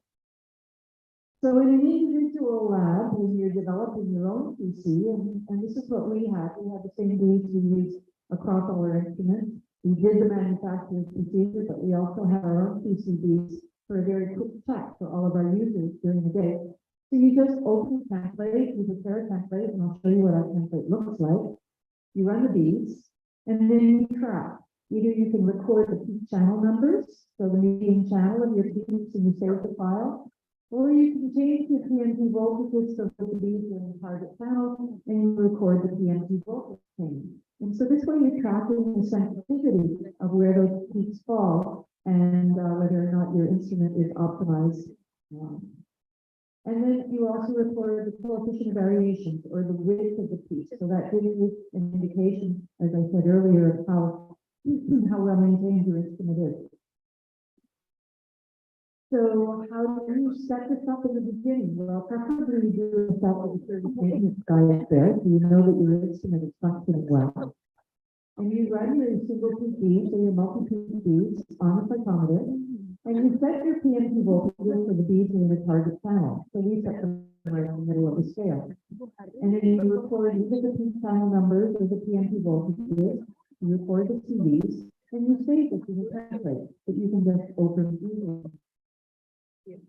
And this is one of our instruments.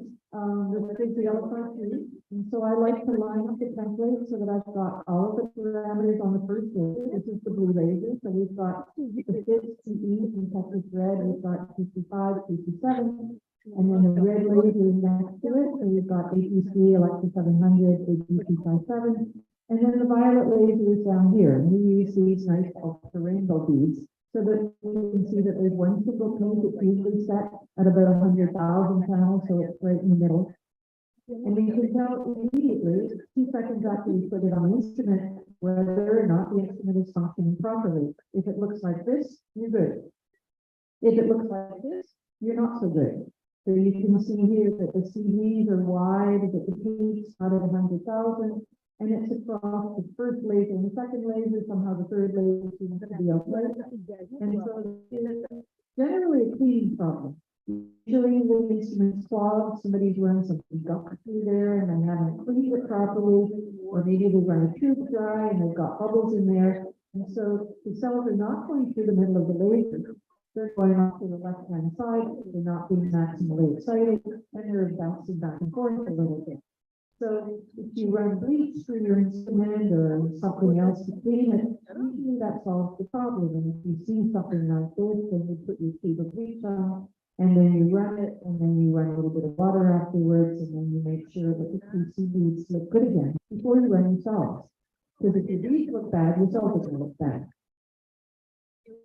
And so here there's a different problem. So look at laser number 1, everything's beautiful. Laser number 2, everything's beautiful. We've got a problem down here with the violet laser. And it's on both parameters of the violet laser.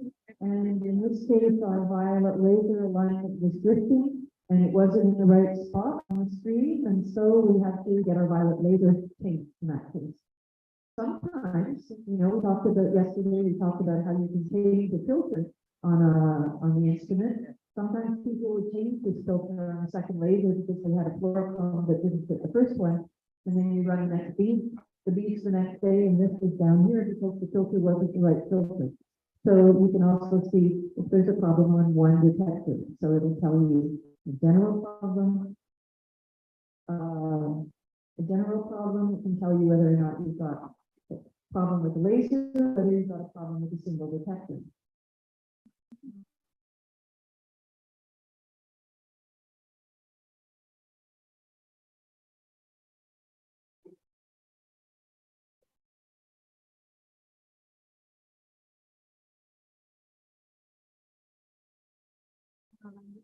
There we go. Okay. And then if you go over here to the last one, you can see here that everything looks good down here. As you get out into the red emissions, you're starting to get some double peaks up here. This doesn't look so good. Off of the red laser, the same thing. The violet laser is below. We're not getting red fluorescence off of this. So the bead problem. Beads don't like bleach. And if somebody's run a tube of bleach and then they put a little tube of water with only a little bit of water and there's bleach left on the sample tube, then this can kill your beads. And you can tell because the beads are dead up here in the rim. So this just means we need to dilute some more beads. And this is going to happen in the QC for the manufacturer's QC as well. The beads are destroyed by bleach. So, that can continue next slide. I'm not getting, thanks. And then you track it. So you need to track this as you're going along. So you need to record the results somehow. You can do an Excel track it with Jennings plots, establish proper ranges, and so over time you can see whether you've got a problem on any of your parameters. And sometimes the problems are instantly visible, and other times you don't notice that your laser is losing power. And so over time, your beads are going to be drifting off to the left and a little bit to the it's not so good. So you need to track it as well. The multi-peak beads, if you're doing this kind of thing, you need to regularly run multi-peak beads once a week, once every couple of weeks, because you're going to track the resolution of dim versus negative staining. And they're going to give you an extra information on whether or not you're losing resolution, particularly at the bottom of the scale. And if you're losing resolution at the bottom of the scale, then you're not going to be getting resolution of your dimly stained populations on yourself. And so basically what you do is you just have a template for this. You've got boxes around where your peaks are supposed to be, and you just make sure that those peaks are still at those boxes. If for some reason this negative is drifting up or this next one is drifting down, then you've got a problem that you need to resolve. So the manufacturer's procedures on the different instruments do different things. Some of them use, most of them use a single peak bead, and basically it does exactly the same thing as we were talking about manually. The cytoflex beads, the maxplot beads, the biorad beads, they're all using a single peak bead, and they're tracking the peak channel, and they're tracking the CV exactly in the same manner that I just described. They're saving all of that data, and then you can look at all of the plots. Some of the instruments, and BD, the CSNP, a little bit unique in this, they monitor in more depth because they're a triple peak bead. So they're not only looking at the position of their bead, they're looking at where the beads are, if the dimmer bead is moving up or the middle bead is moving down. They're tracking the resolution, they're tracking the sensitivity, and they're tracking linearity as well. They're looking at the background and the efficiency of the individual detectors. And the individual detectors vary quite a bit. So you get more sensitivity on one PMT than another, even though they're supposed to be exactly the same thing. And so this is the manufacturer's procedure. This is off an OS3. And so you can see here that it's doing the same thing as I was describing for a manual one. It's tracking the coefficient of variation of those peaks. It's tracking the voltage that it puts in the target channel. And then it's also looking at the sorting things for the screens. And so this is doing exactly what we do manually. The BD CSNP settings have two sizes and three intensities of peaks. So it's looking at all of these across all of the parameters, and it's looking at the positions, the CDs, and the separation of those peaks. So it's giving you information on the linearity of the PMT, the detectors, as I said, the efficiency, the background, the electronic noise, the alignment, and it's optimizing each time the laser delays, the area scaling factors, and it gives you a PMT voltage that's recommended. As I said yesterday when we were doing the rotations and the gain patient, the PMT voltages that the CSNP gives you are good for some parameters and not good for others. So you can't just you can't just faithfully apply them. So there are pros and cons to these. The pros of the cross-platform single peak bead that we do, it's very fast. It takes less time to record than the manufacturer's system, which goes through a whole long procedure of looking at a whole bunch of different things, or even the same things, but not as fast. You can easily run it through once a day, then you can run it through right before an experiment, and you verify it after you've had any problems with the instruments. So you don't really want to run CSNP beads 5 times a day, particularly if you're having problems with the instruments. You, in addition, have a template set up so that you can just monitor your single peak beads like that. You can instantly see whether or not there's a problem and whether or not you've got a clean thing. So the fluidics problems are immediately visible just by rubbing on the tube with beads that are usually sitting beside the cytometer. Cons are that it's not as comprehensive as the multi-peak bead, so it's not giving you linearity or separation or resolution. Doesn't monitor all of this signal to noise, area scaling, and so that if you're doing this manual procedure, you should regularly look at the multi-peak beads to look at these other things. The automated QC system, for instance, the multi-peak beads for CSNP, it's automatic, it's very comprehensive, verifies all these things that we just talked about. It adjusts the area scaling, adjusts the laser delays, adjusts the PMT voltage to adjust for small changes in peak medians if you're using the settings, the instrument settings, application settings. It will change your application settings to compensate for small daily changes so that you've got yourself in exactly the same place. And so that's a nice feature. It records and tracks everything, so that's nice too. You don't have to do it yourself. The cons are, it takes a while to go through. It goes through all the steps. It takes time. But you can also use the CSNP beads just to spot check if you've got a template for them. You can just stick them on the instrument and ensure the peaks are in the right place. If there are minor fluid problems that are causing laser delay issues, it's going to change the laser delays to accommodate the fluidic problems. So this could be problematic because you've got laser delays for an instrument that's not functioning properly. If you clean it and it goes back to what it's supposed to be, then your laser delays are no longer good. And it's not immediately visual. There's a pass fail. So you have to read through the data to see why.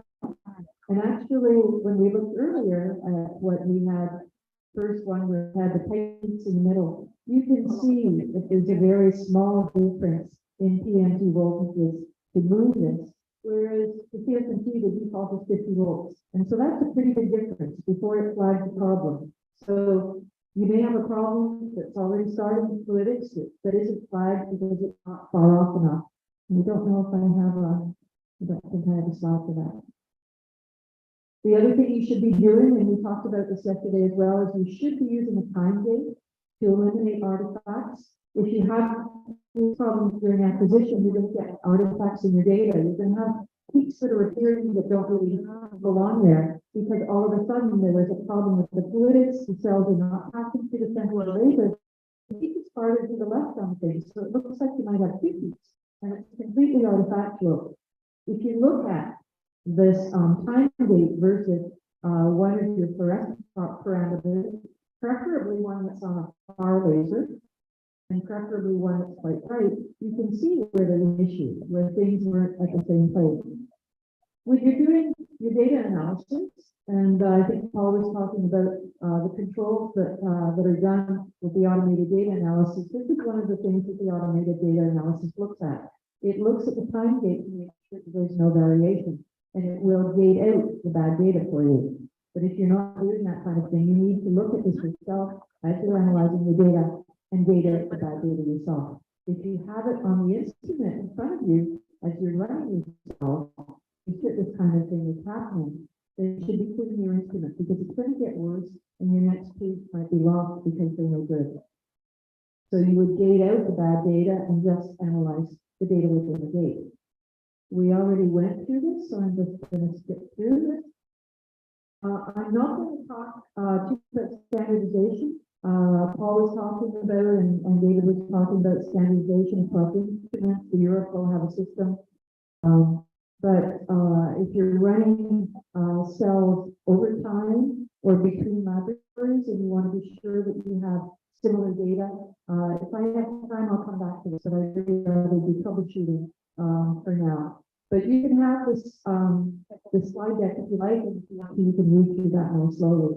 Basically, you use beads to set up each instrument so that you've got similar data across each instrument, and then you monitor with the beads every time. I'm just going to skip through this. And go to troubleshooting. So, what happens when you're in front of your instrument? And you're all people, so hopefully this doesn't happen to you too much. But in a busy core facility, people are there at 10 o'clock at night, they're by themselves, and there's a problem with the instrument, they don't know what it is. And so what do? Nothing's happening, nothing's going across. There's nothing at all going by. And so it's 10 o'clock at night, and you can't call your first staff. We don't like it if you call us at 10 o'clock at night. And so what do? How do you troubleshoot it? Well, the first thing you do, ask yourself, is it the cytometer? Is there a problem with your instrument? And that's pretty easy to check. You just put your PCBs on, and if they look good, then your cytometer is functioning properly. The other two ones we'll talk about, the cells and threshold settings, we'll go into detail in a minute. So, is it the cytometer? Put the PCBs on. If it doesn't look good, you need to resolve that problem before you can run your cells. So you got to make sure that you clean it, or if there's a major problem with the instrument, you call the company and you have the service people come out. But you need to solve that problem before you run your cells, because if you don't have anything going by and you just acquire debris, then you're not going to have anything to analyze next week. Most places, it's a clogged, dirty fluidics with holes. Some instruments you need to purge the feed fluid, make sure your pressure is okay, run a cleaning solution. This is the first thing you do. You run bleach, accidents, a contact. You only do a prime when fluidics are clean. You need to keep your instrument clean. It's absolutely crucial. So you should be running cleaning solutions regularly during the day. We used to have them do it after every user. And as I said yesterday, we enforced it. I was the police. We made them embarrassed if they were wrong. We put up a wall of shame, and things got better. They hated the wall of shame.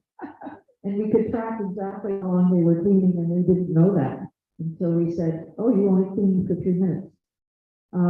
So what do you do if there's a problem? If there's a deviation from normal, it's greater than acceptable, as I said, you need to resolve it. The beads have to be key before you apply your experimental data.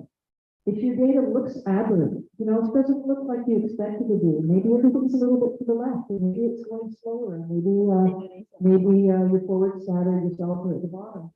Put the beads on. Make sure that the instrument's running. Make sure that it's functioning properly. A lot of things can go wrong. Dirty fluids, generally, old filters, more rarely, dying lasers, more rarely, but there's a lot of things that can go wrong with the instrument. And so I'm going to skip through this. So we looked at that earlier, RQC, and so the problem on this one was not on the first laser, not on the second laser, laser number 3, which was the violet laser. The laser was drifting. So your machine looks good, your PC looks great, you still don't see anything going by in your tube. When you look at your tube to start, look at your tube and make sure there's not great big clods of things. If you can see a big clod of anything in your instrument with bare eye, when you look at it like that, you don't want to be putting that on your instrument. You're going to get an immediate clog. It's good to have a microscope. You really have cells in the tube. You know, I mean, you started with what you thought was a lot of cells, maybe 10,000, and then you fixed them, and you stained them, and you permed them, and you stained them, and then you lost them 3 times, and maybe there's nothing left there. Maybe they're not stained. So if you look under the microscope, people look under microscopes, you know, where the things they've got. Then you can see whether you've got cells or not. And maybe you can see that they're all dead. Or maybe they're not even stained if you got a fluorescent microscope. Just because they were there at the beginning doesn't mean they're there in the end. And you can assess the quality, take in trypan blue. If you're working on a fluorescent microscope, throw in some people, see if they're alive or dead. And so your cells look good, they're under the microscope, you've got lots of them. Your next problem is the instrument settings. So we talked about threshold and PNT settings the other day. I'm just going to go through that quickly again because it's really important. And there are a lot of difficult samples. We get a lot of solid tumors, and people take them apart and they think they got lots of stuff in there because it's very cloudy, and you put it on the instrument and it's just all debris. And how do you find the cells of the debris? It's not easy. And sometimes you've got very small fluorescent or autofluorescent populations as well. So again, threshold. Remember that we're running the same cell through 300 volts, 400 volts, 500 volts, which is the same cell giving off the same amount of light. All you're doing is changing the PN voltage. And there's a threshold here. You have to have a threshold. There's always a threshold, whether you have set it or not, there's a threshold, and the instrument has to know what it collects, what it considers to be debris, what it considers to be cells, and it's only collecting what's above the threshold. And so if you're running this through at 100, your cells are going to be below threshold. I'm showing the dot here, but there's not going to be anything that you can see. If you bump that same one up to 400, you can see it. If you bump it up to 500, it's farther out on the scale. And if you're running a series of cells through of different sizes and different intensities at a very low threshold, where you can see where the line is here. Pretty much the little pulses are all getting above threshold. So they're all getting collected and seen. Your lymphocytes, monocytes, granulocytes. If you bump that threshold up, some of the guys are below threshold. So you can't see them anymore. Here you can actually see where the threshold line is. So you know that there could be a problem there. You know that you've got things that are right on threshold and that there's probably a whole lot of stuff at the bottom. If you bump this way up, the middle stuff is going out too, and you wouldn't even know that you've got all of this down there. Now, maybe you don't want this. There's a good chance you don't want it because it's probably red blood cells or platelets or debris. But you should know what's there. And if your cells that you want are being run with a lower PNT voltage, they might be down to the lower threshold. and then you'll have lost them, and they won't be there next week when you look for them in the data. So how do you find yourselves? Your lymphocytes in your own, your clinical pathologist, so you're looking at blood. So blood is not usually as much of a problem as people are disaggregating solid tumors or tissue, and people are not careful enough about disaggregating solid tumors. And they don't look, they just use the procedure somebody else did for another tissue. And it's really important that you get something that's live and representative of the tissue that you're working with. So in most cases, the threshold is on forward scatter. You can use a viability guide to see where your dead cells are. So looking at viability versus forward scatter to set your forward scatter PMT voltage will help you, and we'll look at this in a second. It'll indicate that you've got whole cells and nuclei because it's got a whole DNA content, and that's above threshold. So your other live cells should be there. So here we're looking at sort of the human breast tumor, human graft grown in mice, and the forward scatter versus side scatter that we see in a minute. There's this continuum. You can push that PMT voltage up as high as you like. You're still going to have a smear of stuff at the bottom that you don't know what it is. But if you put the forward scatter, and that's where your threshold is, against the dead cell marker like GAP or PI, and you bump up the forward scatter detector so that your dead cells, and here you can see very nicely, this is probably DNA content, this is G1, you've got X cut to 2, nice, this is in log, and this might be mouse cell. And so you can see here that you've got your whole nuclei or whole dead cells, they're above threshold. Your live cells are usually bigger than the dead cells. And so here, you know that this population over here are your live cells, and those are the ones you're interested in. If you've looked just at your forward scatter, side scatter, and you're bumping the voltage up this way, or you're bumping it up this way, you're going to still have all of this at the bottom. You're not going to know where your cells are. And so if you do this, and you gate on the cells that you're interested in, so you've got whole nuclei or whole dead cells up here because they've got a complete complement of DNA with the DNA live dead stain. You've got down here a whole bunch of stuff that doesn't have any DNA in it, that probably bits of membrane, cells that disaggregated and fell apart. And then over here we've got our FCAM versus our mouse antibodies, and we can see that these are the cells we want, and we've got a good population here, nicely separated from the infiltrating cells. Another way to find your cells is backdating. Maybe you have no idea where the cells you're interested in. Gate on one of the positive markers that you're sure your cells should be positive for. So you set up an histogram, don't wait it on anything, set a marker around the cells that are positive that you're interested in, and look to see where they are on the forward scatter, side scatter. So over here, you can see that if you gate on your mouse CD45 or your tumor cells here that are FCAM, and you look to see where they are on either the forward scatter, side scatter, or on your forward scatter versus GAPI, you can see that the blue cells, the tumor cells, these are all your tumor cells, the mouse cells are red over here because they're CD45, and the live cells are over here. If you look at your forward scatter, side scatter, you've got your red cells and mouse cells here, also the tumor cells are red. And so you can tell where your cells are, and you want to be sure that the cells you're interested in, the CD8, CD4, CD whatever positive cells, that they're not right on the edge here. Make sure that they're not right on the edge going into here. Make sure that the cloud of those cells is well above threshold, so you don't lose them. If you've got a very small population, and we did a lot of GFT transfections, and sometimes you can't find the positive GFT cells because so few of them are really not very bright. Look at them against another parameter like autofluorescence, and then you'll be able to see against, because here you're going to get autofluorescent cells, and quite often there's a tail of these autofluorescent cells that's going straight at the diagonal.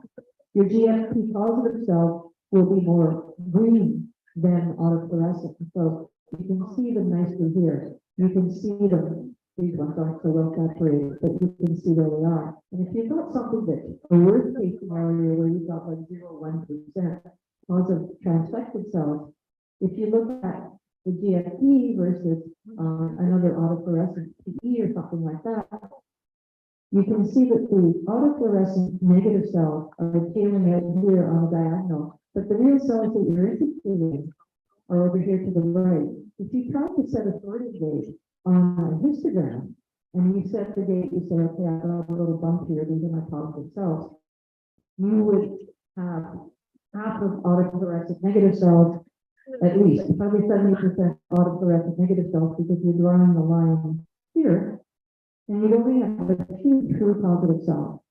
So for something like that, it's really important that you look for these. So in summary, the troubleshooting, make sure your machine is running properly, PCBs.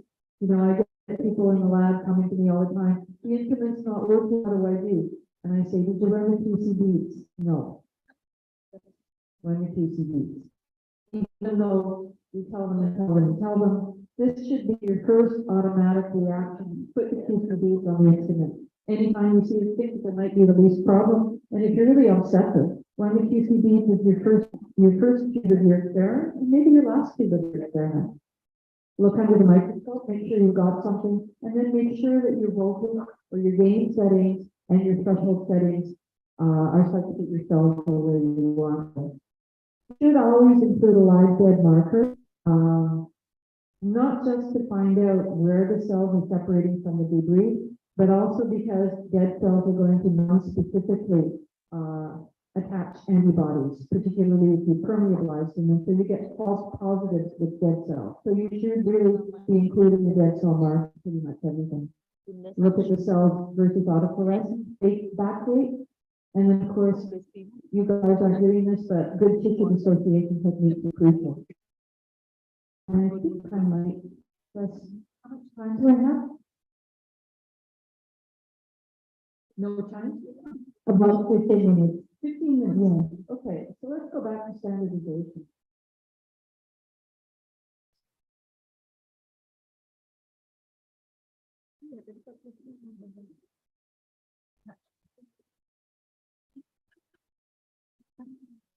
And so this is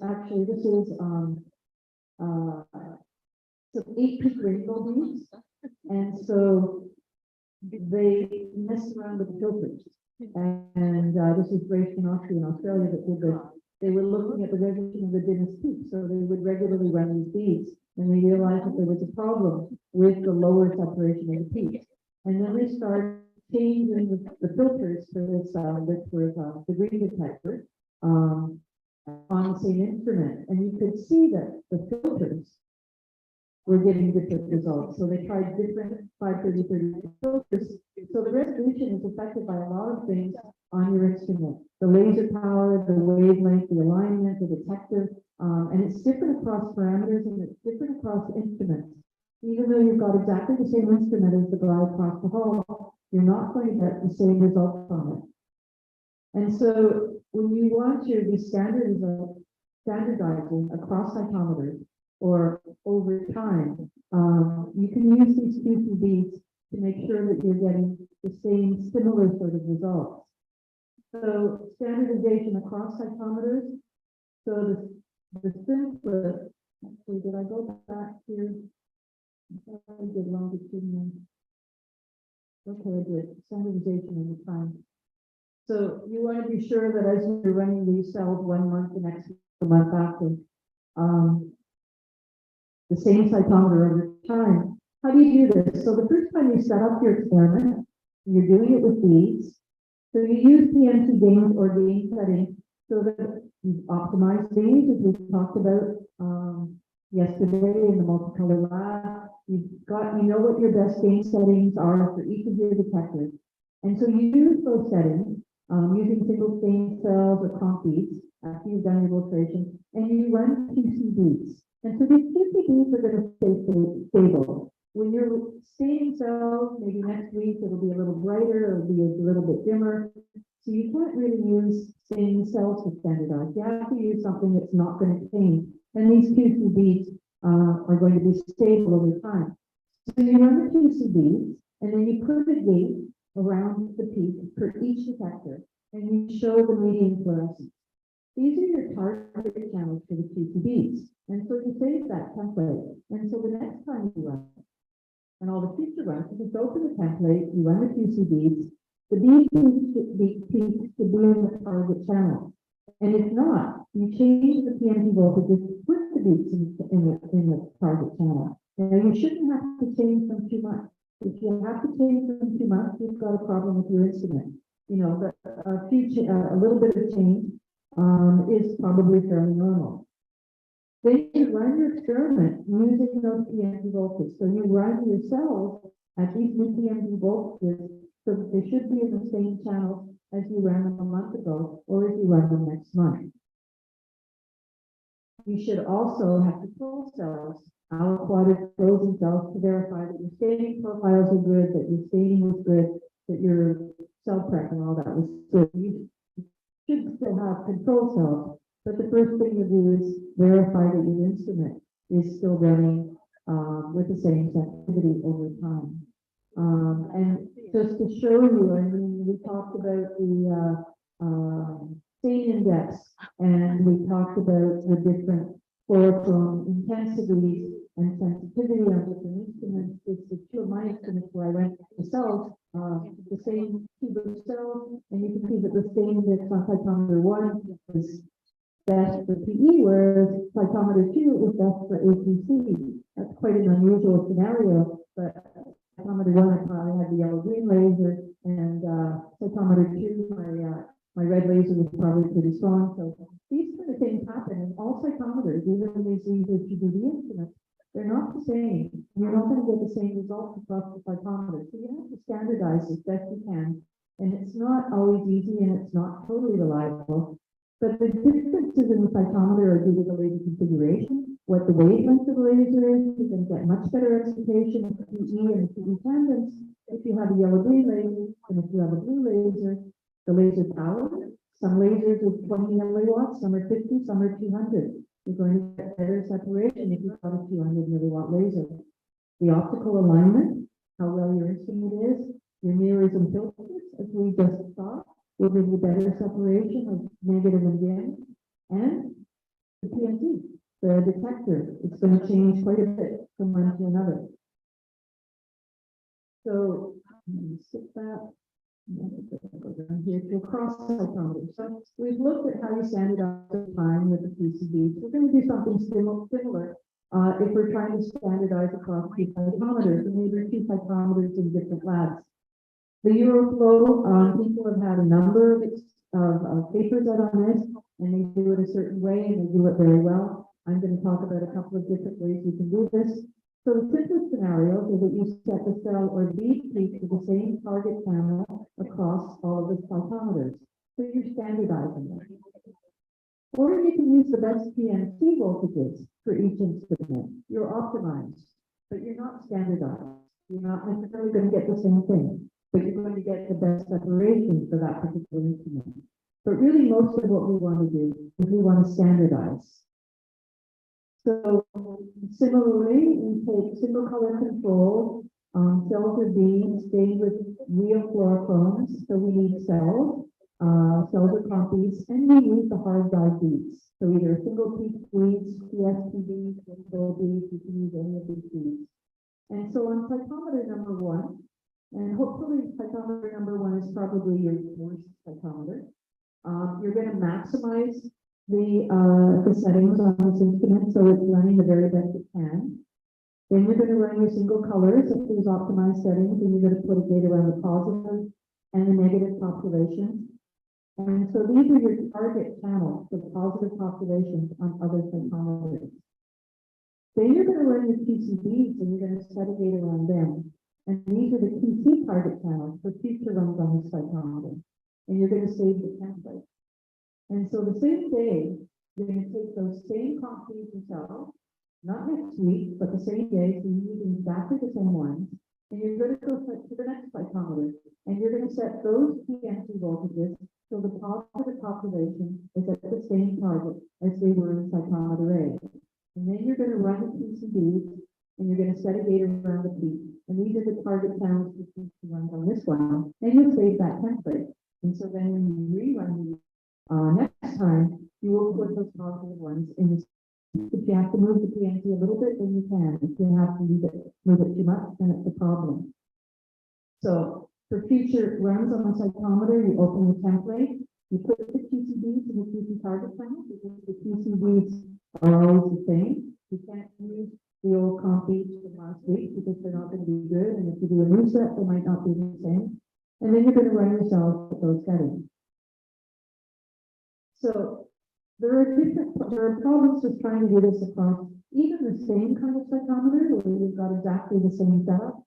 And then if you're running across different cytometers that have different numbers of channels, it can be even more complicated. And I suggest that you take a look at the old Euroflow, because they did this across a lot of different cytometers.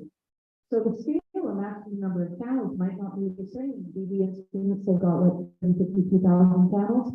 If you've got an old caliber, you've got 1,000 channels. So you can't put it in the same channel number.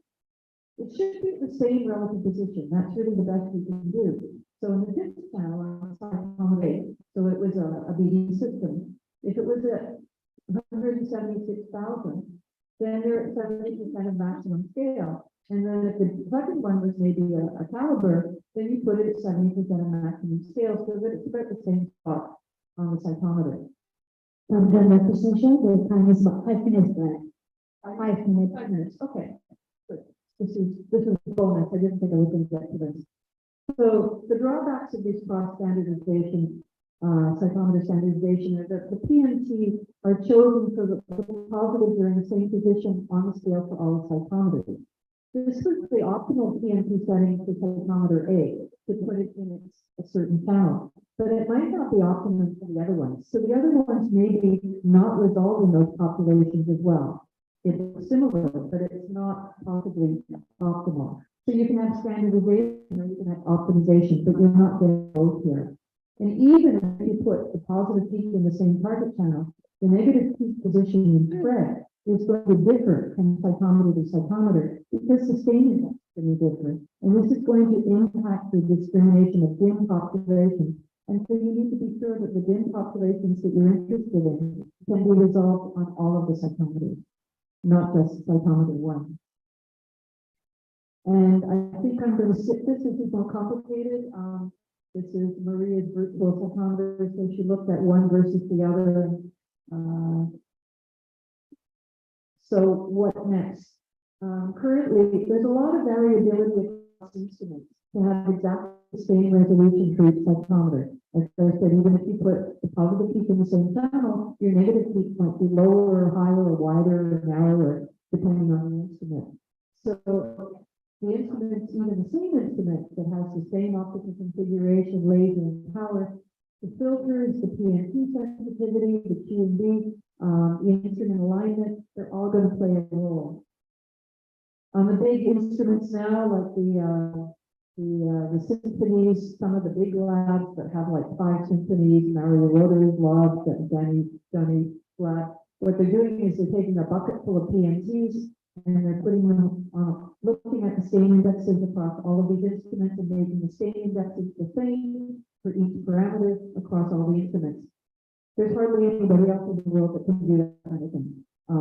So trying to optimize or equalize performance is quite difficult. And particularly if you're looking at a cytoplex versus a fast lyric versus a max quant versus an area, it's problematic. So we're hoping that the evolution of the instruments will guarantee better and more uniform performance to sustain and disease. And particularly, what's really important is making sure that you can resolve the same populations in the same way across the instruments. They don't have to be exactly the same, but you need to be sure that you can get the populations that you're interested in. And so there's a number of references about this kind of thing, and I'm back to publishing. So happy to answer any questions or send me an email if you think of something tomorrow or the day after, and even if we don't know, as Paul said, we know who knows. Thank you very much. Second question. Is there any question? You can raise your hand.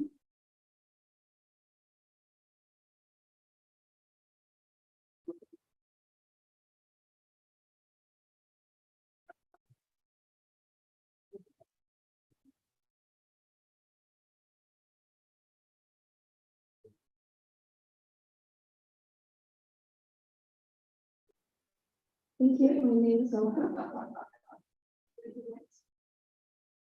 Okay, I have some questions for you. Thank you for your presentation.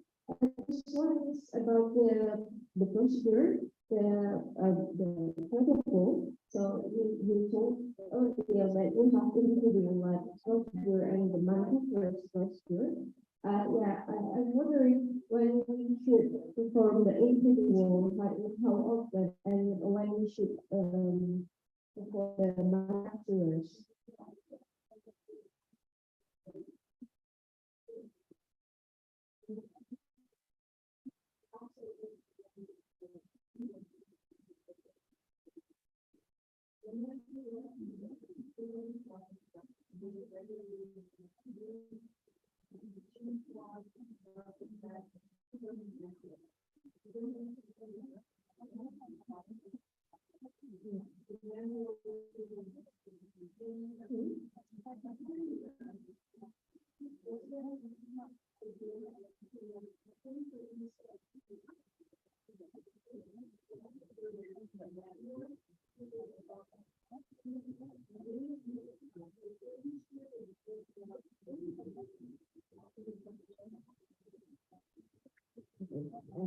Thank you. And I have the second question is about the contact between beach and the beach.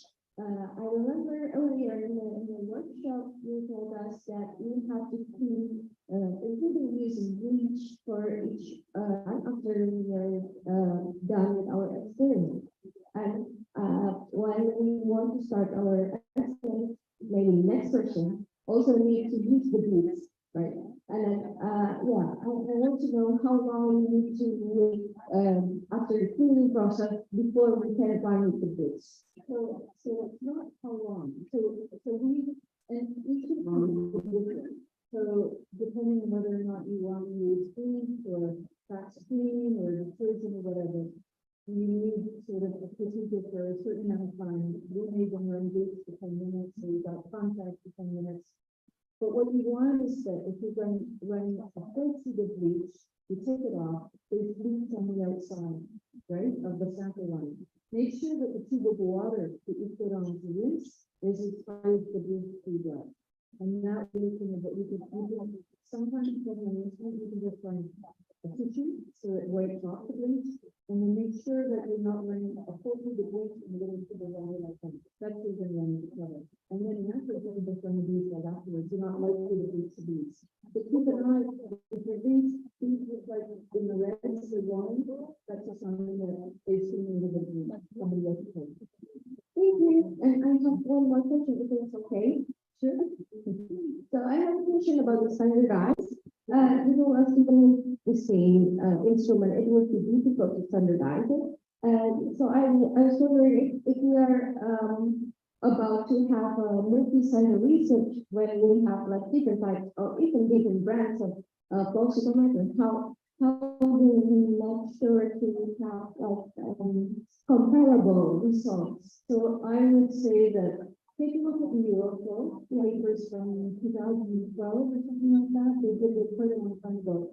But they did a whole series on standardization across instruments in Europe, and they did it across different instruments. And so I think what they did was they just put the PCBs in a certain place across all the instruments. So it's important to the scale or something like that. But what you can really do if you've got a small instrument is when you single point control, put the positive at a certain point, and then look into the and they put it there. And right after that, put the PCBs on, make sure that's in the right place. And then make sure that with your panel, that you're getting good resolution on even your voice camera. You're probably going to have ones, the 15 might be stronger on one than another, the PE might be stronger, but just make sure that you can still resolve the populations that you're interested in well on all of the instruments. That's what really matters. Thank you very much. You're welcome. Thank you very much, Shatu. Is there any more question from all participants? There's also the BD application settings, and perhaps can probably talk about it, but don't after that.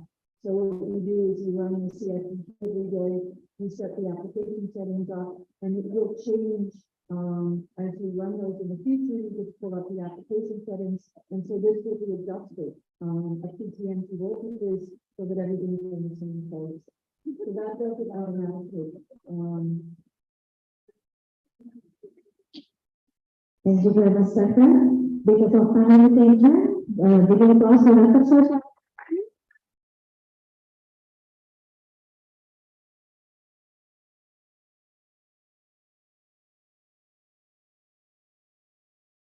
Berlanjut ke acara selanjutnya adalah workshop. Untuk workshop, kami memberikan waktu kurang lebih 10 menit untuk menyiapkan ruangan dan menyiapkan meja beserta laptop bagi para peserta.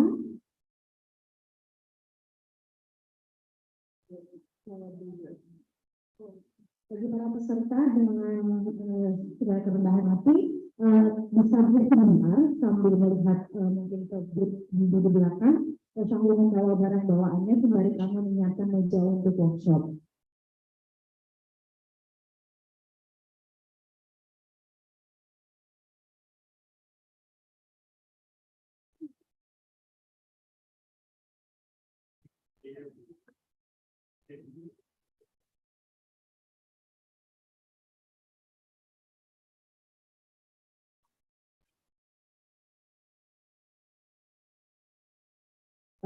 Bagi para peserta, kami disarankan juga untuk mengambil kopi berdua selama 10 menit.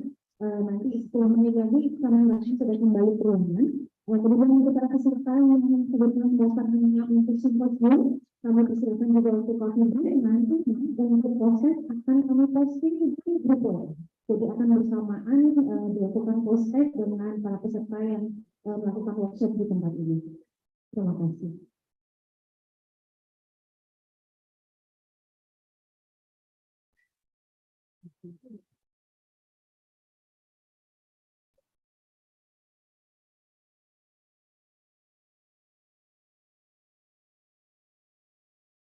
So our speakers, you can have a coffee break for about 10 minutes.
Ya, kayak kemarin.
Yeah, I can just. Yes, yeah, that's a good.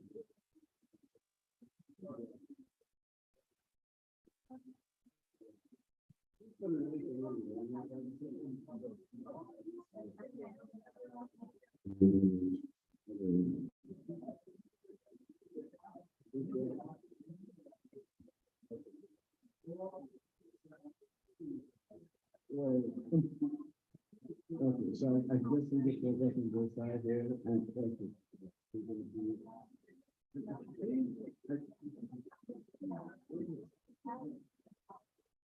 You know, what probably that in this movie,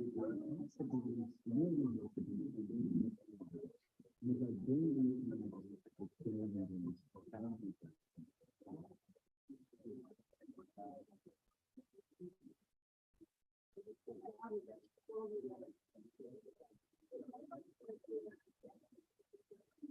I don't like to get out of the city. He has spoken. It does, yeah. Otherwise, I can't do that.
Para kita dilakukan segera karena acara akan segera dimulai.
Kombinasi berapa?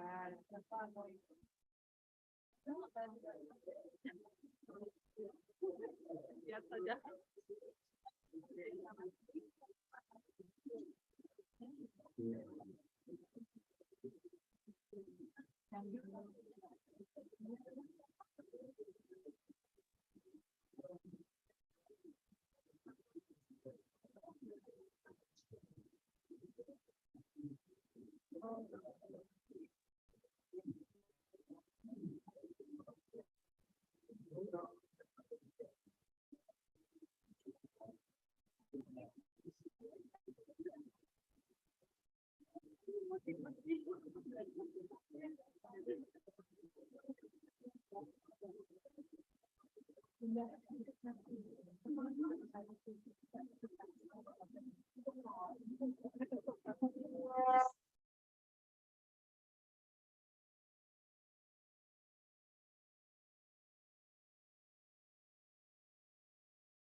Good afternoon, ladies and gentlemen. Welcome back to workshop of Isac Bali on Flowcytometry. Today's workshop is about immunization in acute leukemia, setting strategy and data analysis, and will be led by Dr. Pariswin.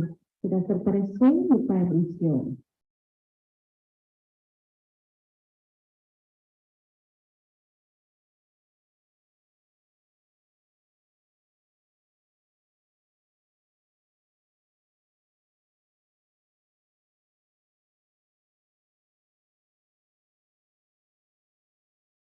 Hello. Good afternoon, everyone. We start the session on the acute leukemia case study, and the way we planned this session in discussion with Dr. Yana is that we'll show you one case, and which was being shared or referred by Dr. Yana's lab. Dr. Yana will present the case history and the morphology findings, and then I will show the flow cytometry data and how I analyze the data. After that, based on the popular demand by most of you, based on a poll done by Dr. Liana, that we wanted to do more hands-on. So we have the laptop set for you and the cases that we did yesterday. And I would suggest when you practice those cases on your notes and to create the template and try to analyze that. So we'll get some hands-on as well on that. But before that, we'll do one case. I invite Dr. Yana now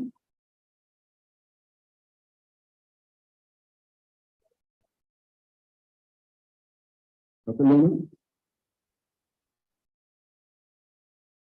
Yeah. Dr. Lehman, present the case.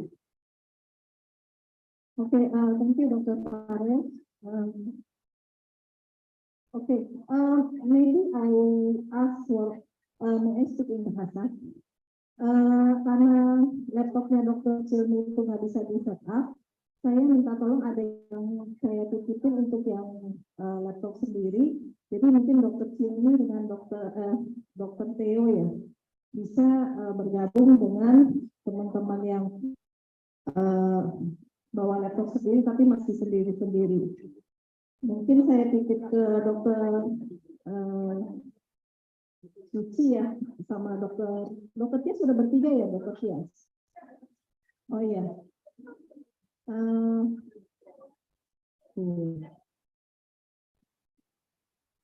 Dr. Mercy boleh saya titipin Dr. itu ya Dr. Ceni ya. Dr. Ceni sama Dr. Mercy. Satu lagi Pak Dr. Theo ya. Iya, kalau hadir mungkin bisa gabung ya sama Dr. Mercy. Terima kasih. Okay, thank you everyone. Yeah. So I will present this, actually not presenting but sharing. This is a case where there is a discrepancy between the diagnosis from our department of clinical pathology by Flowcytometry and the diagnosis from the lymph biopsy by the anatomical pathology department. Sorry, not lymph biopsy, bone marrow biopsy. Next slide, please. Okay. This is the working diagnosis sent by the clinician.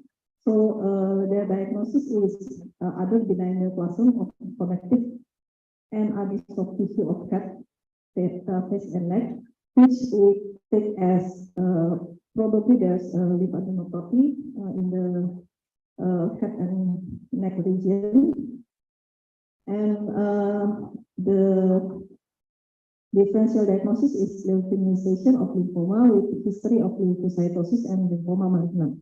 Next slide. Okay, on morphology we found 49% lymphoblasts. Morphology is consistent with ALL-L1. This is the morphology of the blast. Next slide, please. I think it looks quite like lymphoblasts, but there are some with nuclear indentations. Next slide, please. Okay, and the size is, I think it's mostly uniform, but there are some that are big in size. Next slide, please. Okay, I think it's the same. Next slide, please. Okay, this is the first diagnosis that we made, which is mixed phenotype acute leukemia, because we found two population of that show marker of B and T lymphocytes. Next slide, please. And after they asked for review, we did a review and backdating, and we found that there are two populations, but the dominant population is the population with markers of T lineage, but there is an aberrant expression which shows that cytoplasmic CD3 is positive, but surface CD3 negative, with CD7 is positive. For CD19, the positive markers are CD19 and CD79. Next slide, please. I think that's all. So the diagnosis from our lab is mixed phenotype ALL, but the diagnosis from the histopathology department is non-Hodgkin lymphoma. So I leave this case to Dr. Pares. Thank you. So the panel that has been done in this case, can you hear me? Yeah, okay. So the panel that has been done in this case is one single tube acute leukemia orientation tube of the Euroflow, which the professors have shown earlier as well. It has 8 markers. And then they have run subsequently multiple 3 or 4 color panels. You see here there are some 6, 1, 2, 3, 5 cubes of 3 or 4 colors. So I'll first show you the data of the A-lot cube. So this is familiar now to you, the time plot. Then we have the singlet plot. You see in the singlet there are about 92% events. We know it is quite adequate. Then in the forward scatter, side scatter, again what we see is gated on the singlet. It is showing about 87% of events, which is quite adequate, and we have encompassed all the events here. Then you look at the side scatter 45 plot. Now, if I just remove it for your, just to make it easy for you, so one can see clearly there is one big cluster here, there is one cluster here, and there is one cluster somewhat here, which might be just debris. Right now, we are not 100% sure, but very likely this is to be debris. This is an interesting population, and this looks like a so-called metro lymphoid. Maybe there is a trail, maybe there is a mix of blast, we don't know. Okay, and so then this is arbitrarily, I draw regions around to cover this population. Okay, 3 different populations I am covering here. I'm just calling them right now lymphoid, blast. The red one is blast, green is lymphoid, and pink is grand, but I do not know what is what. I'm only more certain of the grand right now, relatively certain, but this is, we're just calling it, we will see what it is. When we look at the side scatter 34 plot, we see that 34 is not really positive. Maybe if we are in doubt, we make sure in this whether or not it is showing all events. Go to properties, display. Oh, so I'll try to make it a dot plot just in case I have missed. Yeah, let's see, even the dot plot, I do not really see a lot of events which are to be 34 positive. Okay, so then I start looking at anyway, I still want to look at whatever is this red population. Maybe it is CD34 negative. So I am still calling that red as the blast and the green as the lymphoid. When I look at it, what I see that the red population is kind of uniformly negative in everything. Okay, it's negative for NPO 79A, it's negative for 3419, negative for 7 and 33. It's kind of negative for everything. So very likely that is a debris population. That is a debris, or there may be some NRBC, it's a bone marrow sample of Ujana, isn't it? Yeah. Yeah, so it's a bone marrow sample. So there are some NRBCs there. So which may be, coming up here. So that's what all we are seeing here. So I know the red population here is not the population of my primary interest. Now I focus on what is my pink population, the so-called grand population. Okay, my grand population is showing NPO. So very likely it is some kind of neutrophil population. It is still not showing 34, not showing 19, not showing 7, not showing CD3. And it is showing some background in cytoplasmic 3. We have already seen yesterday, there is always some background in the neutrophils that we see on the cytoplasmic 3. So this kind of fits with the so-called grand population image that we have in our mind. So I will leave it at that for right now. Then we focus on the green population. The green population is showing CD79A, and this looks like must be the same population of CD19. But the same population also shows 7, which is kind of quite bright, and there is a heterogeneous expression of surface CD3. Okay, and when I look at the cytoplasmic 3 and CD3 as well, I see these are 2 different kinds. I can see here there are some kind of 2 different populations. So this is the plot which is helping me identify 2 different populations. So I say, okay, maybe I'll just gate them differently and see what information they will further get me. Okay, so I put 2 regions again to define these 2 different populations. And what do I see? Once I do this exercise, I find that so-called P1 population, which is more orange, this is the one which is 7 bright, and what I see, it is the one which is relatively CD surface 3 negative. And the one which is the more red-like population or maroon color, this is the one which is showing 7 and but is CD3 surface very bright. Okay, so in all likelihood, this might be, the P2 might be the normal T cells in this case.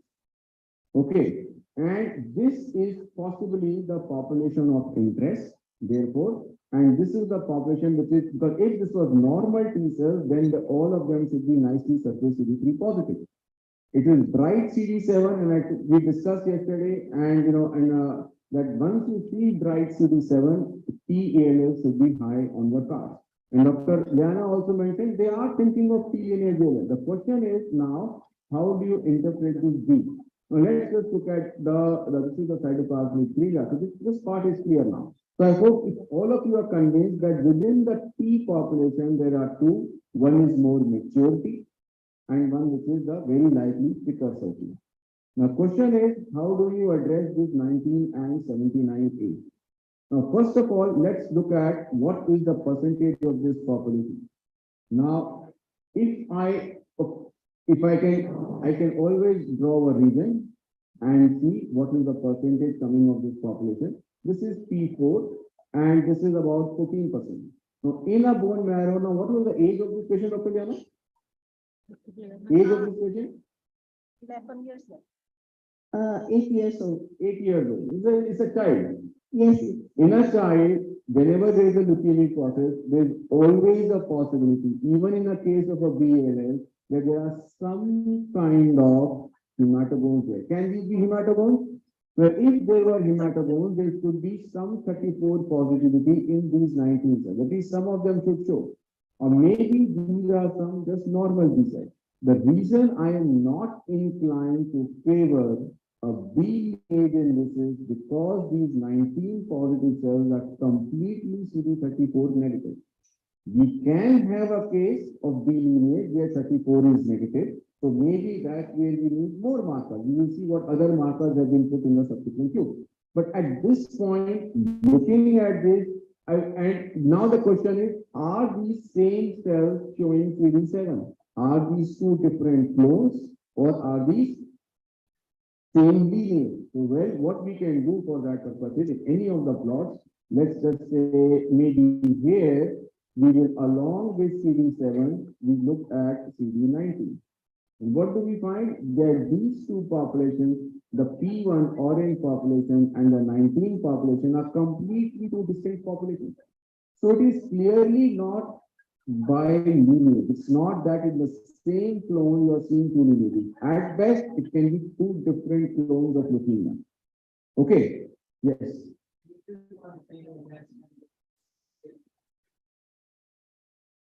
Okay. So here you see, this is the granulocyte. That's why always having a reference plot helps. It is showing the neutrophils nicely, but it's not showing any 79 million. Okay. Right. So this, in the way by the pattern, it looks to me more like normal B cells. My first differential diagnosis in this would be that this is a normal B cell. The other thing that I want to suggest that one needs to highlight in such a case is, now when I am saying that this population, which is 7 positive, surface 3 negative, now what are the other populations which can sit in this place? Simply on surface CD7 and surface CD3. NK cells can sit in this area. But then how do I rule out NK cells? NK cells generally will not be cytoplasmic 3 positive. Okay, and that is what we are trying to see here. But do we have an NK cell population? Now see here. Once I plot CD7 against cytoplasmic 3, I do find that there is a small population which is 7 positive and cytoplasmic 3 negative. And this is actually your NK cell population in this center. And you can see this NK cell population clearly overlaps with where your actual blasts are sitting.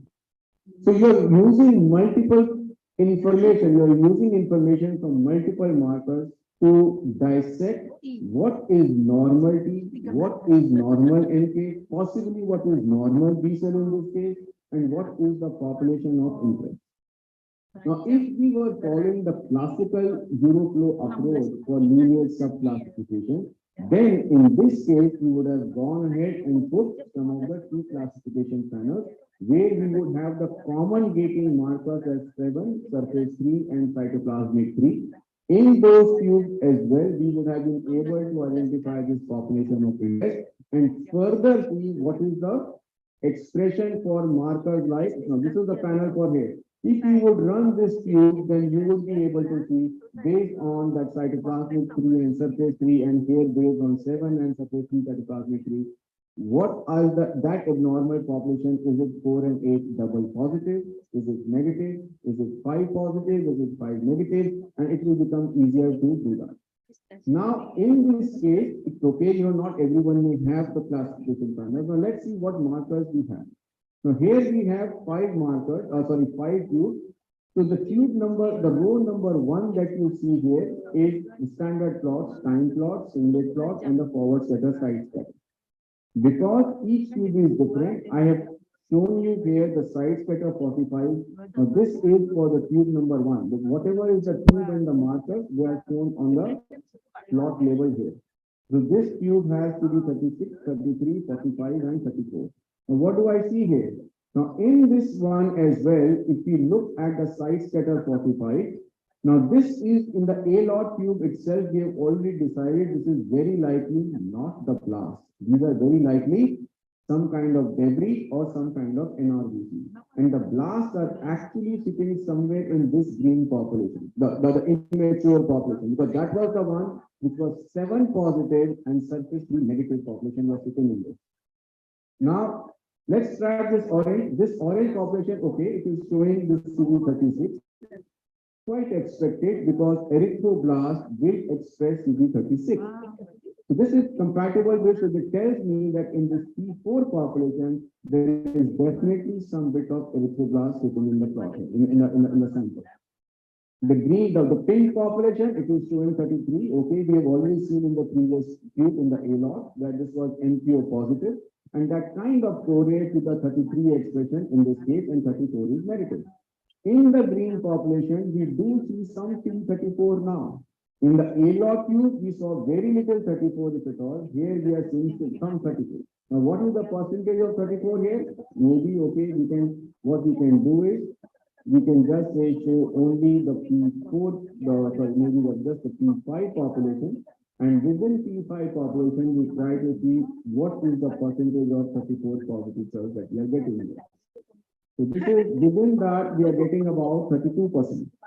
Now you see there is a discrepancy between the A-lot tube and between the P or color panel there. So I will park that discrepancy. You don't have to jump and worry about how I'm going to manage that.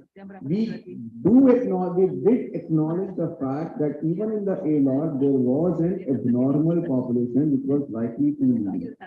Okay, so now let's delete this for the time being. And now we go to the second tube. In the second tube, what do we see?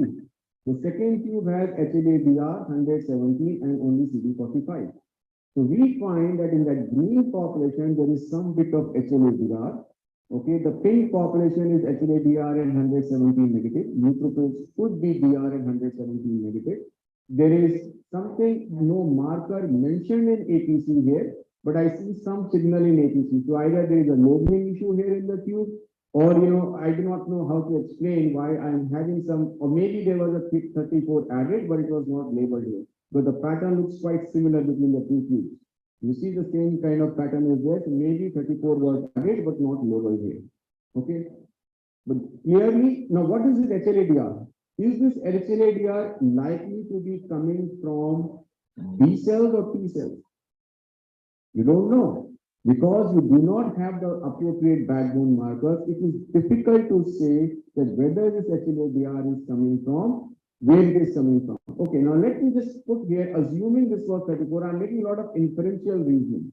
Now, there is this, something is HLA-DR, so I think I cannot make any judgment on that. The marker is not labeled, I should refrain from making any interpretation on that. Then we go to the third tube. It has CD7, surface CD3, and CD5. Oh, we were thinking of T lineage in the A-lot tube. Now we have an additional marker CD5, and let's see what story it tells us. In the pink population, we can see surface 7, surface 3, 5 and 3, everything is negative as we expect. In the orange population, we see that surface 7, 3 and 5 is negative as we expect for the erythroid cells, so that is consistent. In this so-called of our green population, again we have two populations, 7 positive, surface 3 negative, and 7 and surface 3 positive. So this is again likely to be our normal T cell population, the mature T cell population, and this is the one which is the abnormal one. Now, in this population, again, how do you rule out that this is not NK cell? The way to rule out is NK cells are CD5 negative. If these were NK cells, then this population should be all sitting here. The very fact that this population is CD5 positive, it means they are not NK cells, and this is actually your leukemic T cell population. It's a leukemic T cell population, very clearly. So that, and because it is surface 3 negative, it is very, very likely that it is the precursor T cell neoplasm and not a mature T cell neoplasm. Although there can be some mature T cell neoplasm, sometimes which are surface 3 negative, but looking at the morphology, and in this case, I would rather favor a precursor T cell neoplasm at this stage. Now, what are the other markers we have? Okay, now this is a tube where we have 19, 10, and 20. One doubt was whether the B cells that we were seeing in the A-lot tube, whether they are precursor cells or they are mature cells. Now, what do we see here? Now, look at this. 19 and 20 are strong positive, and CD10 is completely negative. This tells me very clearly that the B cells that we are seeing in this specimen are mature B cells and not some kind of a B lineage blast. It would be very unusual for a B lineage blast to have such strong 20 expression and CD10 being completely negative. It will be very, very unusual for that. So the B cells that we saw were the normal B cells, and so far the evidence is favoring more in the favor of an abnormal T lineage, likely precursor T cell neoplasm. Then we have the last two, which has to be 13, 45, and 14. In the granulocyte, we do see some 13, which is expected, but our green population is 13 negative and it is 14 negative as well. So we know the blasts do not have any kind of myeloid lineage expression. The other markers which would be useful in this case would be what? Other markers useful would be to have something like a CD4, CD8. That would be helpful again to identify that yes, are these CD4 positive PLL or both are negative in this case? Can this be ETPLL? Can this be ETPLL? Early T cell precursor ALL? Anyone? So now we know it is not mixed phenotype because the B cell component that we saw in the A-lot, that B cell in the subsequent tubes we have seen is clearly coming from the normal B cell. So there's only one lineage. So it's a T cell lymphoma, very likely precursor to lymphoma. We do not see immaturity markers here. Having a TB2, having a 99 positivity may have helped in this case. That would have been the Euroflow tube number 1. That would have been, so this tube would have given some more evidence. If TB2 was positive, 99 was positive, that would have given some evidence more in favor of a T lineage ALL. But even otherwise, I would still think of that. But now, what was the question I asked? I asked one question. What was the question I had asked? Which other marker? No, after that. Did I answer my question? Oh, okay. CD4, CD8 would be helpful in this case. Nothing was something else. Anyway, whatever. Okay, so this is where we are talking about that, in this case, why I think this would be a precursor T lineage ALL, precursor T cell lymphoma. Okay. So, Tatiana, any questions, any comments? It's okay. Okay. Thank you. Eye opener.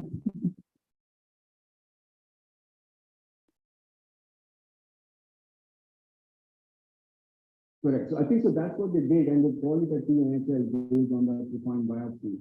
And so in the flow, the thought was maybe it's a mixed phenotype between leukemia, BNT, but the defined said it was TNHL. So I think in this case, I would agree that the defined leukemia is right. It's it's basically, I think, where the confusion came in this case, I can see, because the T cells are completely overlapping with the normal lymphoid cells. It is unusual. Usually the T lymphoblasts are slightly DIM45 compared to the normal T cells. Usually we do see that, but in this case, they seem to kind of completely overlap there. Now you see the orange population, and how do I see? Now see an interesting feature here. Now see what I'm going to do.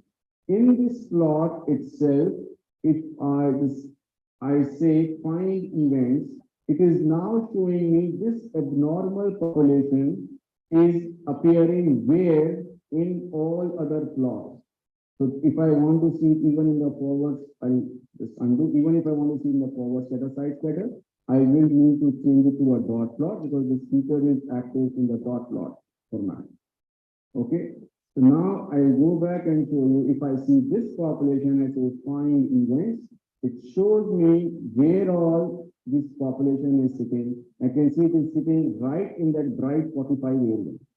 Now, if I go and say similarly for this mature T cell population and say find events, you see it is still exactly in the same area. I think this is where the source of confusion was in this case. If the blast would have been slightly DIM45, then based on the side scatter 45, the lab would have been able to weight this population separately and identify that as a abnormal T cell population. But in this case, that was, I think, the main challenge which would have happened in this case. Look here again.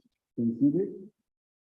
Okay, you go here, it's kind of exactly the same overlap. That's what made it difficult in this case. I understand it would not necessarily be an easy case, so that's what made it difficult in this case. The complete overlap of CD45 expression on the leukemia blast, similar to what we see in the normal lymphocyte.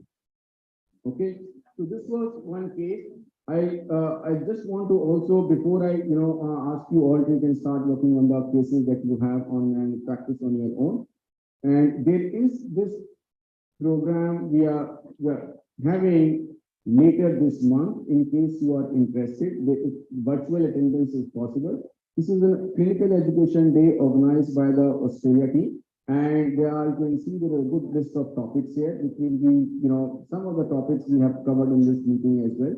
There are some other topics which might be of interest to you. There is DLL, MRD, and EROP immunotherapy. And then there is, more details around experience sharing on MRD, which may not be very relevant at this point to you. But there is some talks on the primary immune deficiencies as well, the European approach. So, and there's a clinical case study. So if you are interested, you could register. Mind you, the time shown here is 9 a.m. Sydney time. So that might be 6 a.m. or 7 a.m. Your time, I cannot remember that. But if you are interested, you can just scan the code and register that. Okay.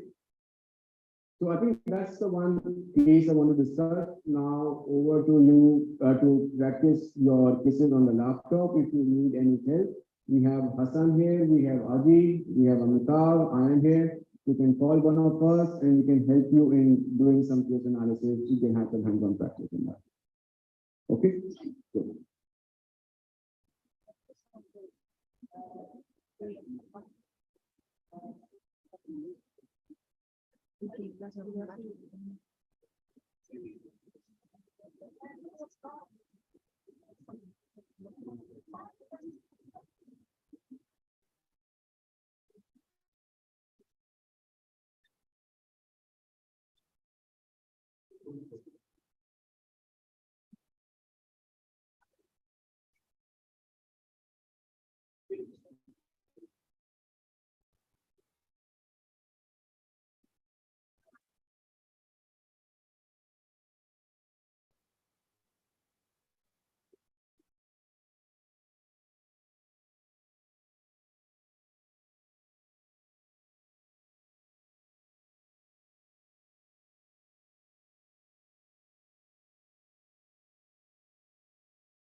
Yang mana?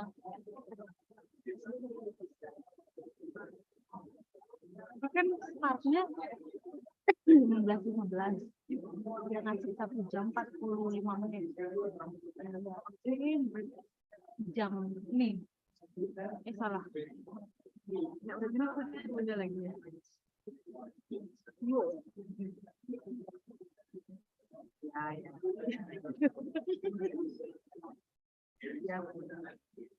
Enggak juga aku. Ya udah bosan.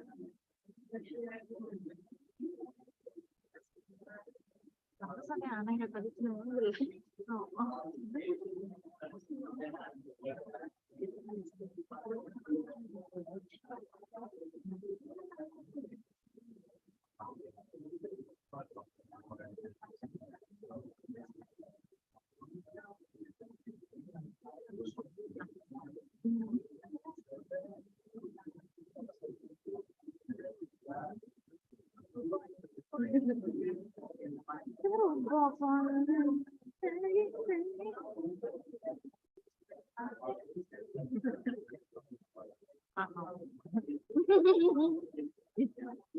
gerakin dikit untuk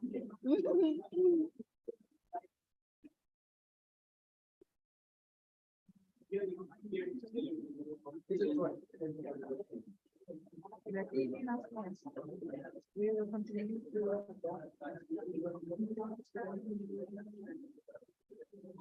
next agenda apa-apa aku aja bun. Yang bunda nanti ada yang di announce mungkin lagi mau post time.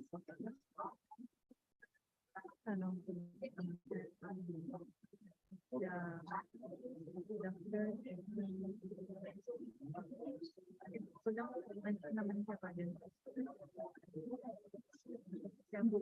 Nah, dia tidak aku. Mas Yorovski, of the wisdom.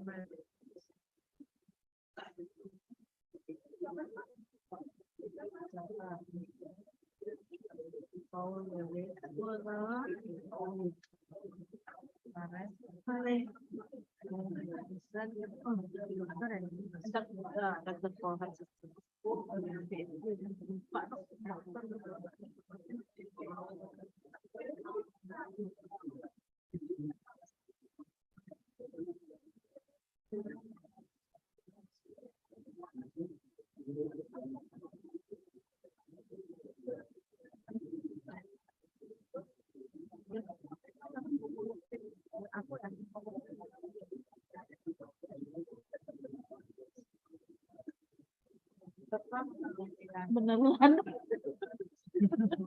biar enggak cuma dituduh ya sebulan sekali.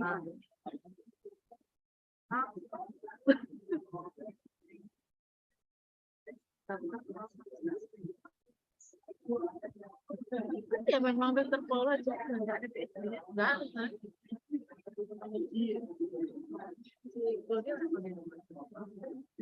Oh, karena ikan.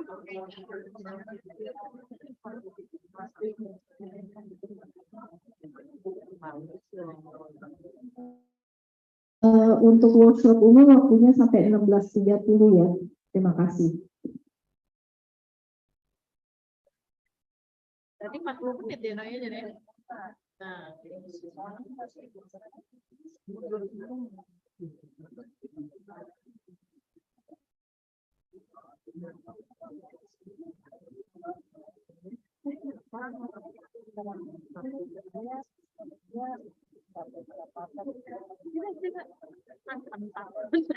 cindi.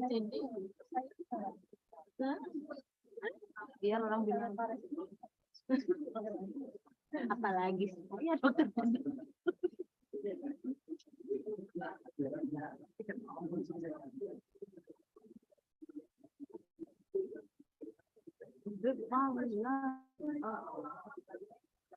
Minta sponsor di Facebook dulu.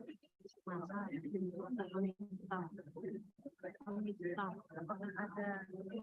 minta membantu orang yang dia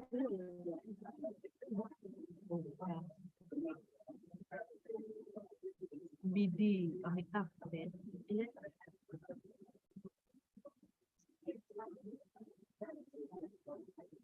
Amitabh nama belakangnya itu udah selesai kencing.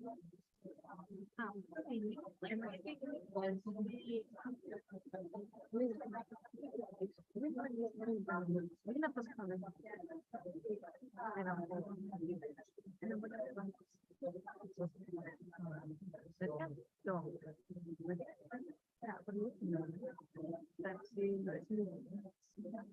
Enggak dong, karena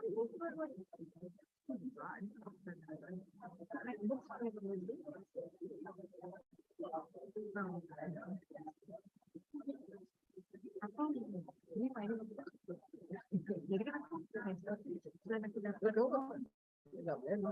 aku main tapi dapat aku malas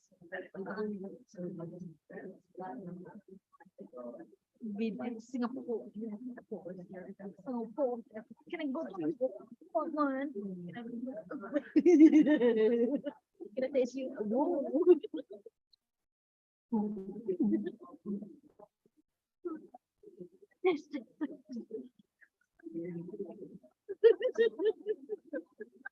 Langsung beli yang beli kira cocok harganya. Ada pasti ada. Islam kita katakan Everyone, so for your reference, I have put on the screen the sketch that I had once written 3 years ago for creating a pre-tube acute leukemia analysis template. How you create the plot and region. Okay, this is just my way of doing it. It is not to say that this is the only way of doing it, but I like to do it this way. So you can take a picture, and as you are doing it, might just be easier for you to follow one. Wow. Now, this is for fact suite. This will not work on fact diva. This is for fact suite. I know since the software installed here is fact suite. So for you, I think you will start with the experiment. Maybe some plots are there, you can delete it, and then just add 4 pages. So this is what you can follow. This will help you. Very good.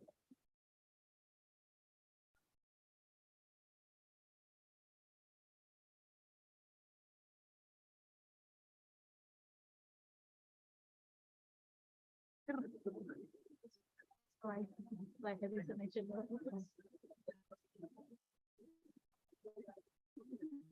Wow, kamu buka LinkedIn setelah aku buka LinkedIn. LinkedIn ini aku nggak ketahuan siapa yang nggak tahu aku tidak. Aku lagi mencari.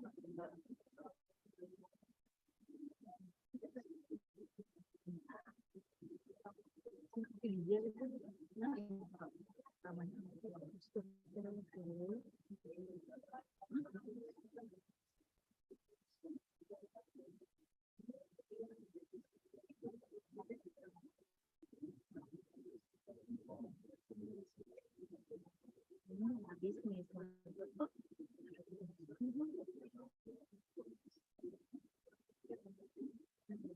No, oh, mundur atau no, dia filosofi.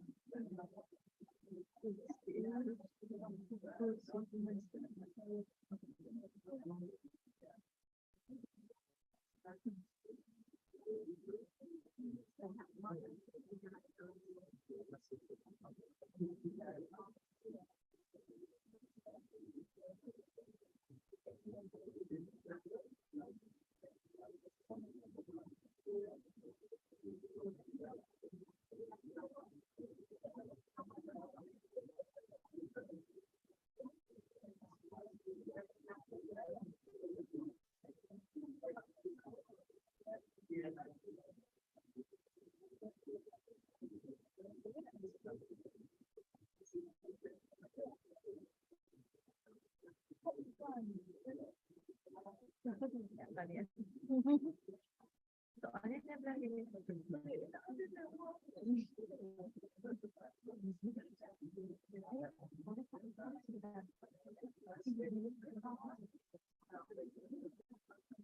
ya.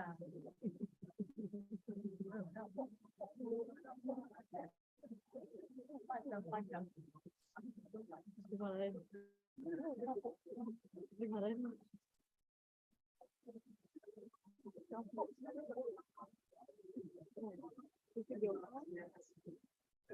Ini kan ada dibersihin. Tutup deh. Biar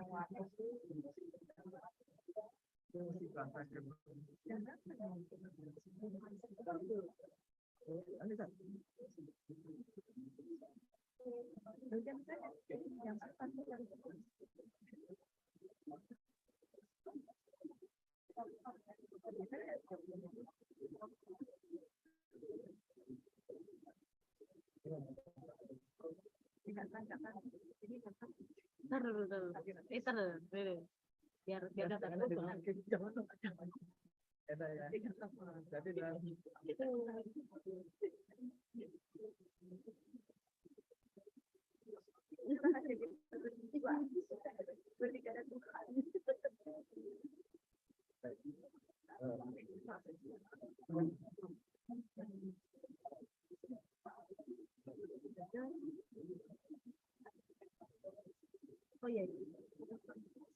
Ada yang bawa sama itu. Pinjam sama bibi. Dia belum mak.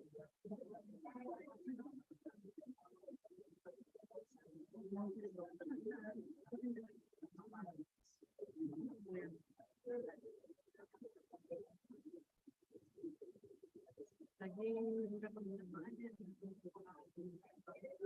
saya mau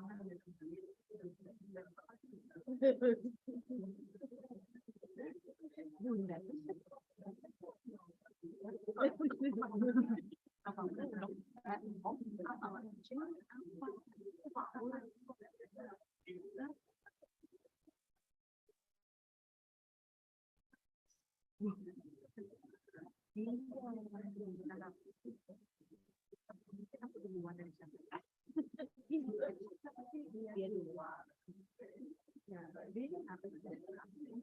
Dia sebenarnya menghabis di kelompok acara iwa, tapi dia buat lagi buat licin, orang kelihatan kok garis mengkilap nggak usah berapa orang buat kita nggak mau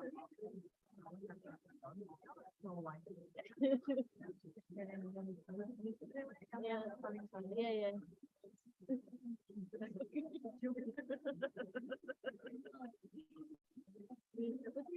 ya iya paling terakhir kau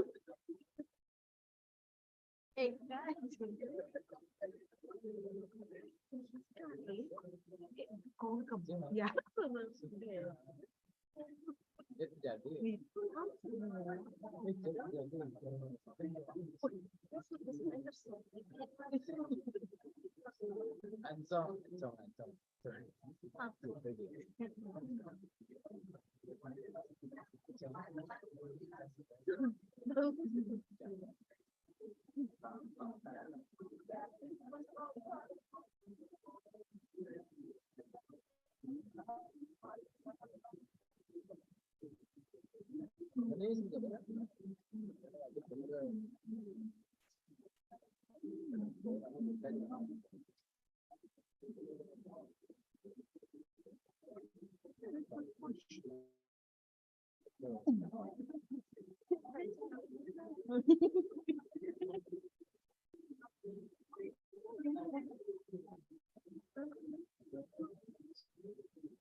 jadi begitu sempurna digantung kita cari aja nanti ujungnya keluar apa yang dilakukan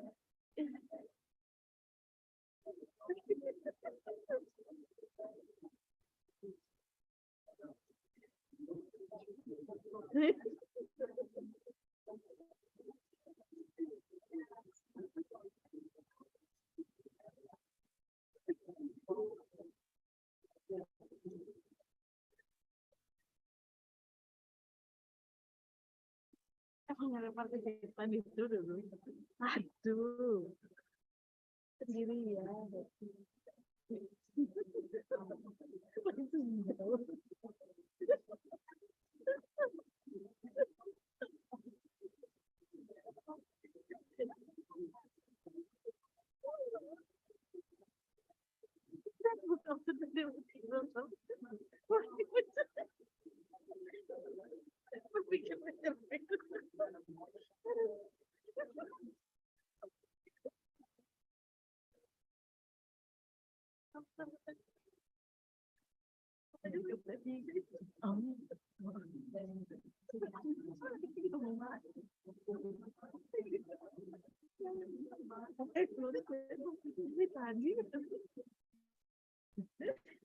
dari pagi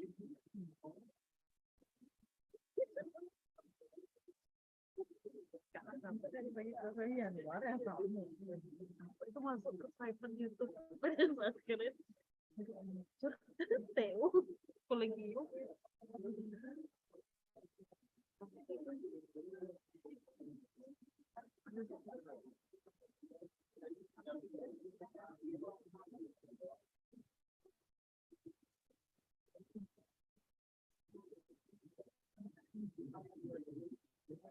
sampai lupa sih kurang ada kawan tadi dari ini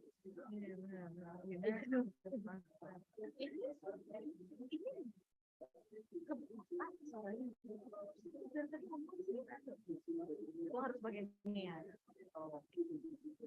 Gosip dia bergosip aku baru lihat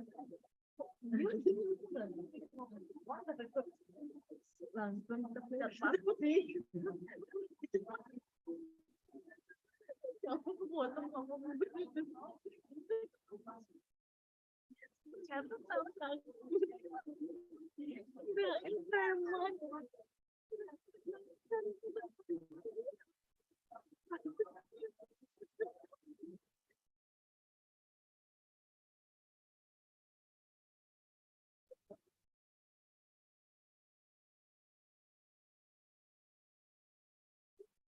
Sebenarnya beda.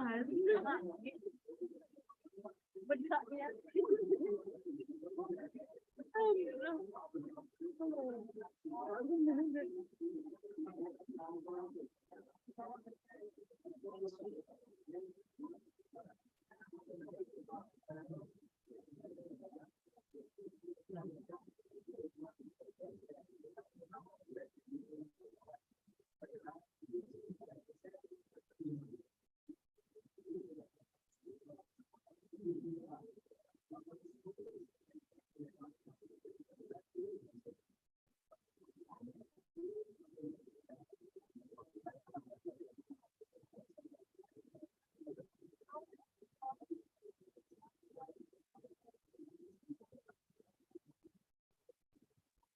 Gelap.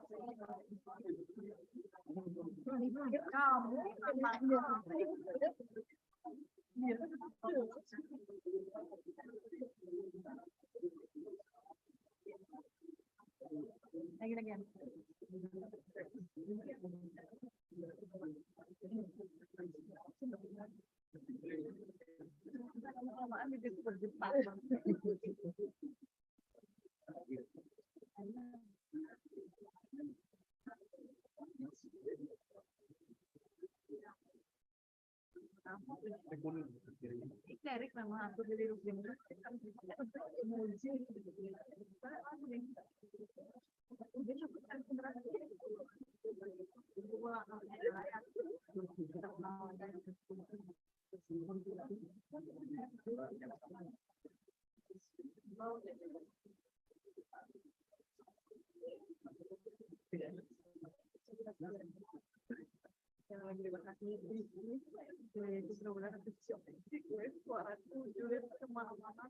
seluruh dunia.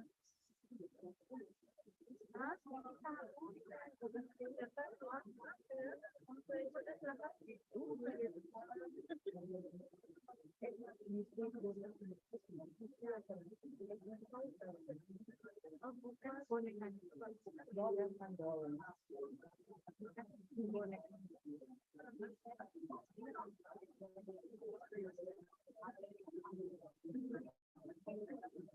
Isi sepertinya gitu deh.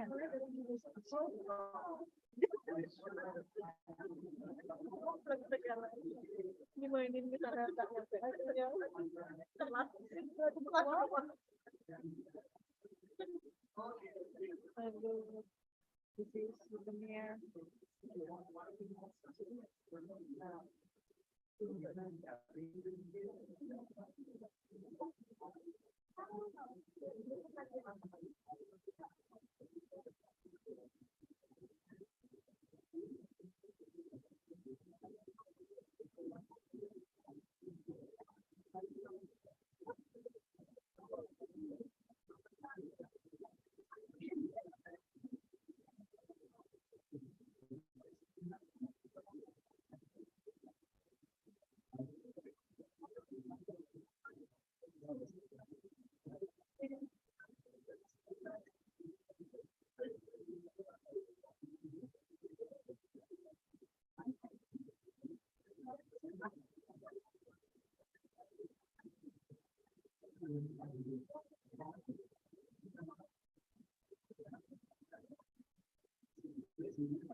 Kamu,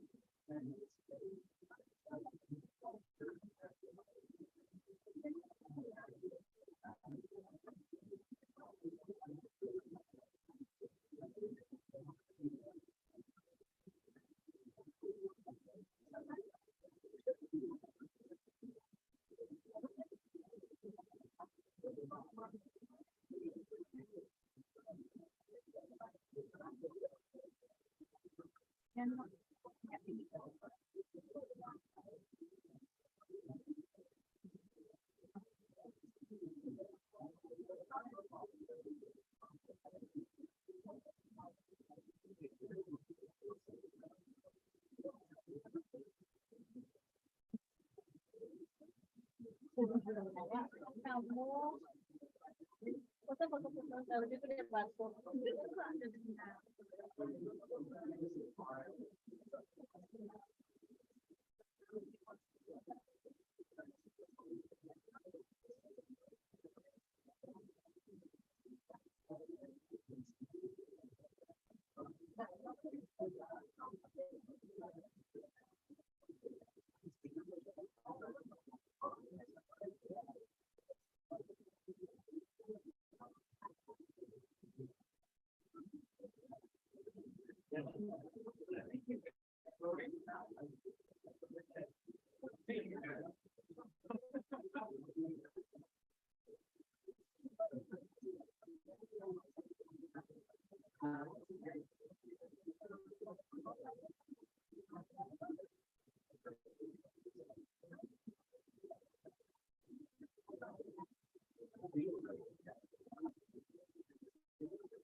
Yang kedua, pilih yang dua.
Oh,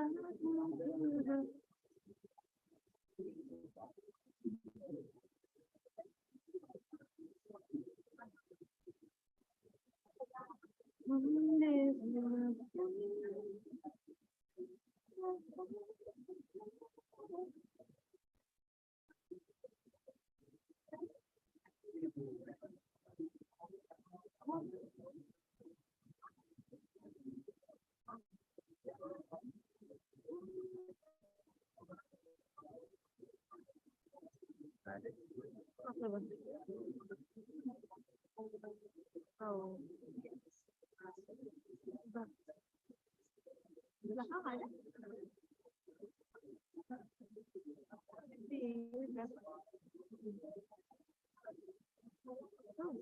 Dua, ada ya?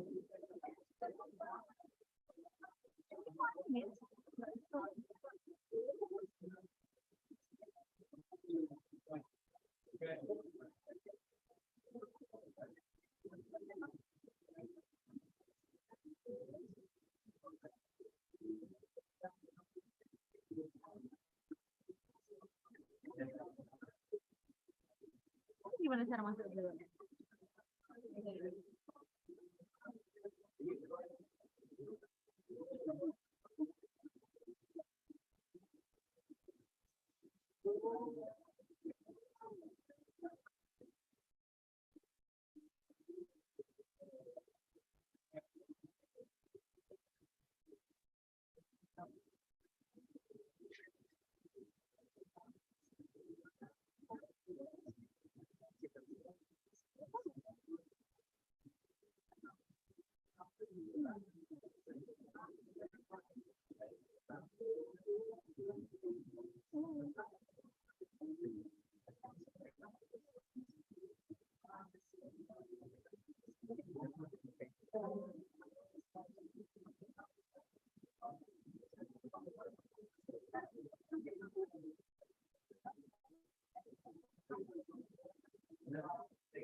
Reminder waktunya tinggal 7 menit.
Apa?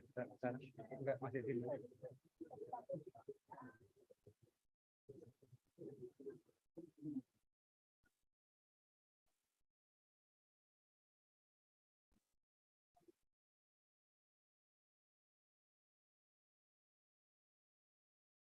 By the time the time is up, so we head back to the conclusion for this workshop today.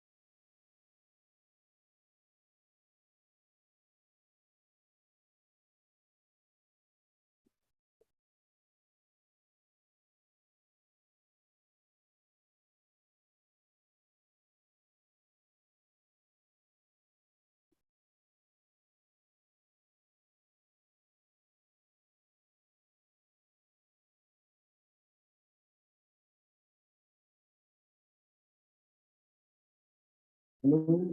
So even I hope you are having good fun. Yes.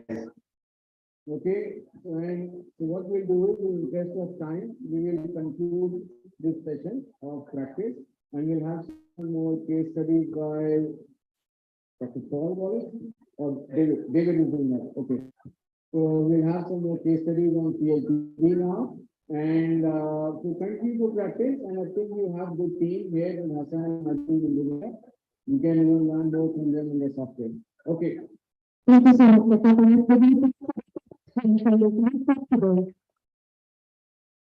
Now, moving on to the next agenda, the next agenda is this discussion about one of the types chronic lymphocyte strategy that will led by Professor Dr. Resident and Dr. Powell.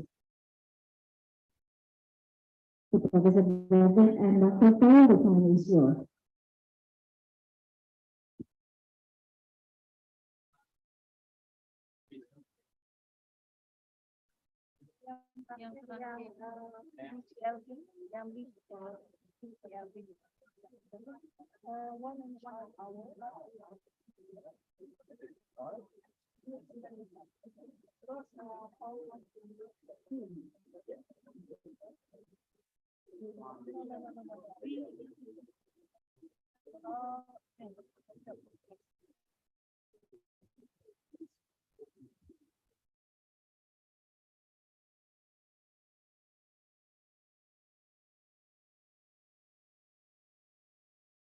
That's the one.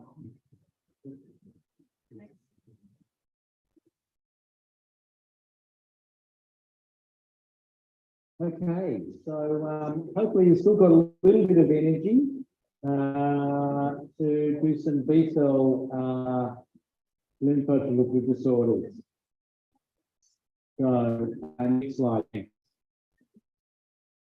Hopefully most of you will know this sort of stuff, but clearly we're using flow as a screening tool for lots of different reasons. We're trying to find a diagnosis, staging someone that's already had a diagnosis.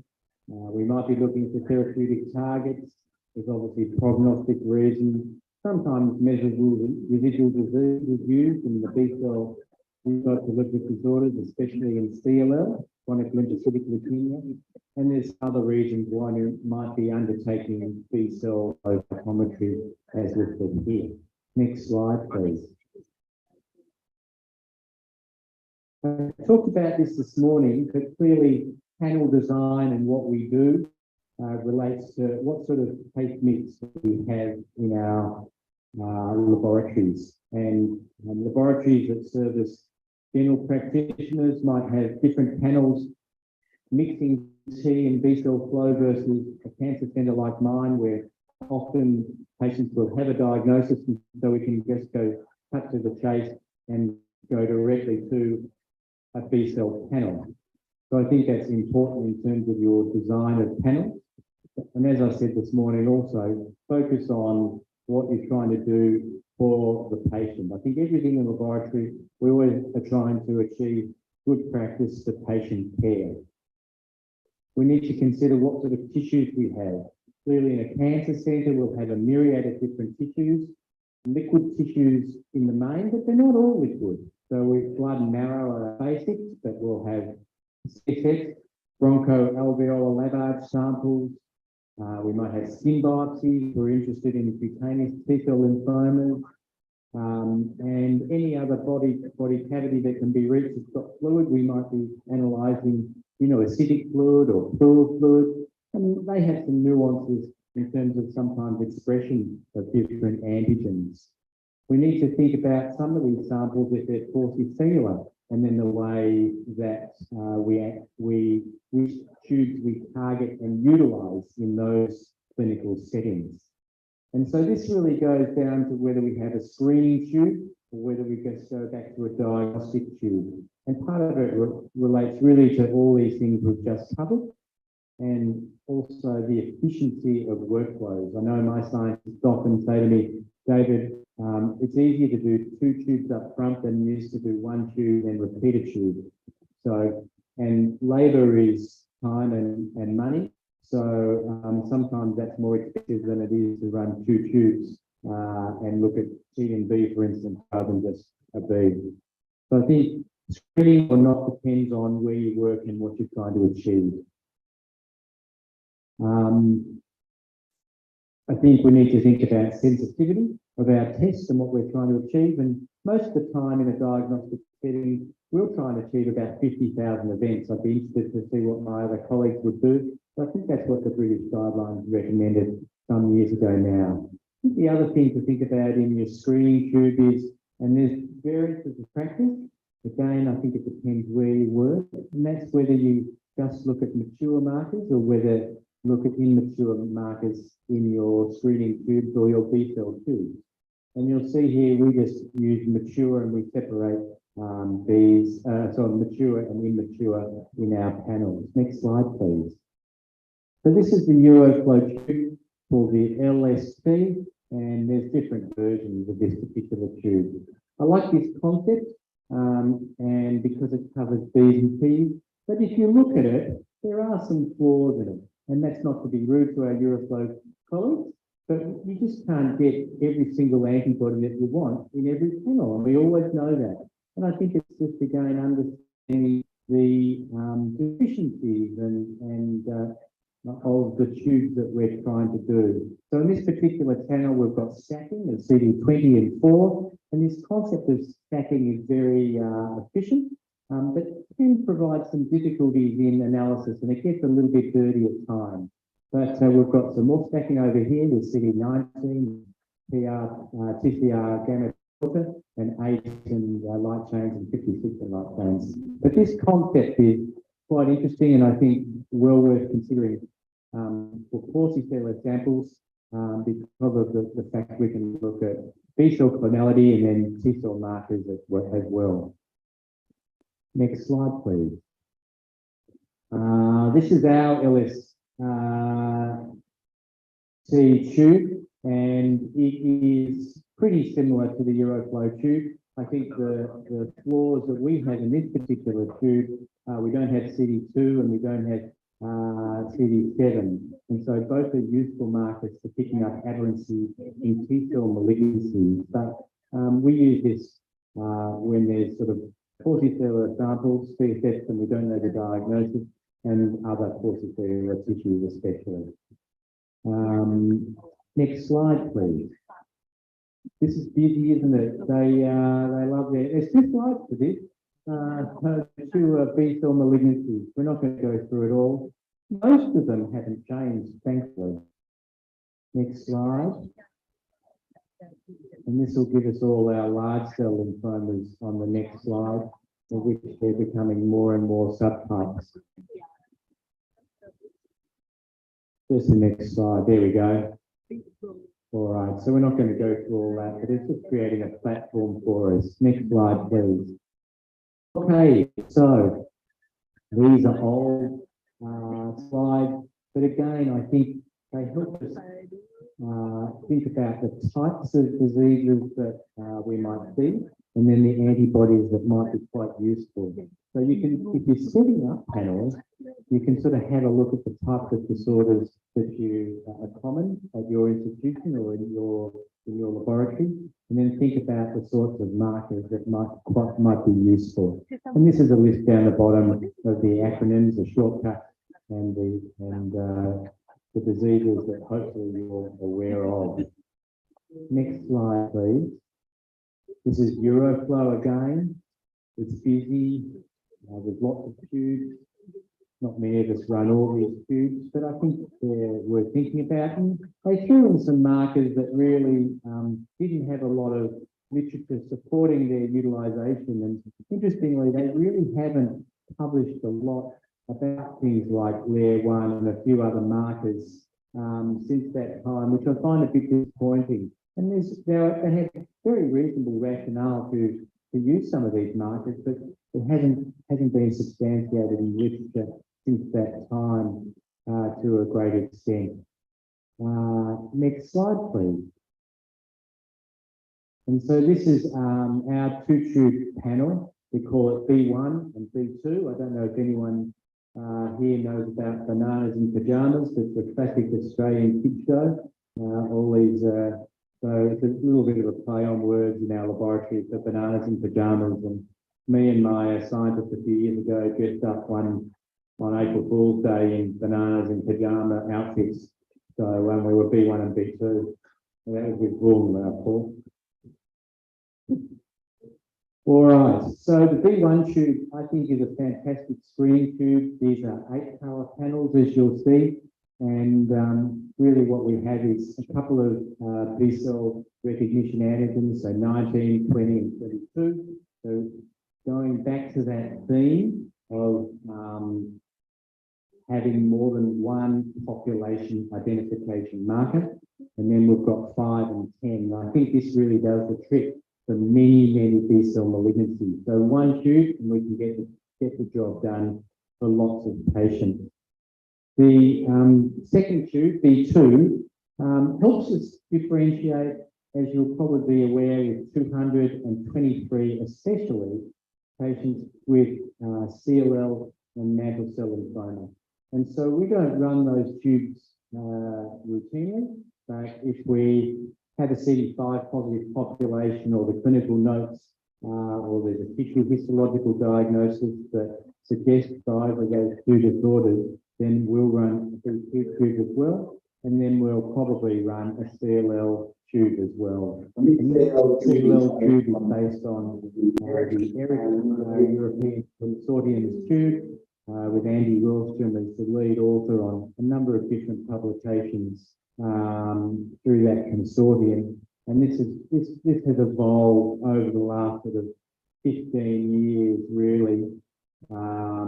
Initially with 4-colour panels, and then 6, and then 8. And that work was based on actually doing profiling work that he did in the mid and early 2000s. We do also have a hairy cell tube, and we run that occasionally when there's either a question about that or some abnormalities that may have stimulated that, predominantly morphologically, but sometimes it might be, 60-year-old male, classic knee, neutropenic, and so, hairy cell and a big spleen, so that hairy cell tube might be just run up front because of that clinical indication. There is a variation in down here, and this is a commercial tube, it's a Duraclone tube, which we've been using for a clinical trial. It's got a marker that I know Andy Rawston really likes, called RAW1, in this particular CLL tube. And it's used for minimal residual disease testing. And I've got a case to show you later on about that. Yes, Paul. Yeah, just wondering on the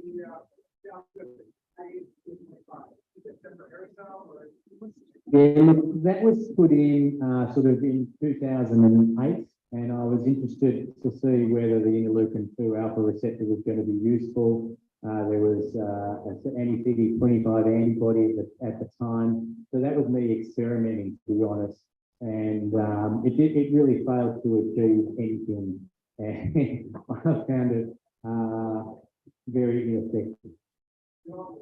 Yeah, but I haven't changed it because I haven't changed it. Next slide, please. Thank you.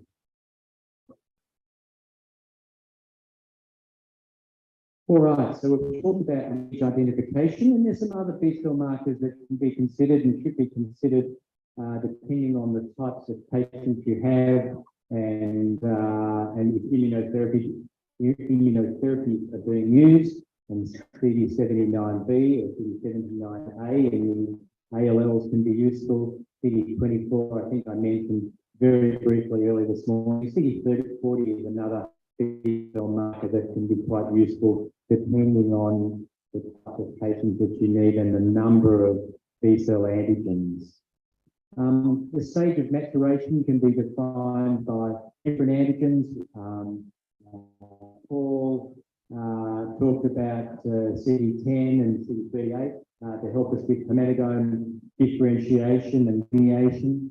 CD34 can help us with the early hematogames as well, and TDT and light chains as well can be useful in determining the stage of maturation.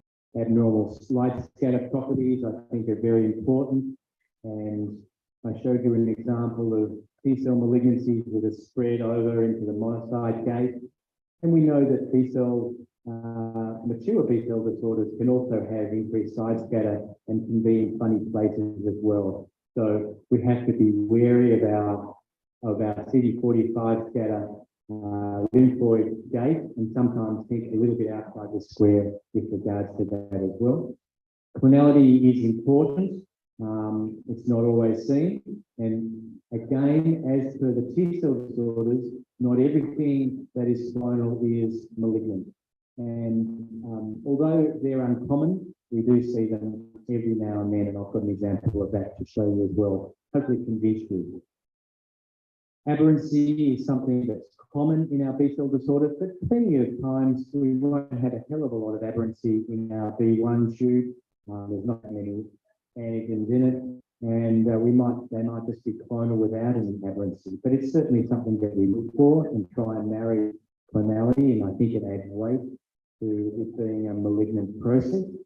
Rarely there's T-cell antigens that can be present on B-cell malignancies, and vice versa, actually, which I didn't mention this morning. And we need to think about post-treatment effects, especially with anti-CD20 antibodies, because certainly in Australia, our patients with B-cell malignancies are really what I call embalmed in anti-CD20 antibodies.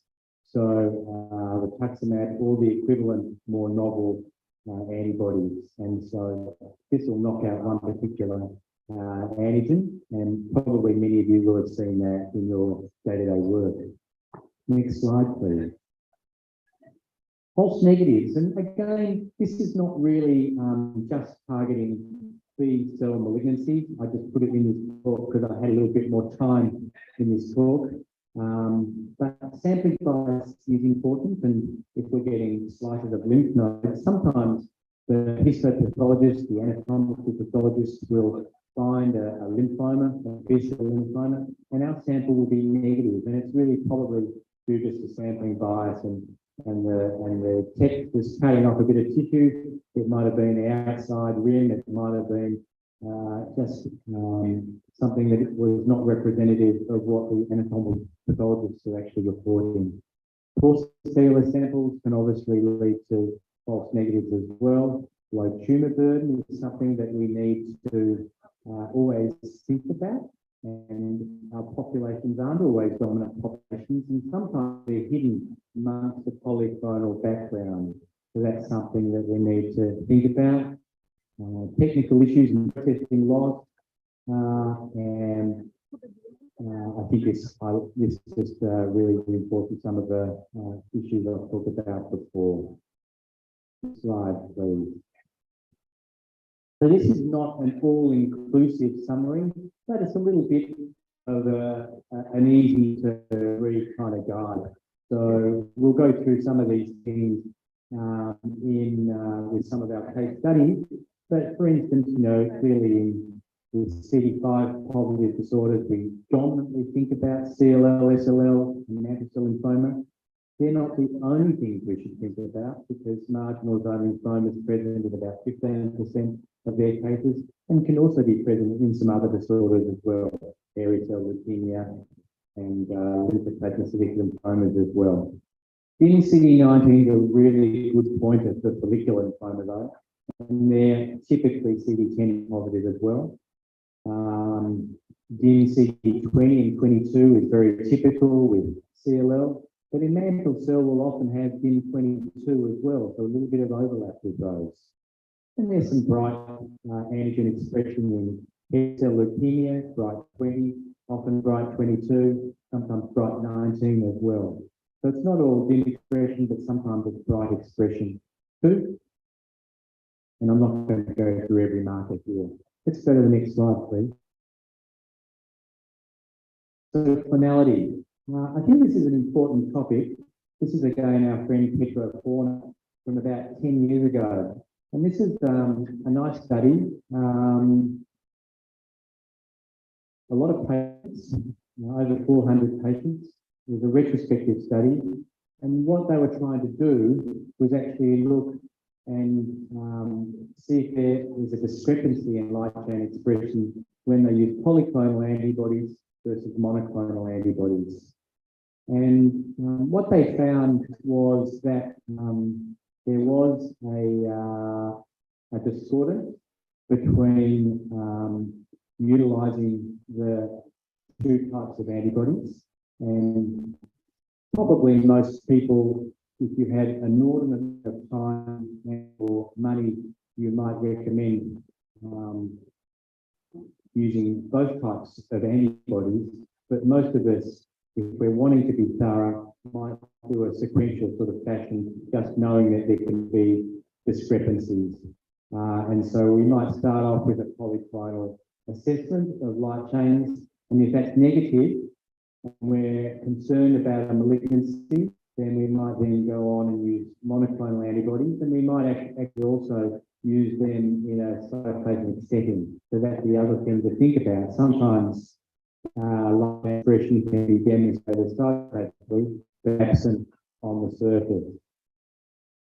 Next slide, please. Okay, so this is a very basic algorithm that I use when teaching my resident and scientific staff.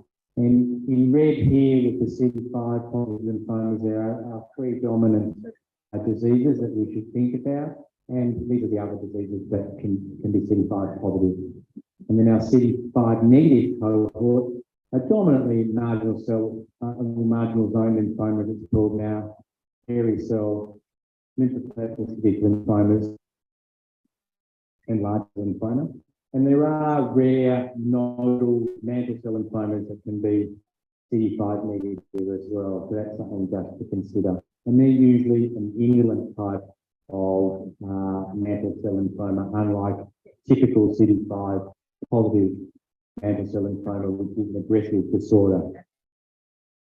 And then we had our 5 negative 10 positive B-cell malignancy, of which follicular lymphoma is the classic, along with large cell lymphoma and surface lymphoma. Next slide, please. I'm going to next slide, please. I think we've talked about gating strategies, so I'm going to skip through that.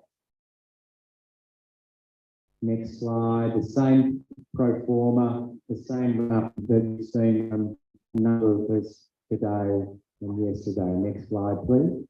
Okay, so plot modalities. This is a comparison between what I hope most of us would recognise best practice with logical gating versus logarithmic gating. And the reason I would strongly recommend it is you can actually see both your populations if you bring your cursor in and define these populations. There's no hidden populations when we use logical gating in a diagnostic setting. Next slide, please. Next slide, please. And I think we've probably covered that through all our talks today about population identification and the difference between mature and immature grading strategies, but we clearly use CD19 in both the mature and immature setting for B-cell disorders. Next slide, please. And again, the next slide. And this, I think, actually is important. And I think I might have shown you this slide earlier, perhaps, about the NC guidelines and how we should be reporting these guidelines. And I've got some slides just to demonstrate these for your understanding. Next slide, please.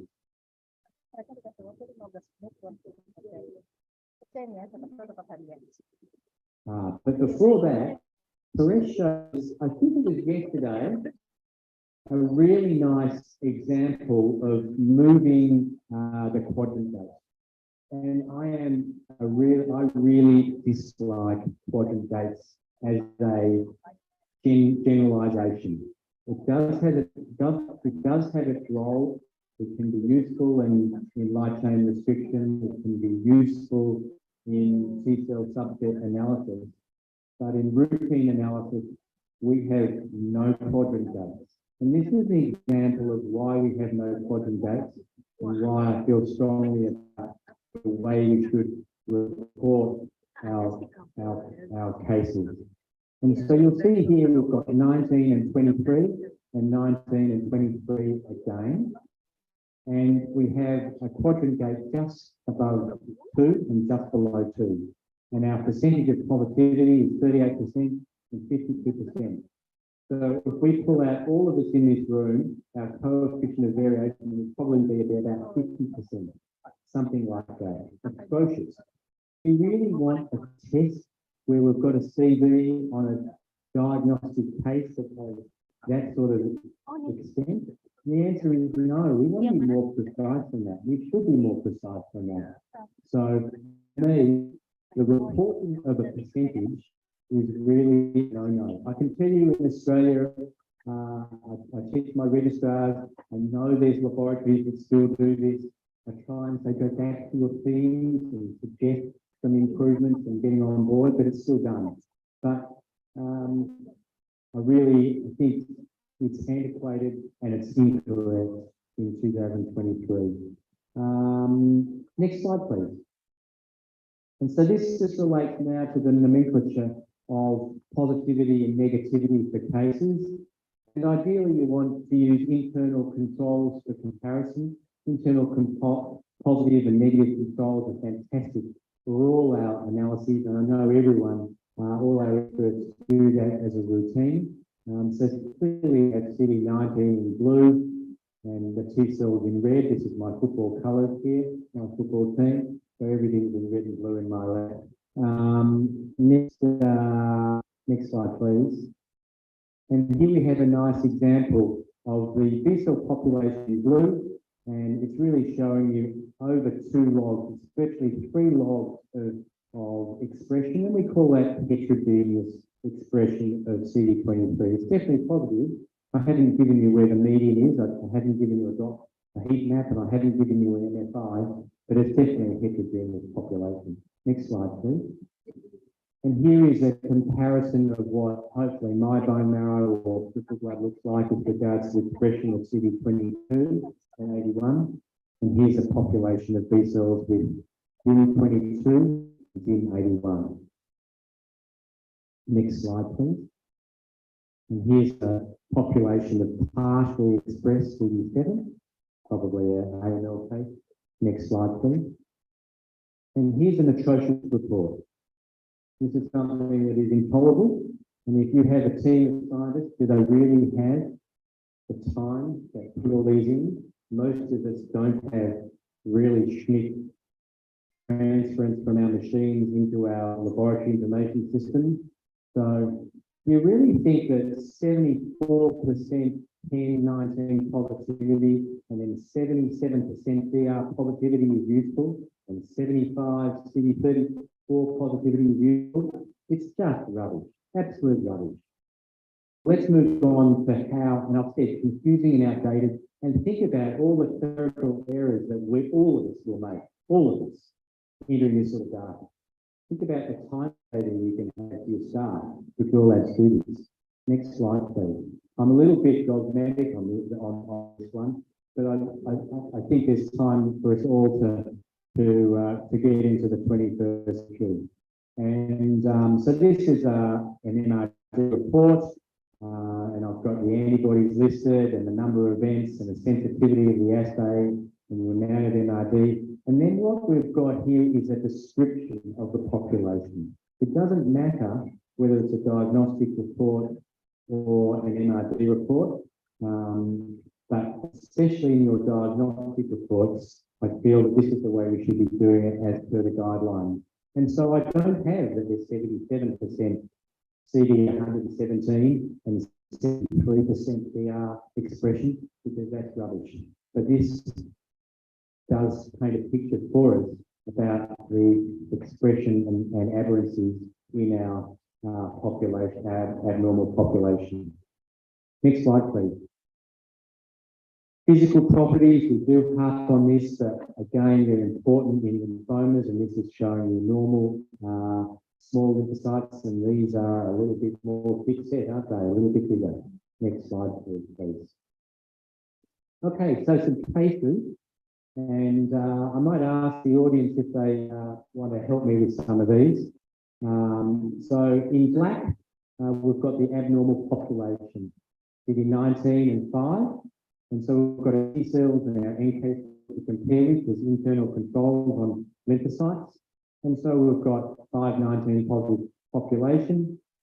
This is, it doesn't appear to be any surface light chain expression in this case. We look like we've got dim CD22 and probably absent CD20 in this case. It looks like it's CD200 positive and 23 positive. Does anyone have a feel what this is pretty typical of? Anyone want to diagnose this B cell disorder, mature B cell disorder?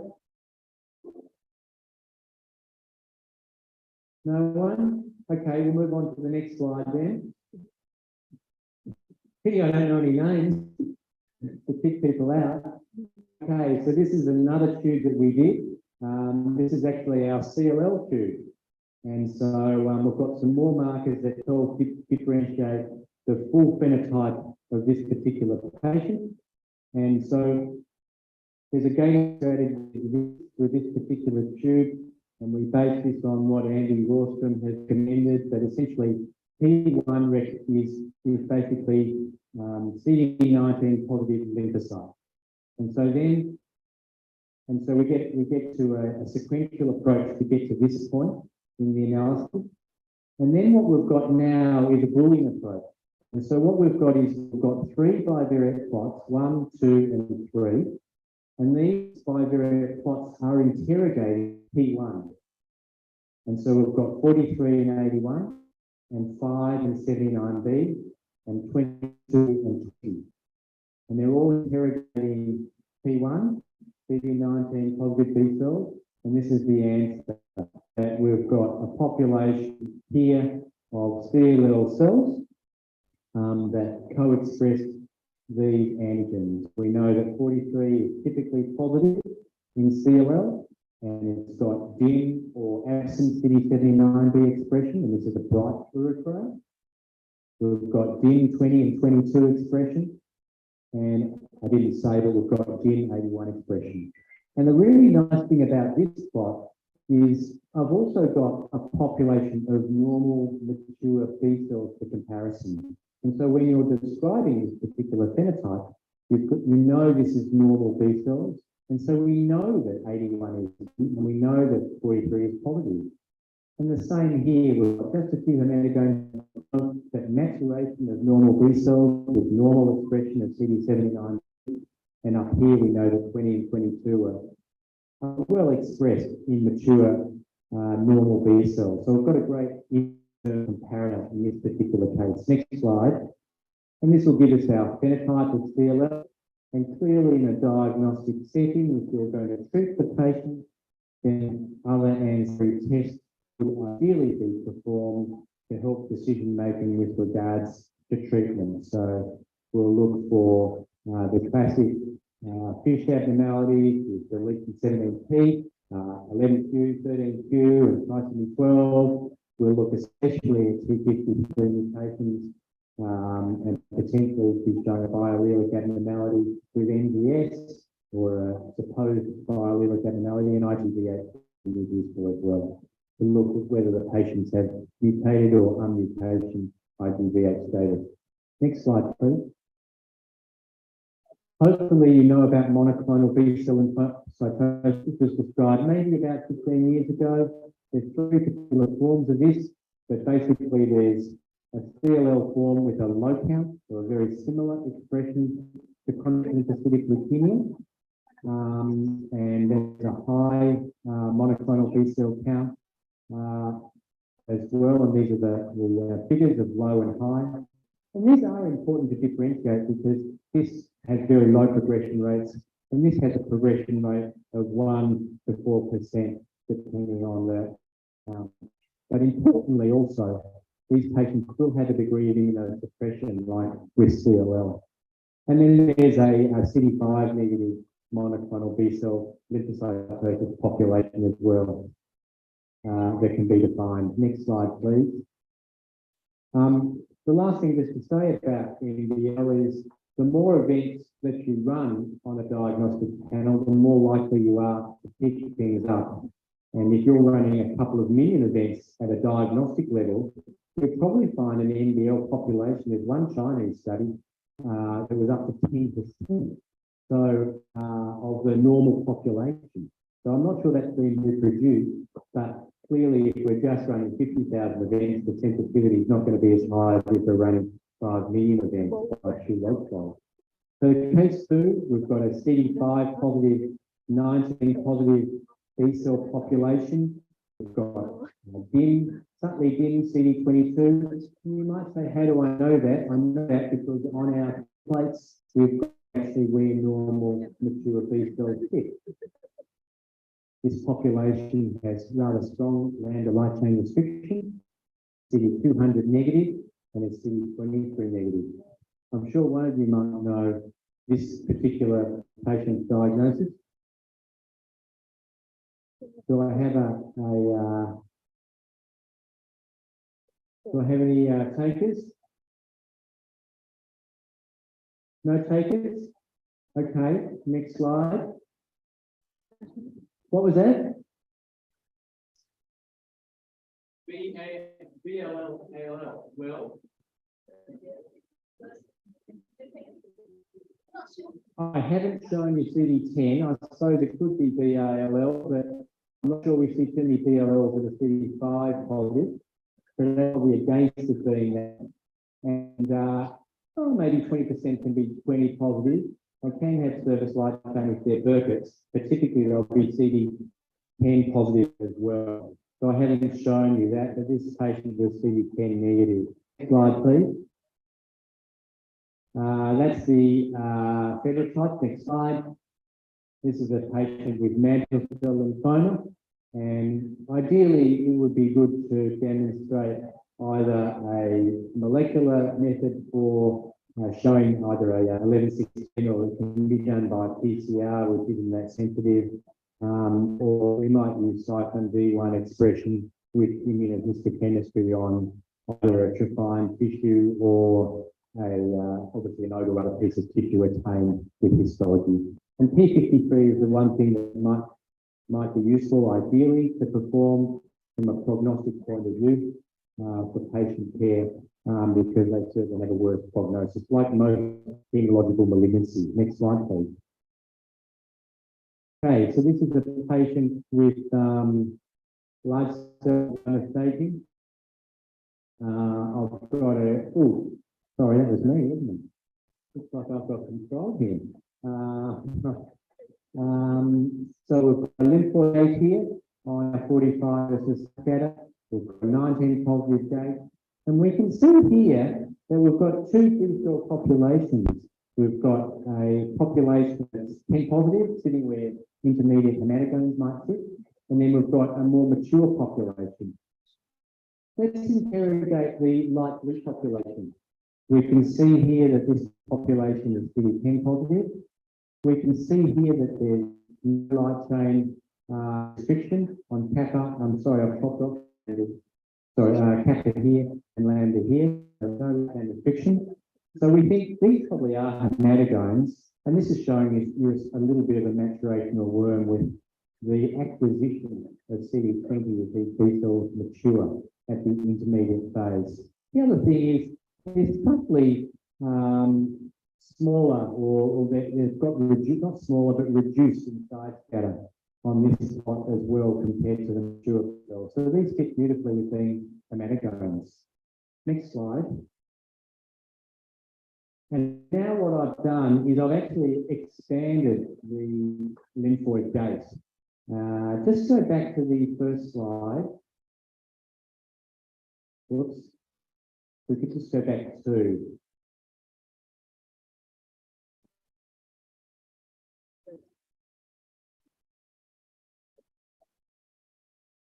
There we are. One more. That's good. So what you'll see here is the lymphoid gate I've got is on true lymphocytes. That's this gate here. And if we go down to the next slide, what I've got is this B cell gate on all white cells. And so really this just highlights we can be caught in a bit of a trap if we are just looking at that white lymphoid gate. Because clearly there's a population in black that I've called who am I, and they certainly have increased side scatter, and they're 20 and 22 positive, most of them. There's probably a little bit of crud in here, and I haven't seen them out. They're kappa light chain restricted, and they maybe have partial 5 and they're 10 negative, and look at them on a 45 side scatter. So when we did our initial lymphoid gate, we didn't actually capture these B cells. But now we're looking at all the white cells, we're getting the B cells, and we're putting a gate wider to incorporate them. And the last thing we can see on this singlet gate is, again, the physical properties of these cells being much plumper and bigger. Next slide, please. All right. This is a different case. These are also big ugly cells. We can see quite a heterogeneous population of cells. They're sort of sitting, there's mature, probably T cells here, and it's kind of heading into the monocyte gate. And here we've got a population that's got dim CD45 expression. You can see it on a heat map over here. Does anyone want to have a plug about what we should be thinking about in this particular case?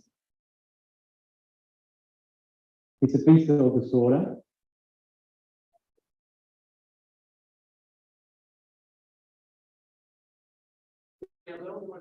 BALL? Burkitt's? Yeah? Anything else? I can't hear you.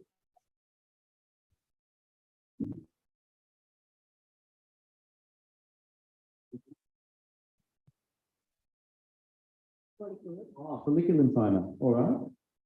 Okay. Could be follicular lymphoma. They can sometimes have reduced CD45 expression. It does have a degree of, you kind of get a flavour, maybe they're immature. They don't have to be, but they might be. Let's have a look at the next slide, please. Okay, so what have we got? We've got the fact that they're CD5 positive, they're 19 positive, they're kappa light chain restriction, and that's pretty decent sort of expression.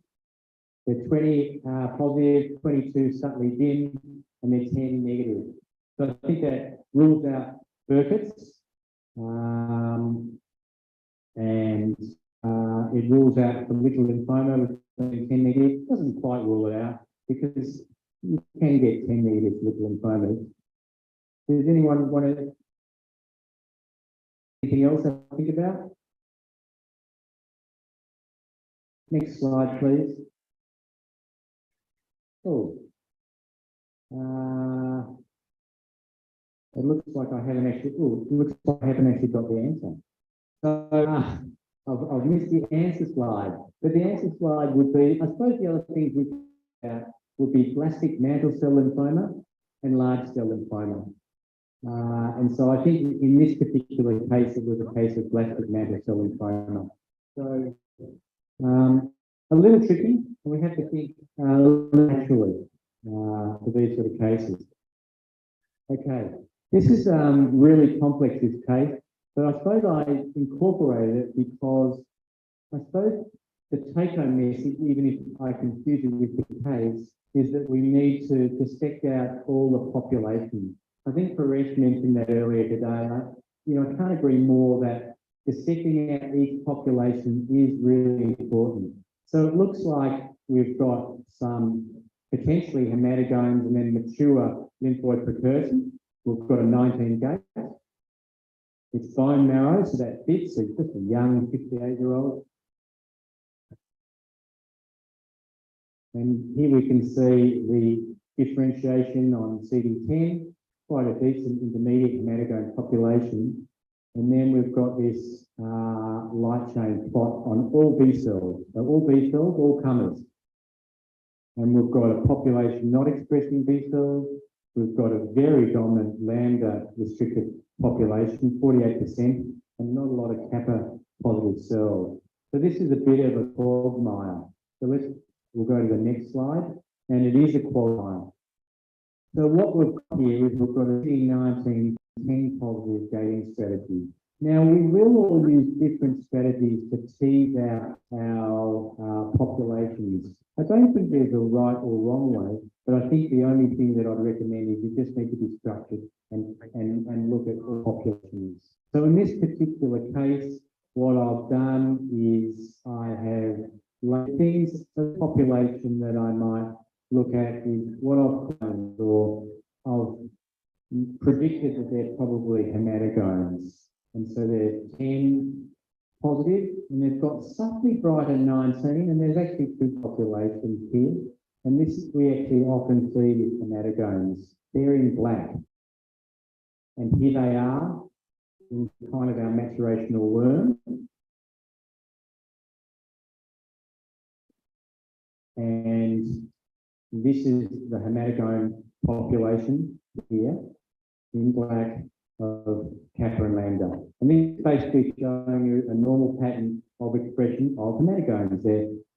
They're acquiring light chains as they're maturing.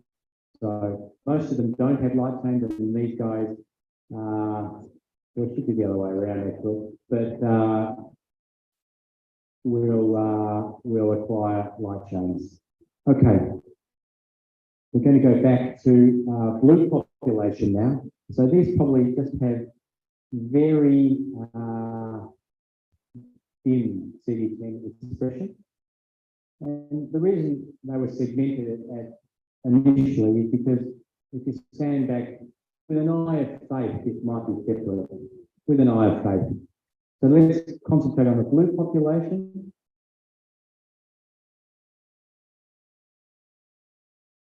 And our blue population was labelled FL positive DIN, and here's FL positive DIN, that is lambda light chain restricted in the main. And another population labelled FL positive, so that's FL DIN there, and there's FL 10 positive, and that's also light chain restricted.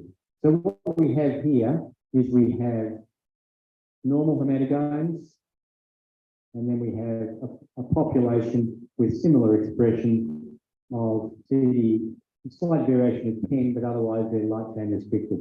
So this is a case of follicular lymphoma.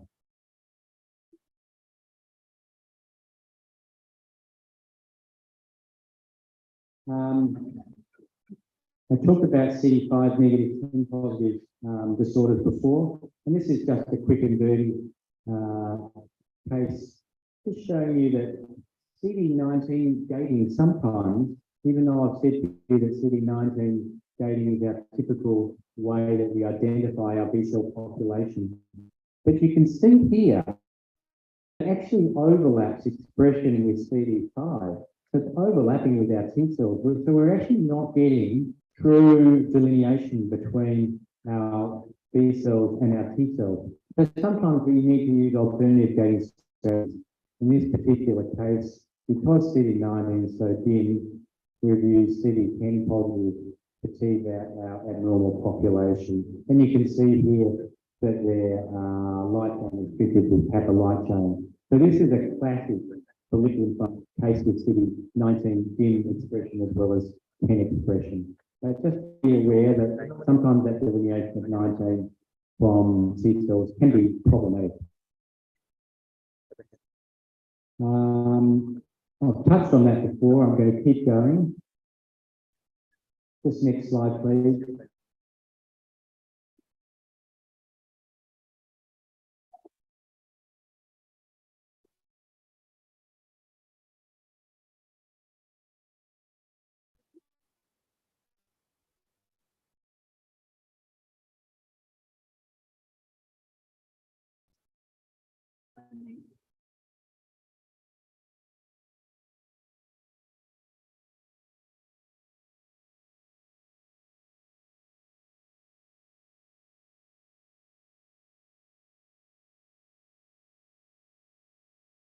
Yes, there we go. So I said to you before that about hematogones and light chain restriction. We do occasionally see it.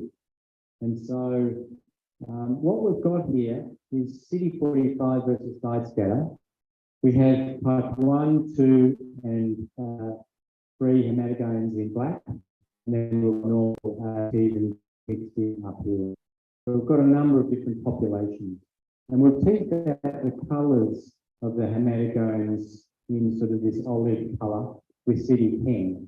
And we see hematogones by looking at the saturational worm, and we can see here that they're acquiring CD20.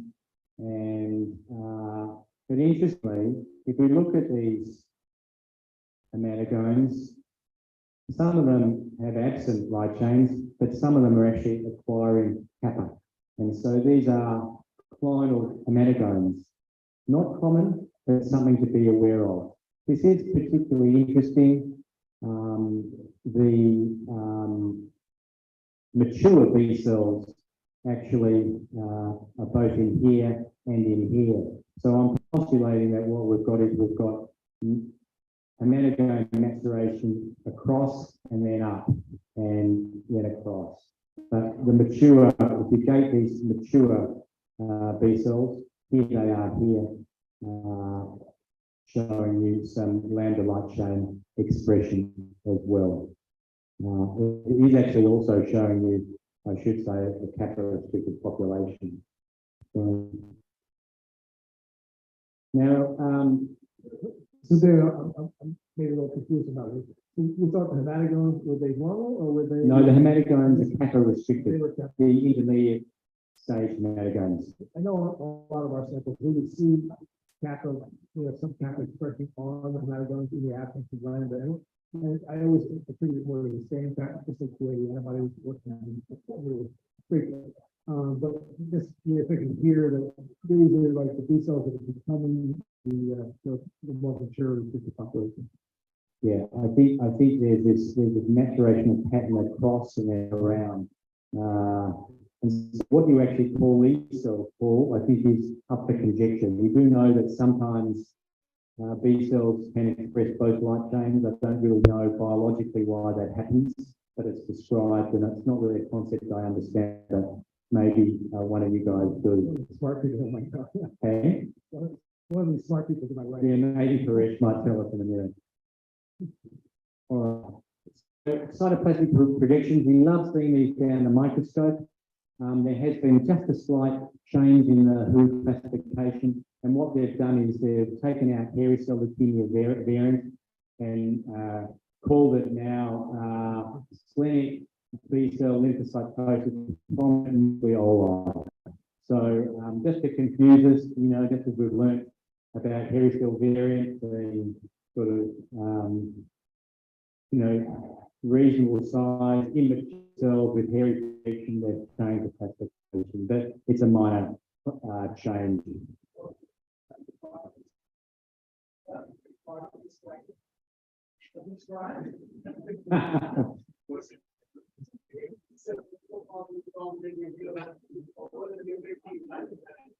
The ICC have actually kept things the same. They've still got hairy cell leukemia there. So I think you can use that term, and I wouldn't be too troubled by that. It's a minor change. What I am going to show you is a nice case study, and this is the patient with the abnormal population in black. It's got quite CD19. We've got a normal B cell population, and we can see here on 19 CATA that there's polyclonal B cells, and that's confirmed on the lambda polyclonal B cells. But we can see that this bright 19 positive population is kappa restricted. You can see here there's no lambda light chain expression. So 19 strong, light chain restricted.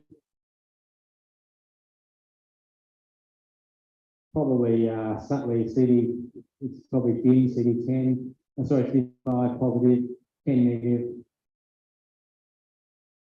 It's got bright CD20, it's got CD103, 123, 25, and so this is our classical hairy cell leukemia phenotype. And sometimes what we'll see with hairy cell leukemia is they'll sit actually and overlap where the monocytes sit. Sometimes they'll have slightly brighter CD45 expression, but it's another one of these leukemia lymphomas that we need to be careful of our gating strategy. Sometimes even on different automated full blood analyzers, because of their physical properties, they'll actually be counted as monocytes. So, you know, you can never really make a diagnosis of hairy cell leukemia in the absence of monocytopenia, but sometimes they'll pseudo-present with a monocytosis because of the analyzer actually counting these cells in an automated fashion as monocytes. And you can understand that when you look here, how the machine actually is wrong. So just a trap that we need to be aware of. Again, physical properties are important. So hopefully that's not happening on anyone's keyboards. Can't get any watercress, can you? That's to say the rubbish heap, isn't it? Just throwing some watercress. Okay, so CLL MRD, a slightly different concept dating. We don't actually have CD45 in this tube, but this is the ERIC tube. We've got CD45 that's basically used to gate out granulocytes and monocytes and normal B cells, and NKs and abnormal B cells will be up here in the 43 positive gate. We then interrogate the possibly abnormal and normal B cells with CD19.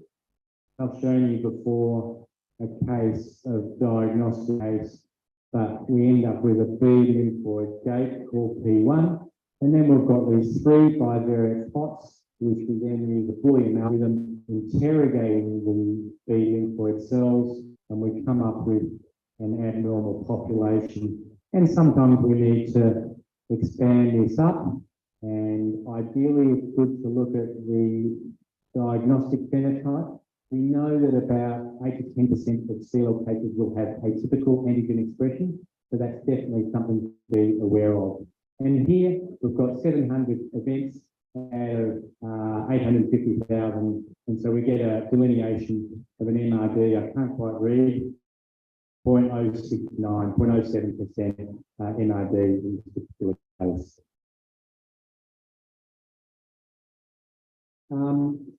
I think probably it's getting late enough to stop. I know I'm there, but I think probably people have had enough, I would have thought. So I think I might stop there and just take questions.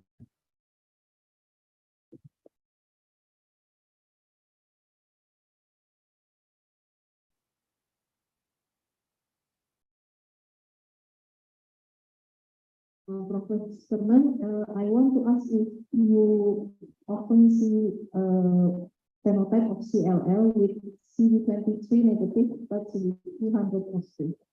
Yes, I think the combination of 23 and 200 are very important diagnostically. I know there are some scoring systems that are trying to incorporate this. I don't think anything's quite been ratified at a CLO working group sort of level.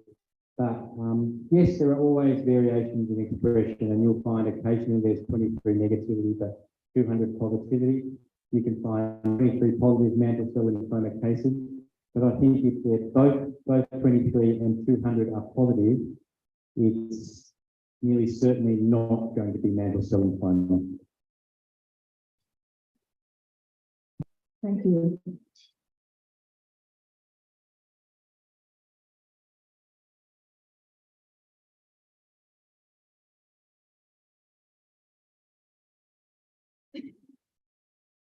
From all participants, is there any more questions?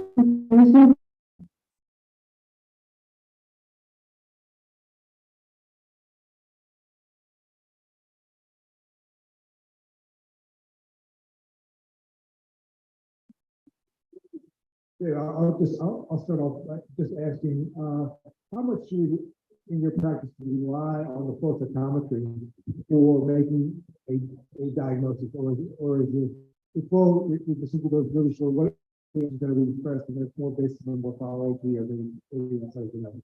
In terms of the interpretation, how much do you rely on the flow as far as the antigen opposed to more than morphological? I think independently with flow, I suppose there's a couple of different kind of arms to that, answer that question.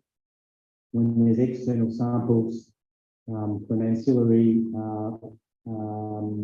hospitals next to mine that we perform flow for, it can be difficult because we don't always have that integration. So when it's really final and diagnostic on a lymph node biopsy, I'll usually put out a dogmatic report. If it's a tissue and it's a big porous cellular, then I'll say that it raises the possibility of a lymphoproliferative disorder and needs to be interpreted in the context of clinical ancillary tests.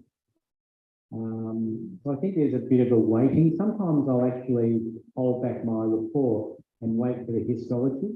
And when it might be a small population fall amongst the polyclonal background, and I'll see what the histopathologists think.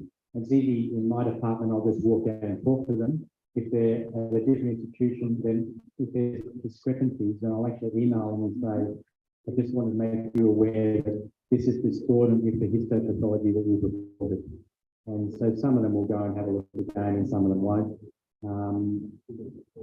And at our institution, for instance, on all our bone marrows, we'll have a registrar and a hematopathologist that report the peripheral blood, the bone marrow aspect, which you find the immunohistochemistry, the flow cytometry, and we'll test cytogenetic fish and molecular methods as is appropriate for patient care. So we'll have kind of two of us basically reporting all those things, and I think that to me helps put the pieces of the jigsaw together to make a firm diagnosis. And you know, there's variations with how dogmatic you want to be with tissue, and you know, we can find small clonal populations without a morphological disease, which is of uncertain significance. We can find large cell lymphoma in the narrow morphologically and find it on flow and dogmatic end, and then there's in between cases as well. So probably a whole spectrum of how useful it is. Yeah, I think that's really, some of the experience of Oswald, but you know, if we were working, if I was working directly with the hematopathologist, you know, we may identify a population that was suspicious by flow, but we really want to see it by pathology, and so we might make a mention of it, but we really wouldn't be conclusive about it. And for the moment, you know, the vast majority of it, we're pretty much on 100% agreement. But when it came to an outside case, I think, you know, I think a little bit more conservative, unless you were in direct contact with the. Yeah, and I had a case about a year ago. It was from a centre about 3 hours away from Melbourne. and we often offer them advice. And so they sent down a peripheral blood sample, and I think I called it, TALL actually. The CD45 negative, CD3, further CD3 negative, and then the patient came down to Melbourne, was admitted because they had acute leukemia, and we then repeated, we did a bone marrow biopsy and probably did a CT scan for a mass as well, and it actually turned out to be TPLL.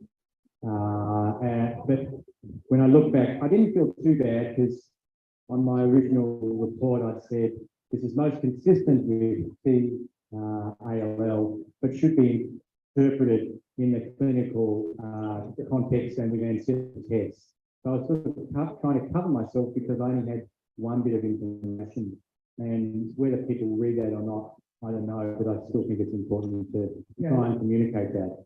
I think that goes back to what you were saying in the earlier talk about how internally, when you get the basis, you really want to work up yourself. If you know what the variations are in your methodologies and that type of thing. If you look at, I mean, I really, probably really, if you look at somebody else stuff and really have no idea what the. Yeah, well, I didn't have any morphology to correlate this particular case with. I just had that I had a high white cell count, and it was a T cell problem. So, you know, what the lab told me, and the clinician. Thank you. Thank you very much, Prof. David. Thank you for the we will now go to the next agenda, and and led by Prof. Paul. Okay, so we've got the quiz for you. It's a multiple choice survey monkey. There are prizes. But first, it's multiple choice, 15 minutes. Yes, this way. All right, let's go. And I can tell you what the prizes are while you're answering the question. So, big prize is lovely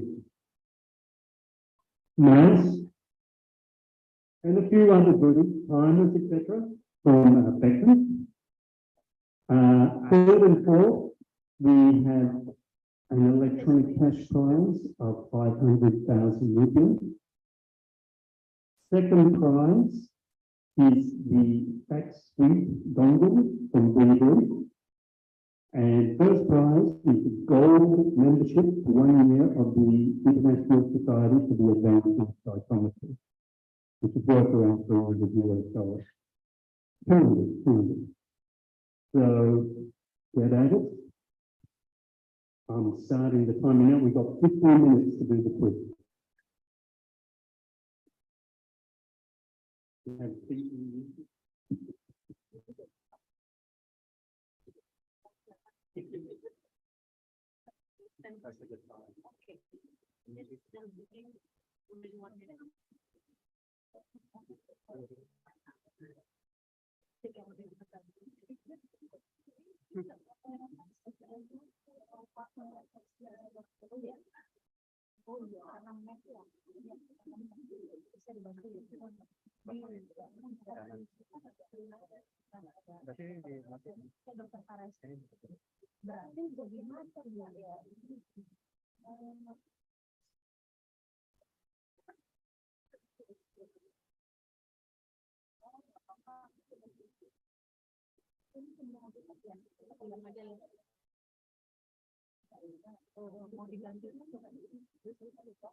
Mohon izin semua peserta apabila menit, kalau sudah nanti kami akan mau mengganti sementara tampilan ini. Terima kasih.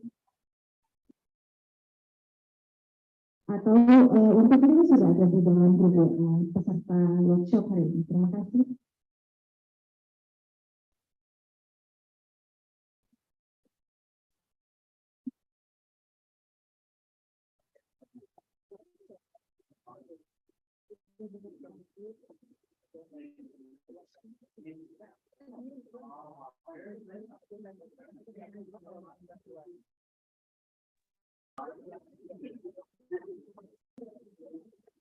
We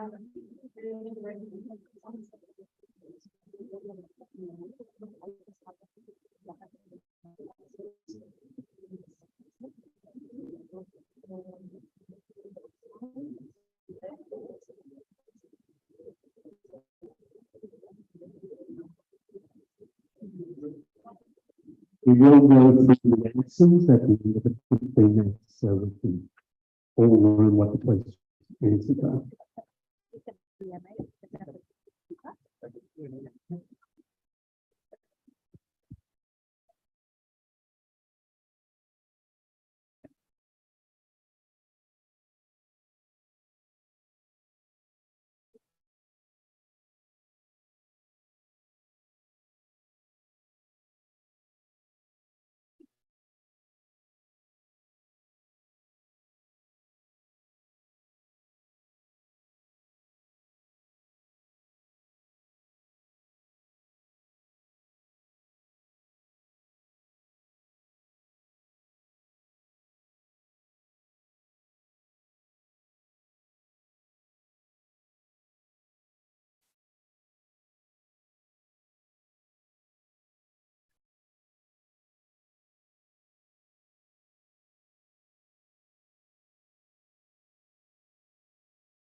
Left. 10 minutes. Plenty of time.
Oh,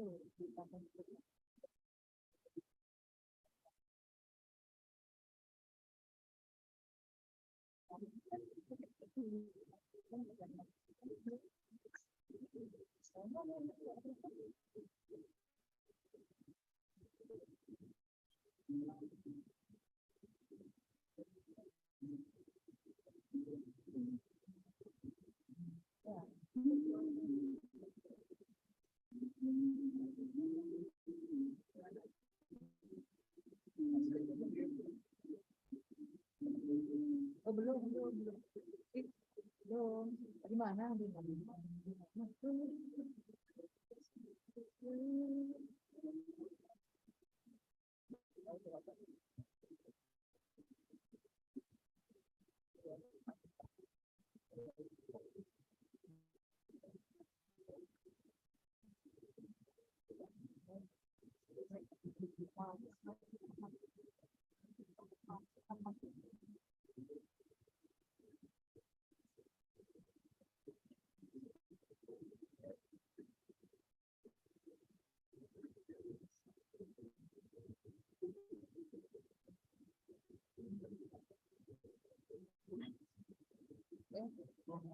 Kalau kita tuh ada tujuan enggak? Kita ada tujuan enggak? Iya kan? Jadi kan ada nggak dari utara buat ini barang. Kalau ada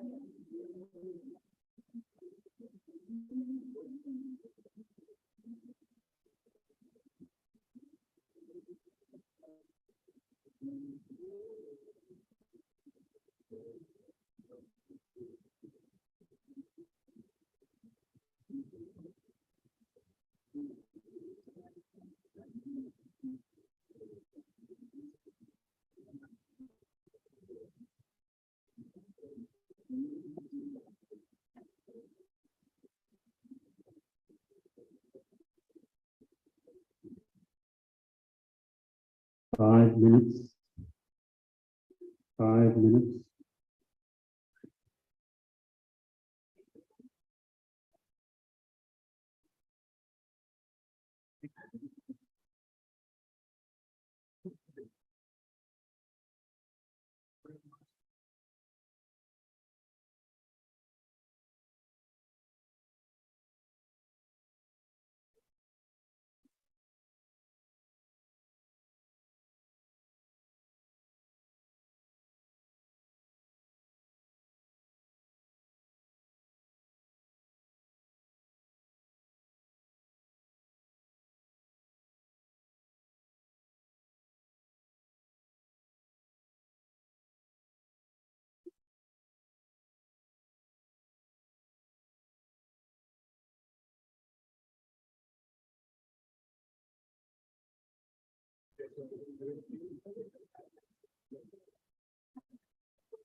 It's not doing the quiz.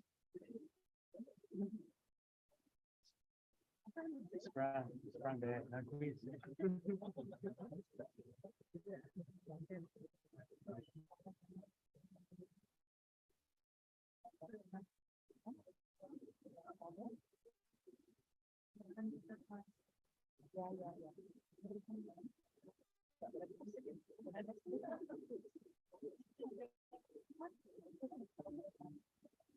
We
appropriate English as we come to the mark.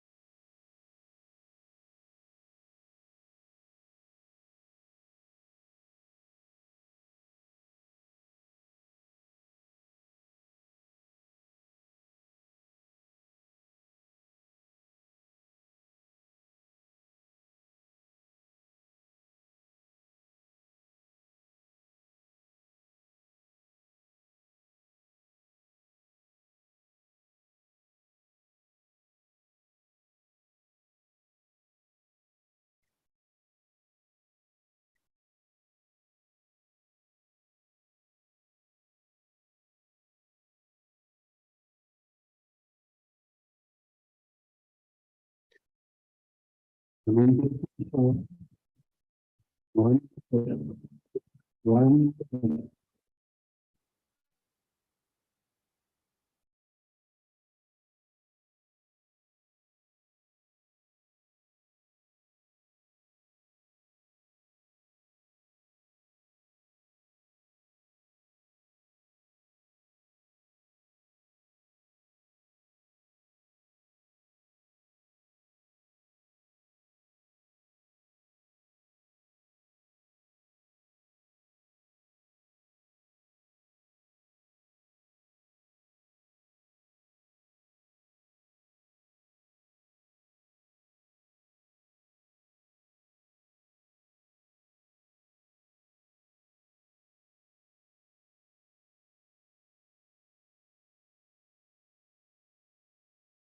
eight,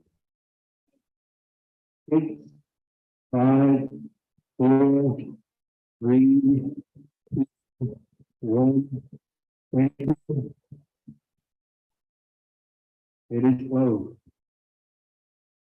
So before we find out when, we need to do a little bit of reviewing what the results first. So I'm going to try and go through each of the questions. Forgive me for my terrible math skills. Is that popping up? Let's have a look at that. Okay. Can you see the question there? It's a little bit confusing. You can also look on your phone. It gives you the answers and whether you're right or not. But, they're the results, but they don't tell you who's won. So that's tells you as a proportion how many got it right, how many got it wrong. Yeah. So the first question, the 660 band pass order, well, let's do the following note. What was the correct answer? 657. Actually, if I should use something from them, I need to maximize it. I never use a Mac, and so I'm terrible with them. Just so we can more clearly. What is it? Apple Plus, isn't it? Yeah, you've got to open up a new tab with that. Maybe we just switch that off and then go underneath or something. Yeah. There we go. That's a bit clearer. Yes. Okay, next question. Increasing the voltage applied to the PEP detector will increase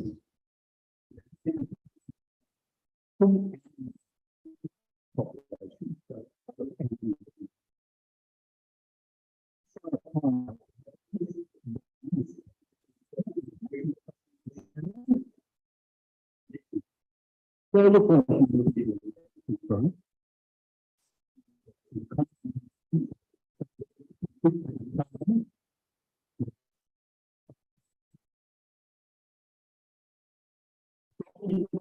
This is tried better, and you can take all the following population instead.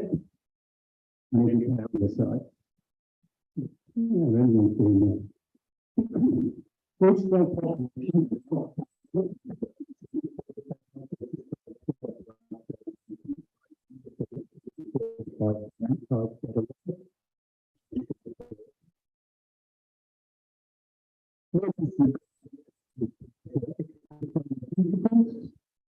microscopy. Parameter is a tree for exercise of the extracellular vehicles.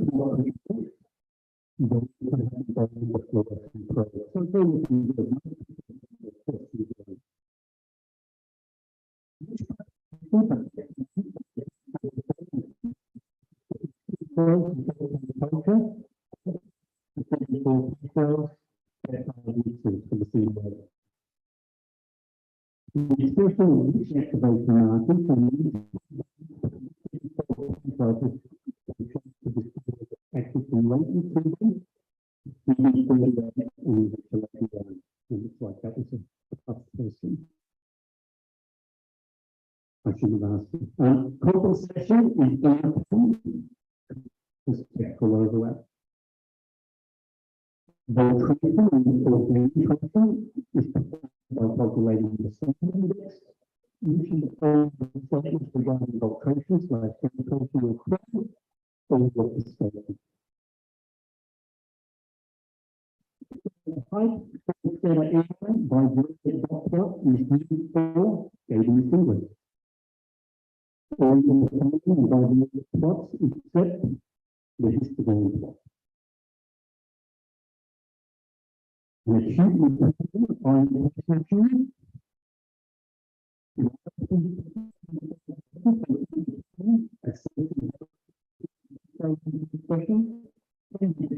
perfect because when I started from the all of the above the correct answer. Which statement is true? Understanding normal maturation is pivotal in the interpretation of the flow and around the disease.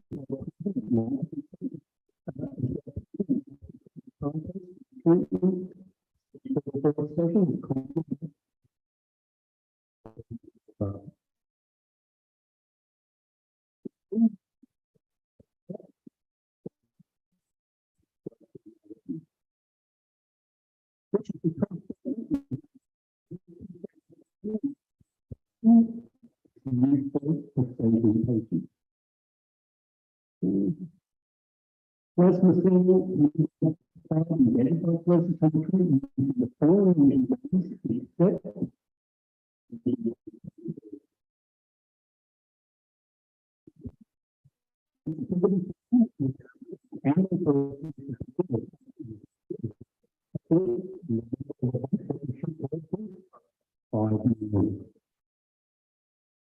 which statement is that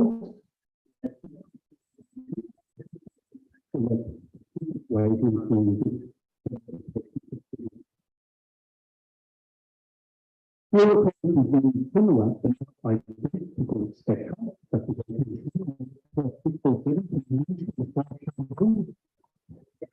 flowcytometry.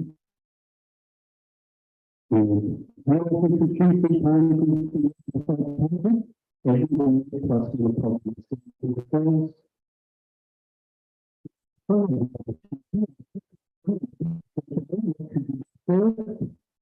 when the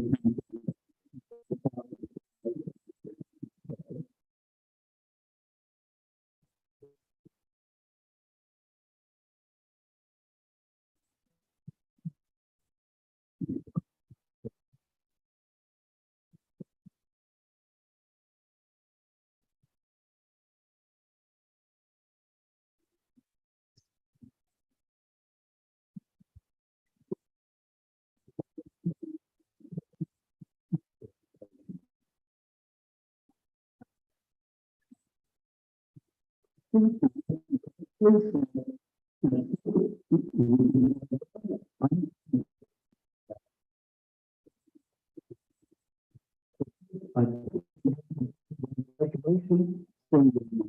So I'll pass it back to the MC.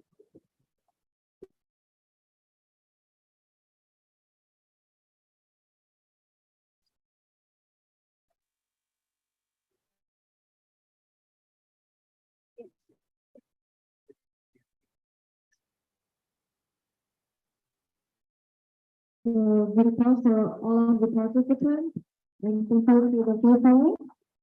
And so next, before we next to the graduation, we would like to invite all of the honorable speakers to join us on the stage. We also want to invite Professor Mahadevi to give our honorable speakers some souvenir to show our gratitude to all of the speakers.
Professor Willoughby and to all of honorable speakers, we would like to do the graduation. Please stay on the front of the stage first, please. Graduation for all the participants. We would like to invite all of the speakers to stay in the front of the stage. Kami akan panggilkan kepada peserta yang pertama, setelah dipanggil diharapkan untuk ke depan panggung. Yang pertama Dr. Pandey Tiara Maharani Isac, Dr. Denita Trihardi, spesialis patologi klinik MKes,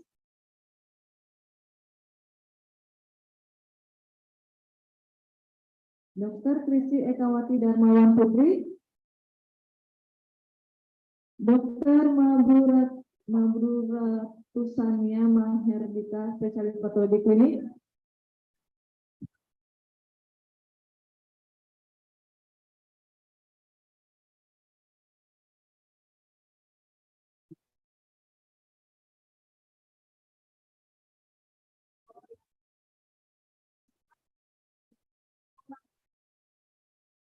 Lia Anggreni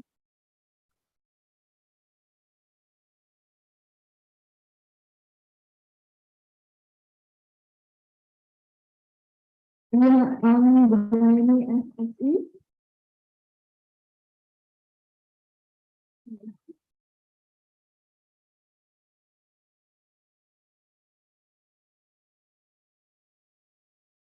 Mutia Risita SSI,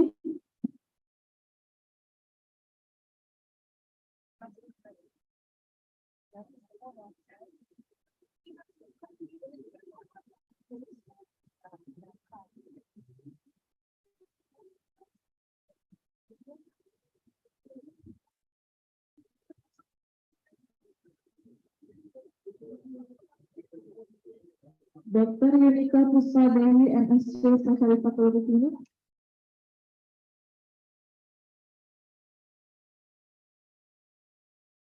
Dr. Syahrul Syurni S, spesialis patologi klinik endodontik PhD,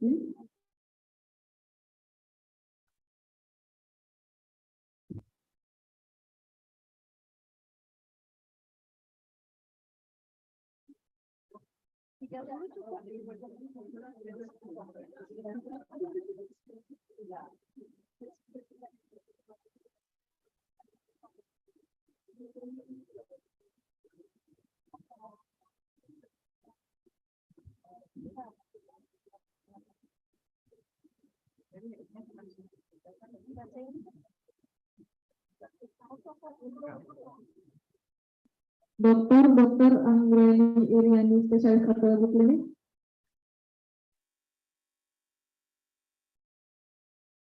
Dr. Mugi Rahayu MSI Med, spesialis patologi klinik,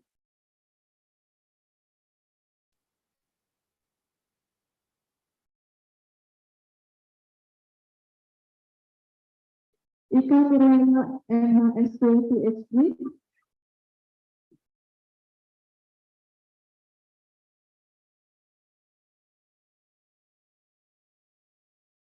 Dr. Mas Aditya Sena Putra, spesialis patologi klinik,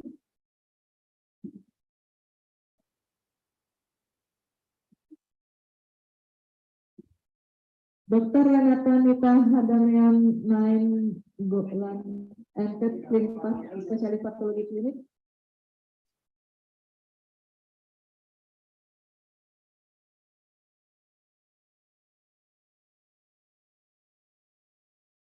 Dr. Feliana, spesialis patologi klinik,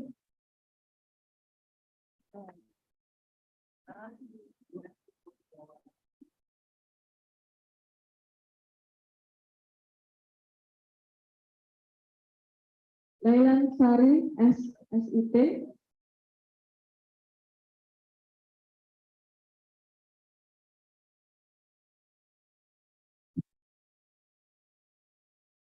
Siska Yunita SSC,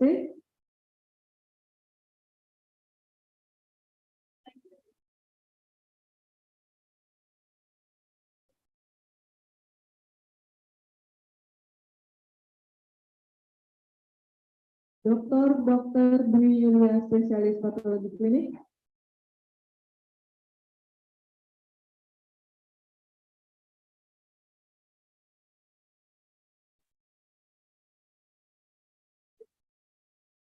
Dr. Rizkarni, spesialis patologi klinik konsultan.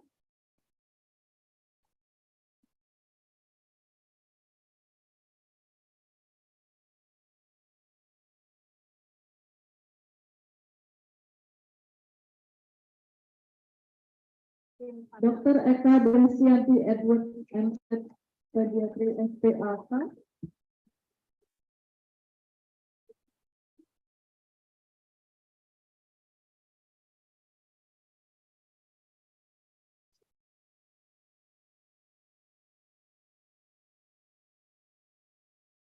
Imelda Sari.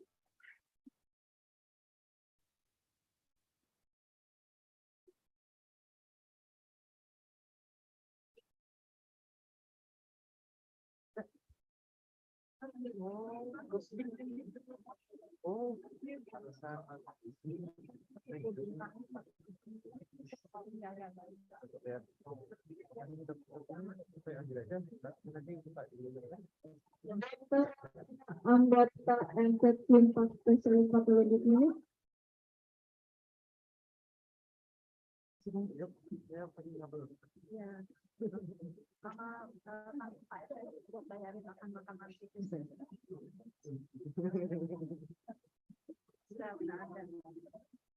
Evaluasi Endiomet.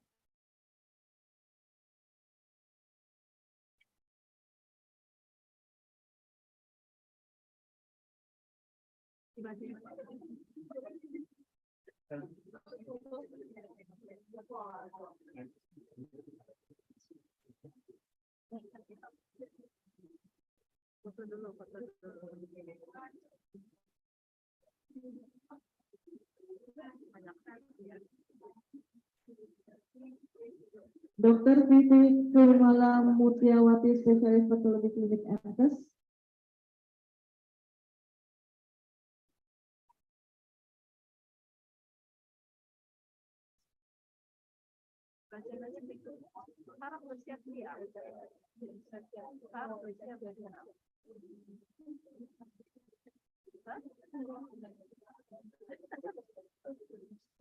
Shanis Mutia Dewi, AMD Kes.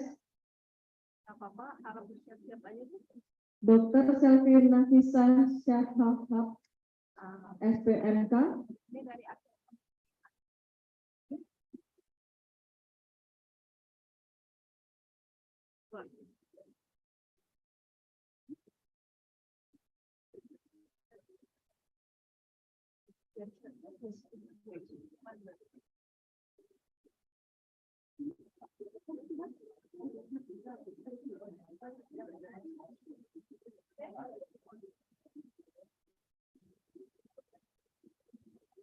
Steli Runtuwene Lantaka, AMD SSI.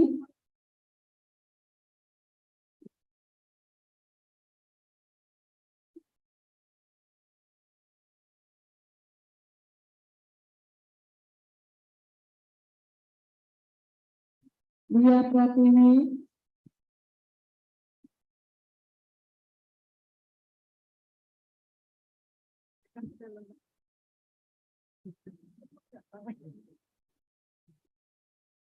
Ahmad Radiansyah Putra, STRAK Embiomed. Mohon setelah menerima sertifikat dicek kembali untuk namanya. Dr. Era Mariani, spesialis patologi klinik.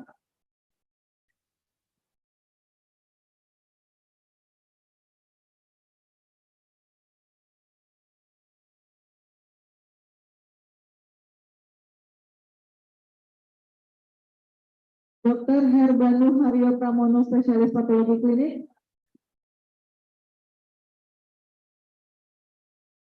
Dr. Hesyani Patricia Theodora Raranta, spesialis patologi klinik konsultan.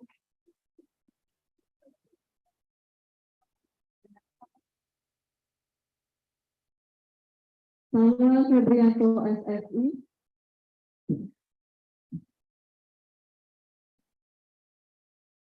Dr. Niswar Fatah MSI,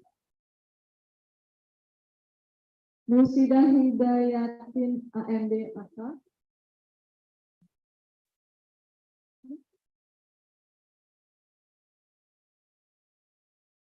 Dr. Abbas Suherli, spesialis patologi klinik konsultan,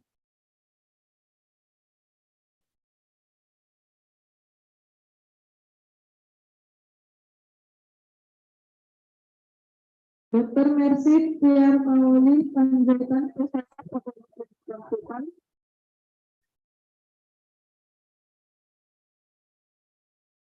Dr. Widya Utami, spesialis patologi klinik konsultan,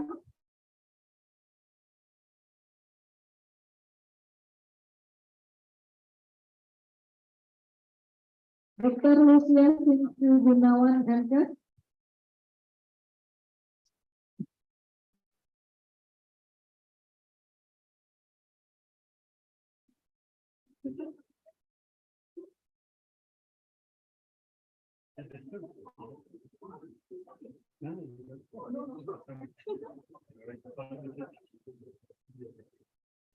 Dr. Imadi, Dr. Sudiarta Esket,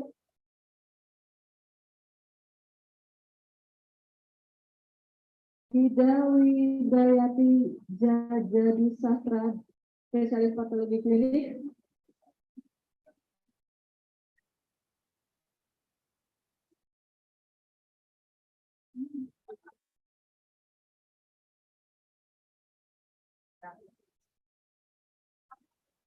Larissa, dokter spesialis patologi klinik NMLS,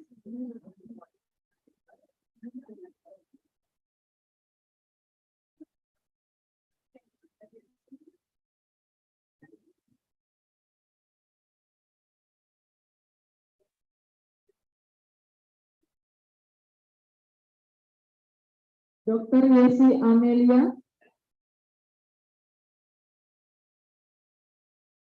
Dr. Nyoman Suci Widya Suci MK, spesialis patologi klinik konsultan,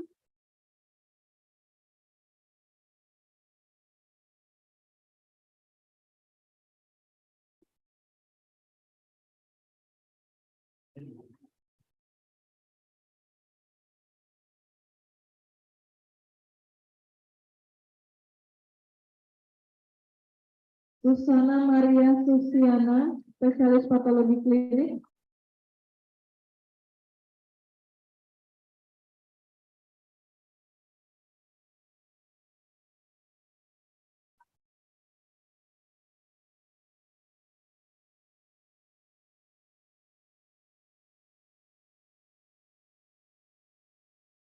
Dr. Leni Lismayanti, spesialis patologi klinik konsultan,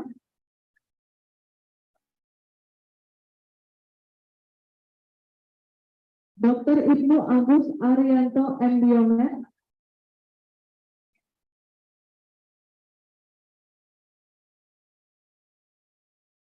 Dr. Rina Harlianti MK Klimpas, spesialis patologi klinik,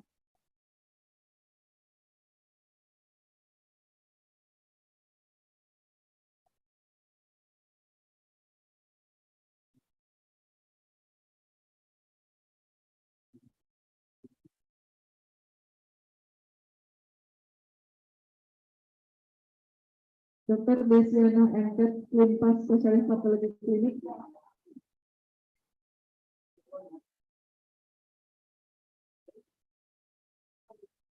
izin apa semua sudah dipanggil?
Dr.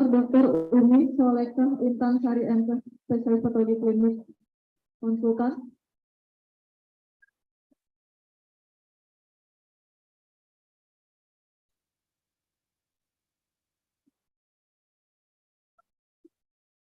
Samuel Kristianto SSI.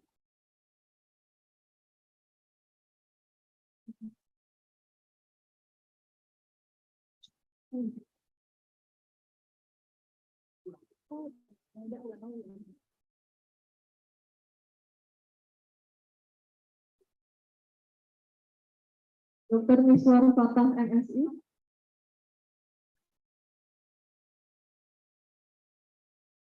Kalau yang udah diambil itunya nggak usah ambil. Sudah semua dipanggil? Apakah ada yang belum dipanggil? Sertifikatnya nggak usah dipanggil kan? Yang udah diambil sertifikatnya nggak usah dipanggil kan?